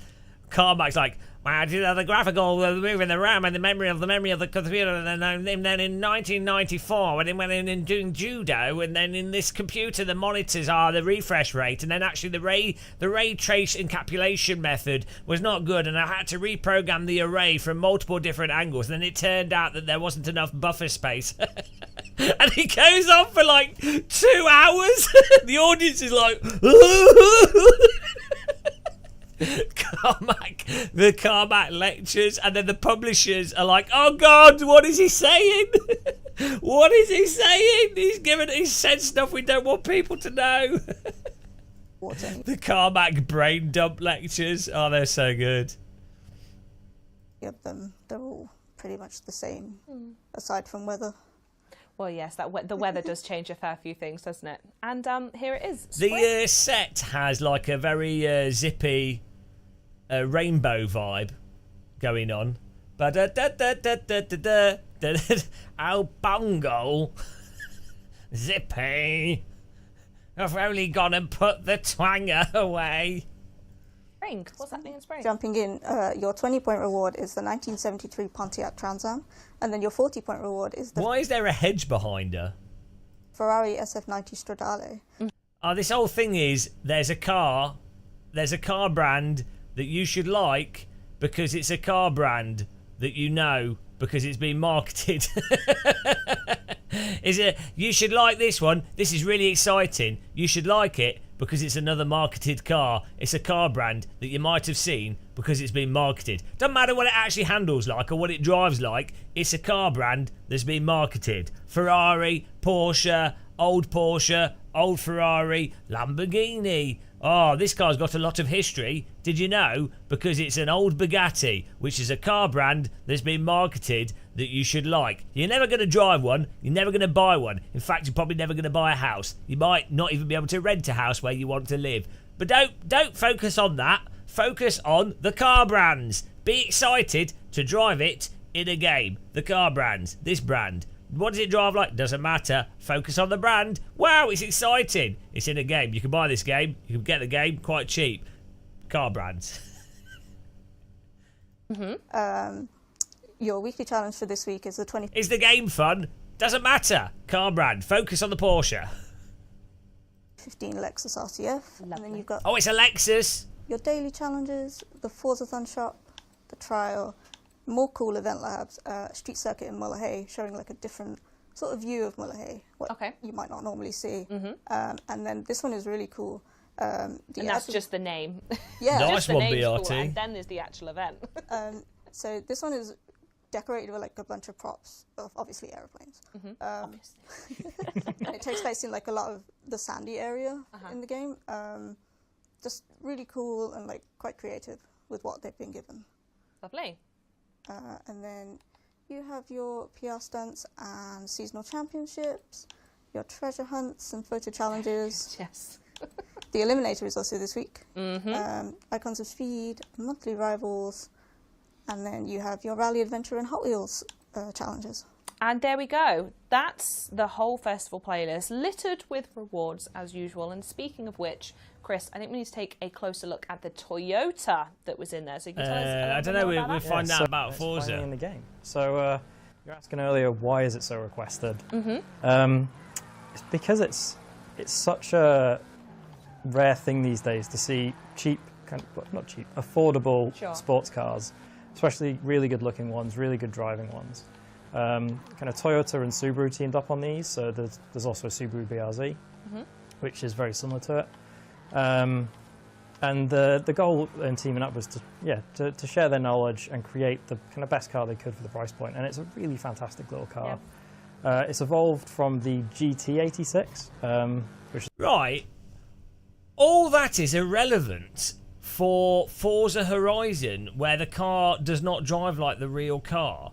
It's so weird focusing on the reality of the vehicle as if it's relevant to the simulator. I mean, it's relevant in the sense that it visually looks like that car and it might sound like it, but from a gameplay perspective, it's all marketing bollocks. It's like complete bollocks around the idea of it being a car brand rather than the intrinsic qualities of, guys, we've added the Toyota to the game, which is a really popular car in real life for the reasons he said, but in Forza, because the car's like really nippy and light, specifically these handling characteristics, we've got this track that's also a road and off-road, and the car handles that situation particularly well.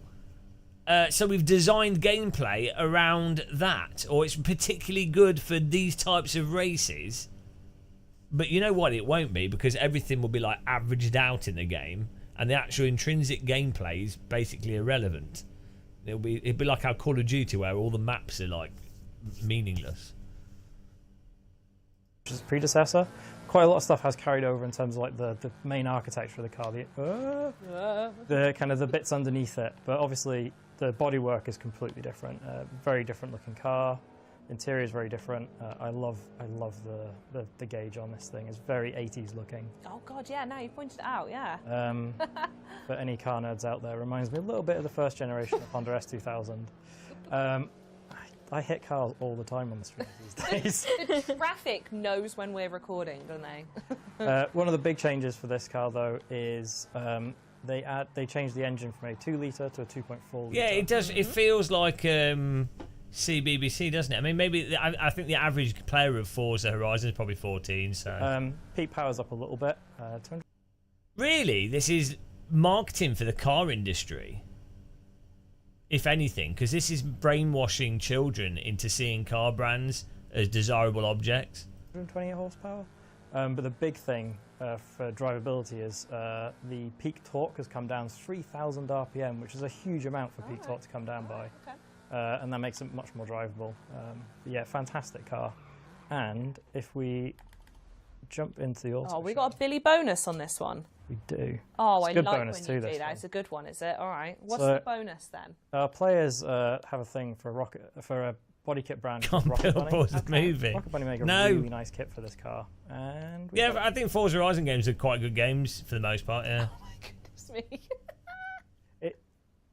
It really changes the look of the car, but in a really good way. It's like, and I say this with like full confidence and compliment. It makes it look like really fantastical and cartoony. Yep. Which is, I just love when we do that in Forza as well, because the game is so realism, and then you just get a wild kit like that in there. Yeah, they really are. Like Rocket Bunny's design is very much like if you were to like just imagine a kit and make like do a render of it, like not caring about functionality, you kind of end up with where Rocket Bunny go, but they're functional. I love the bigger wheel arches on it, so we've used the taller tyres upgrade. So if you do the body swap on it to do the body kit. There are taller tyres available to it, just to fill out the wheel arches a little bit more, and it gives it that real like concept car look or toy car look. Absolutely fantastic looking kit, this one. But yeah, GR86, we've finally added it. We've only gone and done it. Wonderful. Right, up next, talking about something else we've done, I think we need to check out the Horizon Summer Party and how it's affecting not only the stadium. Yeah, but that's because you've shown them the way cat debate in Novotny. You've ruined them. Now they can't enjoy. All you've done is ruin their ability to enjoy the shitty games that's available to most people. Now they'll be grumpy, miserable old gits like me, where AC represents the lowest threshold. And as a result, everything else is terrible. But the street outpost as well. Yeah, you've deprived them of the lust of car brands. Well, and also I'm told maybe even the very fabric of time itself. Michaela, are you able to explain what the heck that means? Oh, well. Wow, Bulb and Biscuits. Maybe you crashed really hard. So we brought summer to Horizon, and Chris will show us in a second. We decorated the street scene What's her accent? She's Swedish. What's her accent? Festival side with a lot of props that basically Polish, maybe? make you feel like you are on the beach. And we... I mean, this reminds me of my French friend when he was learning English. To Horizon, and Chris will show us in a second. We decorated the street scene festival side with a lot of props that... Are you ready, guys? This is a word which doesn't come across too well when said with accents. Basically make you feel like you are on the beach. No. I like to feel like I basically like to feel like I'm on the on the beach. The beach. Hang on. Google captions. To Horizon, and Chris will show us in a second. Oh no! No! We decorated the street scene what will it say? With a lot of props that basically make you feel like you are on the beach. Okay. No. No, it's fine. It's just me. It's me being rude. And we saw that a little bit actually when Chris was driving just then. There was the palm trees along the road. Right, it's probably like she probably speaks like 5 languages. Do with Oh, it. Yeah, it's jeez. not a bug. Yeah. It's meant to be there. It's meant to just make you want to drive. Well, where do all you think that the way accent is? towards, It's quite a nice the, accent. Street festival side. Mm-hmm. Yeah, so we've got some smashable assets like the waves that Chris just smashed and the palm trees. Like bits, yeah, Danish, not Swedish, yeah. And we decorated the whole site with those props. It sounds like someone that's learnt English in Brighton. A Danish person that's learnt English, picked up a sort of English Brighton accent, but they're Danish. And some parasols and some banana boats. Basically making it look like you are on the beach.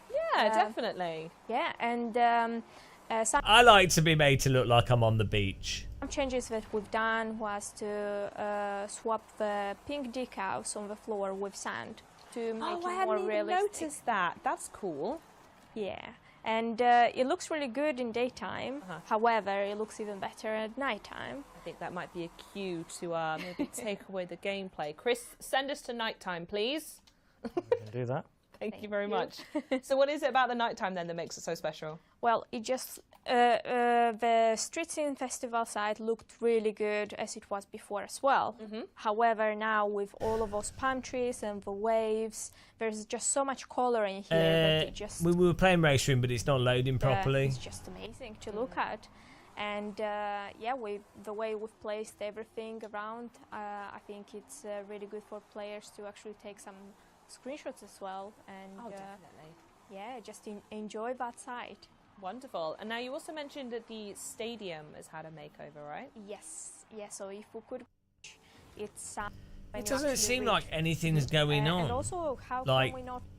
There's not like a new game mode. It's just you can place objects in the game, and then people have made like little environments or whatever. But there's no like specific game.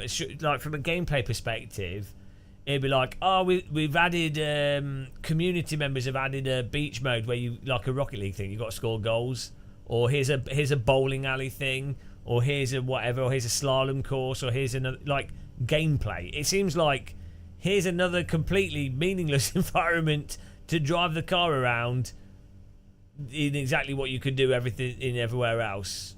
So Add some beach balls. We've got like 2 beach balls. but I guess the point of this is people made them and it highlights them, and so it makes them excited that the thing they've made is being shown off. It's like Blue Peter, isn't it, really? One small and one very big one, just to make it more interesting for the players to push it around and yeah, basically do that. Yeah. Well, it looks like, Chris, you're having a great time, not only with the pops, but I think maybe now's the time. Tell us about the car then. Yeah, so I've actually got a prop. So What, in-game or? Because we've just spoke about them. As mentioned earlier, this is the Hot Wheels Trans Am. This little thing. And here's one I made earlier. So this is actually, if anyone remembers back on Horizon 4, we did a car pack called Hot Wheels Legends. So Legends... I skipped that. These really cool tunnels that we're going to go into in a second that I want to show off. I think the neon lights that we added for midnight have just like... They all sound like they're just falling asleep. And then, for all the different what is this? events that I imagine everyone's the been making. vibrancy that they've They're just different racetracks, I added guess. to almost every event lab, because they've definitely been used in all of them since. Must be awesome. Love the reflections in the back of the car. Oh, yeah. That's beautiful. It's like warp speed. This It's is so so pretty. nice. So this adds into the space theme. I suppose at this point you might go, yeah, this is kind of spacey, I guess, Charlie, but why is it called that? And then I suppose we can maybe pull the camera. I don't know. This only makes sense if it's for like 12-year-olds or something. I'm just trying to understand. This feels like Blue Peter, which is fine. There's nothing wrong with that. Maybe that is the market for Forza. I thought like it was more like sort of 14 to 17-year-olds. I didn't think it was like 12-year-olds. Do you know what I mean? And I'm sure there are younger players, but like if someone was to ask me what's the demographic of Forza, because it's quite a complicated game to interact with. Like there's a lot of stuff going on. And also, why would you care about actual real cars? You'd be more like, I'd be more interested in crashing and stuff. Yes, so with this update, there'll be a new icon in this top kind of right side. I definitely didn't need to forget my right and left then. So it's called Icons of Speed. Freetive music, not really, because I'm interested in games design, so it's in general. And it's obviously all about the icons of speed, so the fastest cars through history.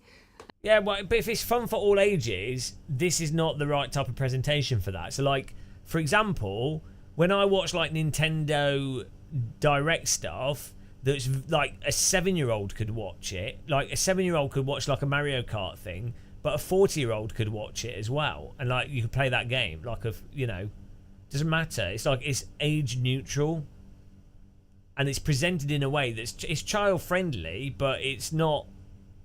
Do you know what I mean? So if we kind of take you through the chapters, you kind of start from the slowest, going up to chapter your. Oh. Oh no! I mean, to make it easier, you made it wet. Or yeah, right? Exactly. Make sure to make this. I feel like everyone's going to help talk here, so I can get some skills. No, we should all just be Actually, it would be funnier if we don't say anything. It's just total silence. Double pressure. Chris, I'm sure we've had a conversation about this car in the past, but are there any fun facts about that one? We can loads. Yeah. Bring in just while Kelly's in focus. Oh no! No! Wrong. Near the vehicles, not the farm. There we go. I like the way in Forza how you can just drive through Armco. Can you imagine like how mental the crash would be from doing that in a real car? I think it's good. It makes sense. For gameplay, it makes sense. Good, like the walls in Forza Horizon 4, where you can just drive through those stone walls and they just fall apart over the car. Like, obviously it's more fun that way, but it's just funny. That was always a problem in driving games in the past. Was lampposts and stuff would be just solid, so you'd be driving, you make the smallest of mistakes, and you get stuck on a bloody lamppost. This has had 87,000 views, and it was streamed 3 days ago. But super fun. So not many, really, given how big Forza is. Also really cool. Yeah, given how big Forza is, this is like had really bad viewership. You'll do this easy. I'll give you some facts. Oh, go on. It's fast. Nice. That's it. Yeah, context clues could give There it is. That's it. Yeah, it's one of only a few cars in Horizon. Yeah, it would seem to me that this would be better as a 25-minute edited video, and then this interview, the developer interview about the new Forza game would be better as other content. But maybe they have taken it out and done other videos with it, but all this Forza Horizon stuff, I think they really should keep it totally separate from Forza and develop two distinct products that people would buy both of them. They can do over 300 miles an hour. Is that without? Yeah, well, they were well good BRT. So you would find out about new games. The writing would often be quite sarcastic and well written, and then the demo disc would have like rando stuff on it that you'd never otherwise have looked for. Stock tuning. Yeah, I think only car in the game that'll do it stock. Wow. Okay. And there it Yes, is. 300. I mean, You just need to do one more. come on. Yeah. I think that was not like the demo disc thing was a good. It was a good way of being introduced to not an overwhelming amount of software to try games out with. Whereas now, demos aren't really a big thing. Yeah, that's actually a good idea for a website, you know, like or an app, like a Steam that's just demos, and then every month you add demos to it. Like demos aren't made, so it wouldn't work. But like, I know Steam want to do that timed thing. I mean, but I just think as a format, as a thing where you're like, every month there's something with like 5 to 10 demos on it that aren't huge, is a really good way to expose yourself to a lot of different types of games, try things out, play with it, see what you like, and discover things that you might have not thought you would like without investing too much time to it. Because that's what I used to do on the like PC format, PC Zone, PC Gamer, and Atari format and stuff, ST format. You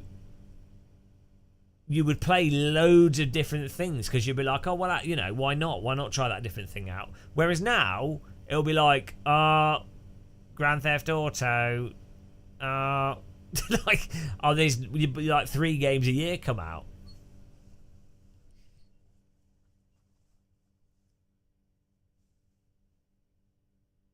Kelly, you can just drive Excuse backwards my for the rest driving. of it. Oh, God. You put the pressure on me. One for the road. Yeah, the actual game mechanics in this, I mean, I think the handling is actually fine in Forza Horizon, but I think the game mechanics are so meaningless. Like, the points that are accruing and stuff as you drive in Horizon, it's not compelling. It doesn't make you go, I want to learn how to handle the car better, or I want to do better at this or that. It always seems totally meaningless to me.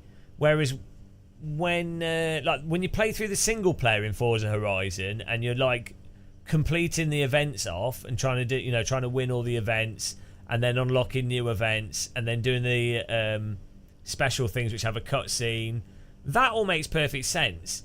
But once you've finished that core part of the game, there is nothing compelling in Forza, I think, from an actual gameplay perspective. It's like it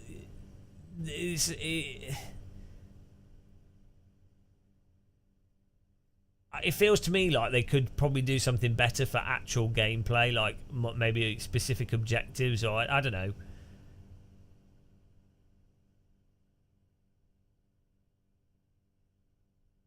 I think that's the problem with open world environments as well. You have so many roads that it all kind of just becomes a bit meaningless.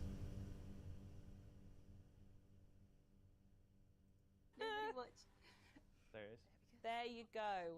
Tremendous. Let's see how many stars you get. So that's your favourite one, but all the rest of them is different challenges, different speed cars, but that one's just the near miss. Okay, they do. So they do have like, they do. Yeah, there you go. They do have. Okay, they do have challenges where you got to do near miss and stuff. Right, fair enough. Yeah, definitely. Well, thanks so much for the sneak peek. I'm very excited to check out the rest of the story, which will be, by the way, available when the new series begins on Thursday. But speaking of speed, Chris, it looks like we've got time for another test drive, if you're up for it.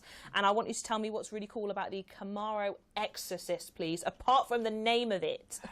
Damn it, you've taken my best I fact. know, it's the best. It's called the Exorcist car.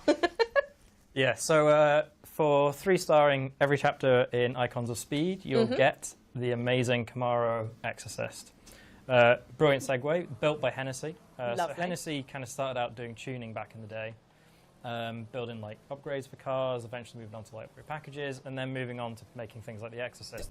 I don't understand this whole like thing of like the obsession with the real car stuff. Like how is that relevant to the game? Everything drives the same. And eventually things like the Venoms. Wow, okay. Kind of. I guess maybe it looks different. I was going to say, you slowed down for the jump then. Normally I go roundabouts in my game. No. You can't go around this one. Stunning. So Hennessy. But if it actually handled properly, like different, then you'd have an intrinsic, like, so when you have like these types of cars in AC, like a different, like a Porsche or a Lambo or whatever, you need a degree of depth in a driving game for the handling to actually convey the different cars. If a game doesn't have a certain degree of quality to its simulation, you can't actually have the vehicle exhibit the essence of that vehicle, because the differences between cars are quite subtle. Hello, Paul Smortons. Thank you. So it makes more sense for them to be abstract and much more arcadey, and then make a bigger thing out of it having some like weirdo arcade feature, or it's just totally irrelevant. It's just what the car looks like. So it's just weird to be really like fixating on the specific real world cars when the game itself does not have the physics depth to actually really make that a point that's worthwhile being a point. Why have we not got a DD Girl? Paul Smortons has lathered me in channel memberships. Oh, there we go. Church of Force Feedback. I was broken. Thank you, Paul. Blessed be your force feedback wheel strength.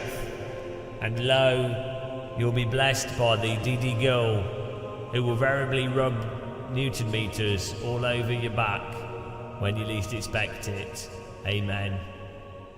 Can we have an amen in chat?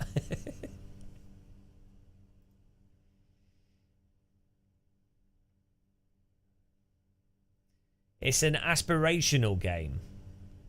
I think that aspirational component, I think that's disgusting. I think aspiration to own specific cars is it's terrible consumerism. It's the worst. It's the worst. It's not virtuous, is it? It's actually offensive. This is aspirationally promoting vapid consumerism on items that are directly responsible for the destruction of the environment. Forza Monthly is directly promoting environmental destruction and to children, completely ignoring the needless damage, death and destruction that the car industry with these types of vehicles is and fuel consumption is directly responsible for. There's no like this is all happy and yet it's an endorsement. They didn't think that they'd get that analysis. Take a Camaro Z01, I think 1LE, based on the bits of carbon fibre on it. There's no expectation of Forza having sim physics.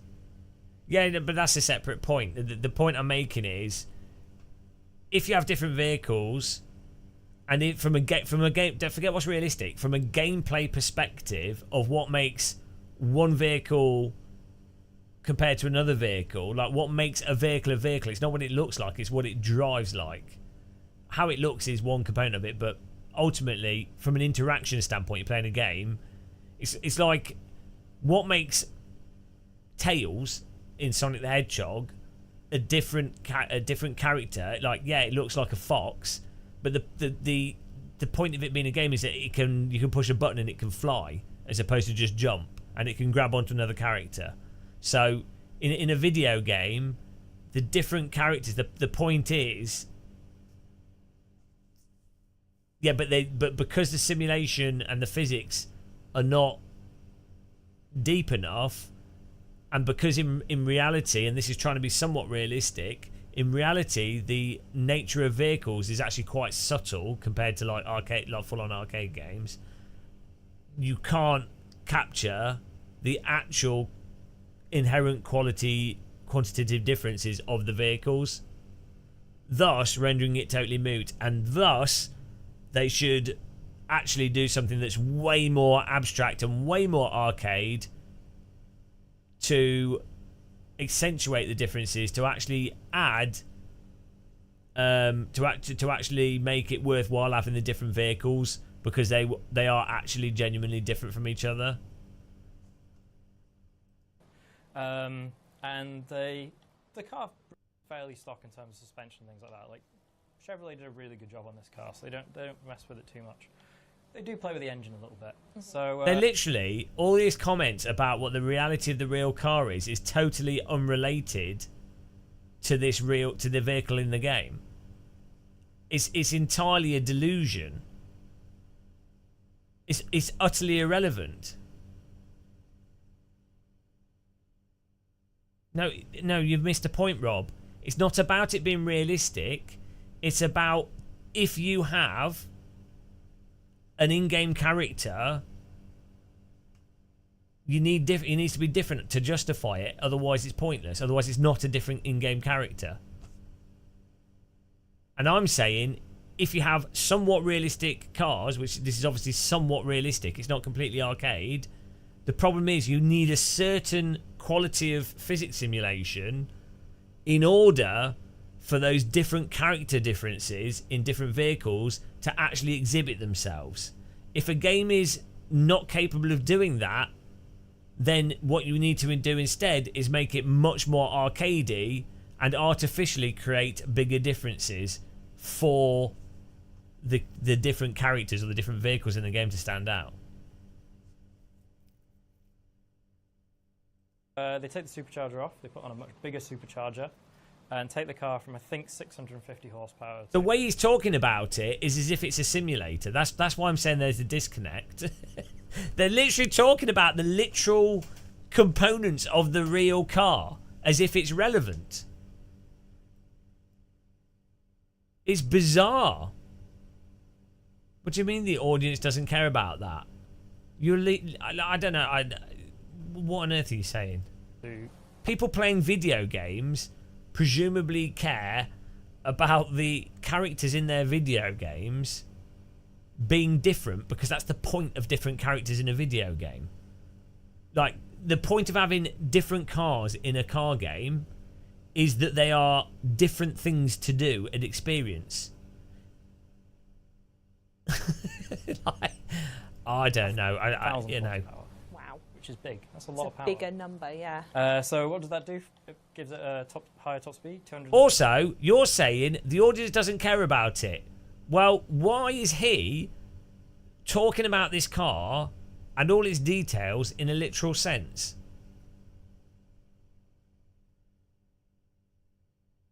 You know, 17 mile an hour, 0 to 60, I think, in 2.1 seconds. There's just like this weird, complete disconnect between what's going on here, what is required in reality. It's just like a complete delusion. Light the rear tyres up, which, with 1,000 horsepower, you're going to light the rear tyres up. Yeah, it's a delusion of it's the idea that it's somehow the embodiment of the real car, and then pretending that's the case when it's not, and that's completely irrelevant to the actual gameplay. It's just weird. It's just a bizarre disconnect. That's all I'm saying. I'm not saying people can't enjoy it. Yeah, no, you're completely missing the point of what's being said, Rob.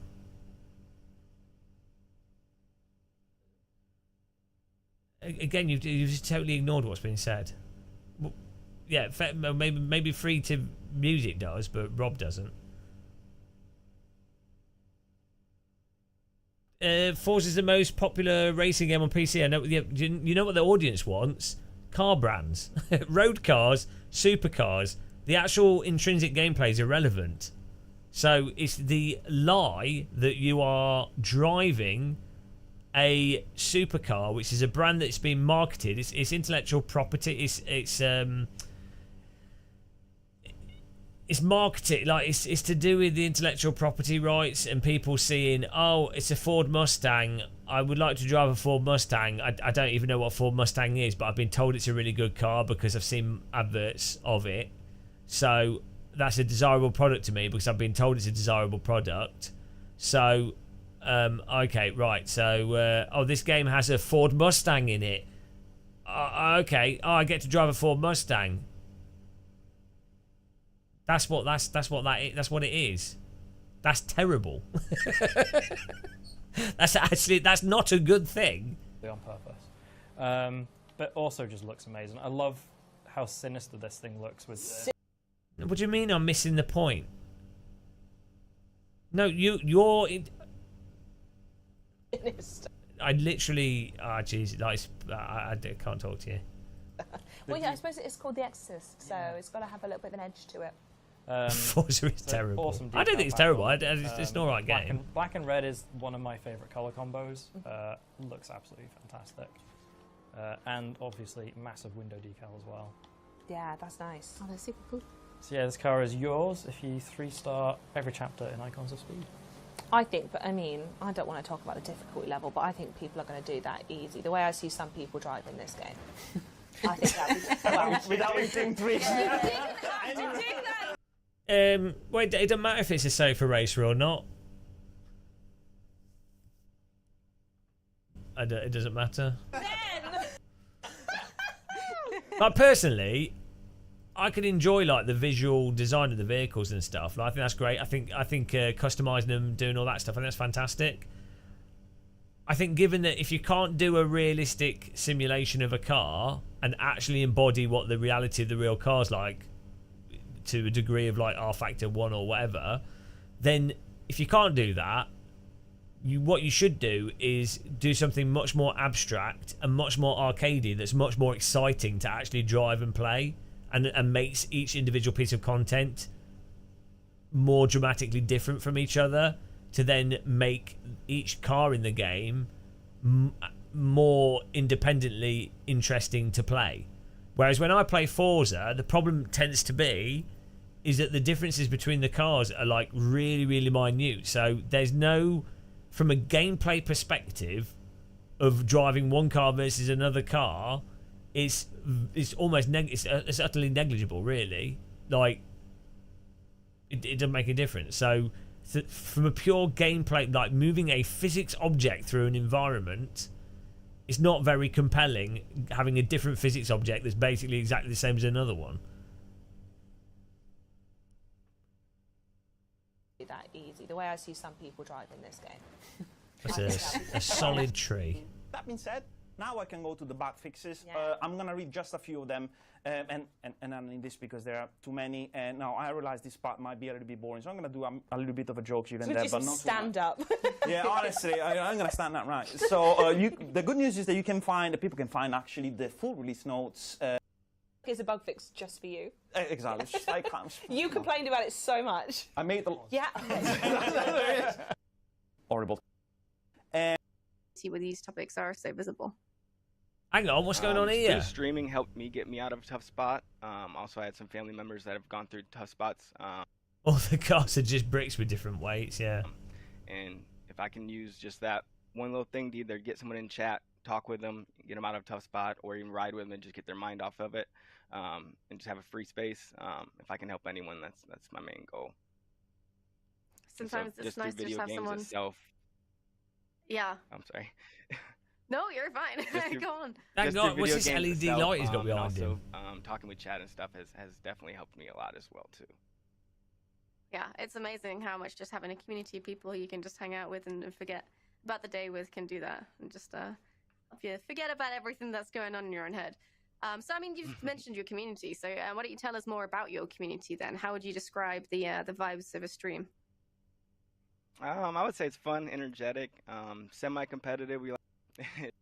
So and I mean, yeah. Is there anything in particular you're looking forward to at Motorsport? Honestly, to let everyone unleash their competitive side.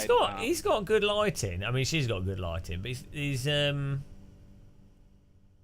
sat up in a sitting room here. Is this his normal position, or have they, because they know he's going to be in this, have they like preemptively forced him to set up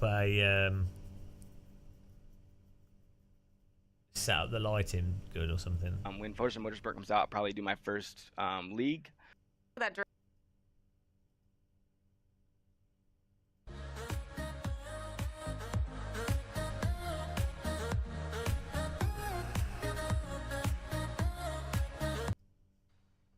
Hello, Ali. Welcome back to the show. How you doing today? Hey, it's great to be here. Thanks so much, Lee. It's always a pleasure. Community manager. Absolutely. I missed you last month. We were over at the Peterson. You had to do it all on your own. It's a little lonesome community segment. Oh, it looked lovely, though, out there at the Peterson. It looked like a good time. Very ritzy. Very lovely. Yeah, absolutely. A pleasure going down to the vault. But we have things to talk about, so I can't really reminisce.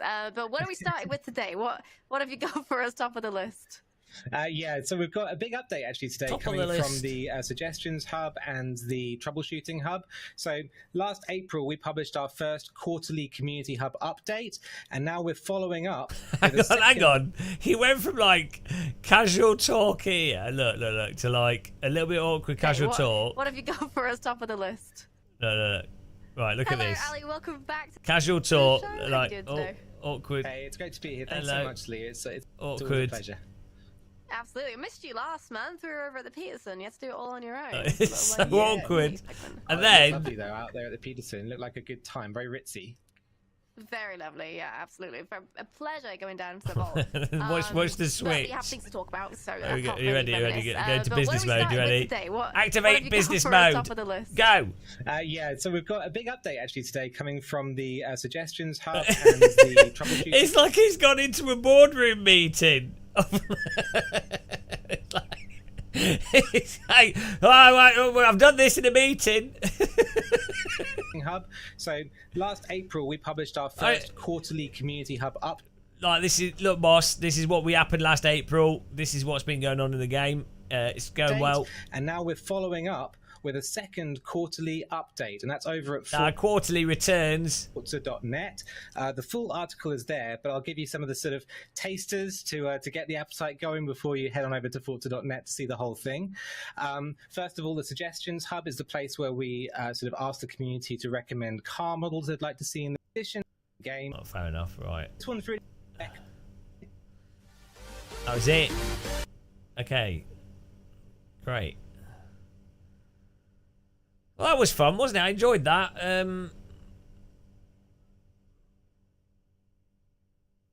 Oh dear.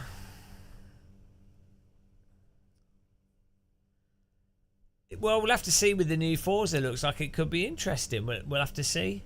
We'll have to see, guys. Hold on to your dingleberries.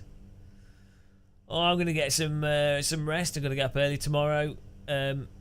That was good fun. We drove the Porsches in race room. Great. Yeah.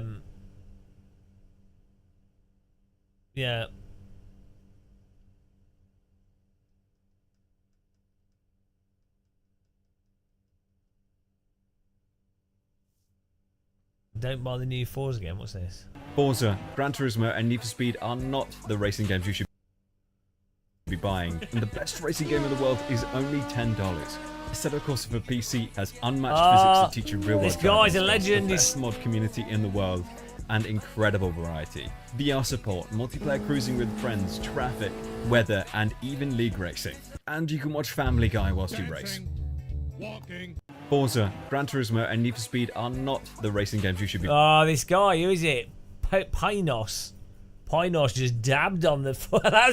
That was the top short. After all that, that's the first short that comes up. Oh, ignore Forza. What's he done? 110,000 subscribers, 110 videos. Hang on.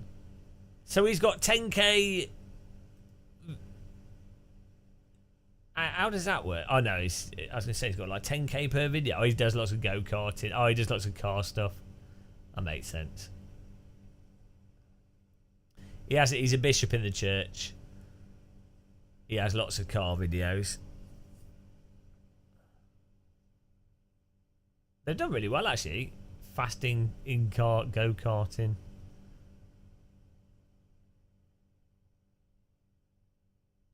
He's getting good views on his videos. I don't know what it's like with car channels. If it's some of them seem to get loads of views and then some seem to get absolutely none. But it seems really hard to distinguish the difference between the channels that have a lot of views and the ones that don't. Do you know what I mean? Like car content and what people watch. Seemingly the channels seem the same, but maybe the keywords are different or something. It's very weird. I don't really understand car YouTube. Really don't understand it. Oh dear. Right, well that's it guys. That was a great time. Life-changing, beautiful. See you in the next see you next time. Yeah, maybe the videos are more informative. Thanks for watching. Goodbye. See you soon. I might do some live streams from my phone. Who knows? In the ocean. Who knows? Goodbye, guys. Goodbye.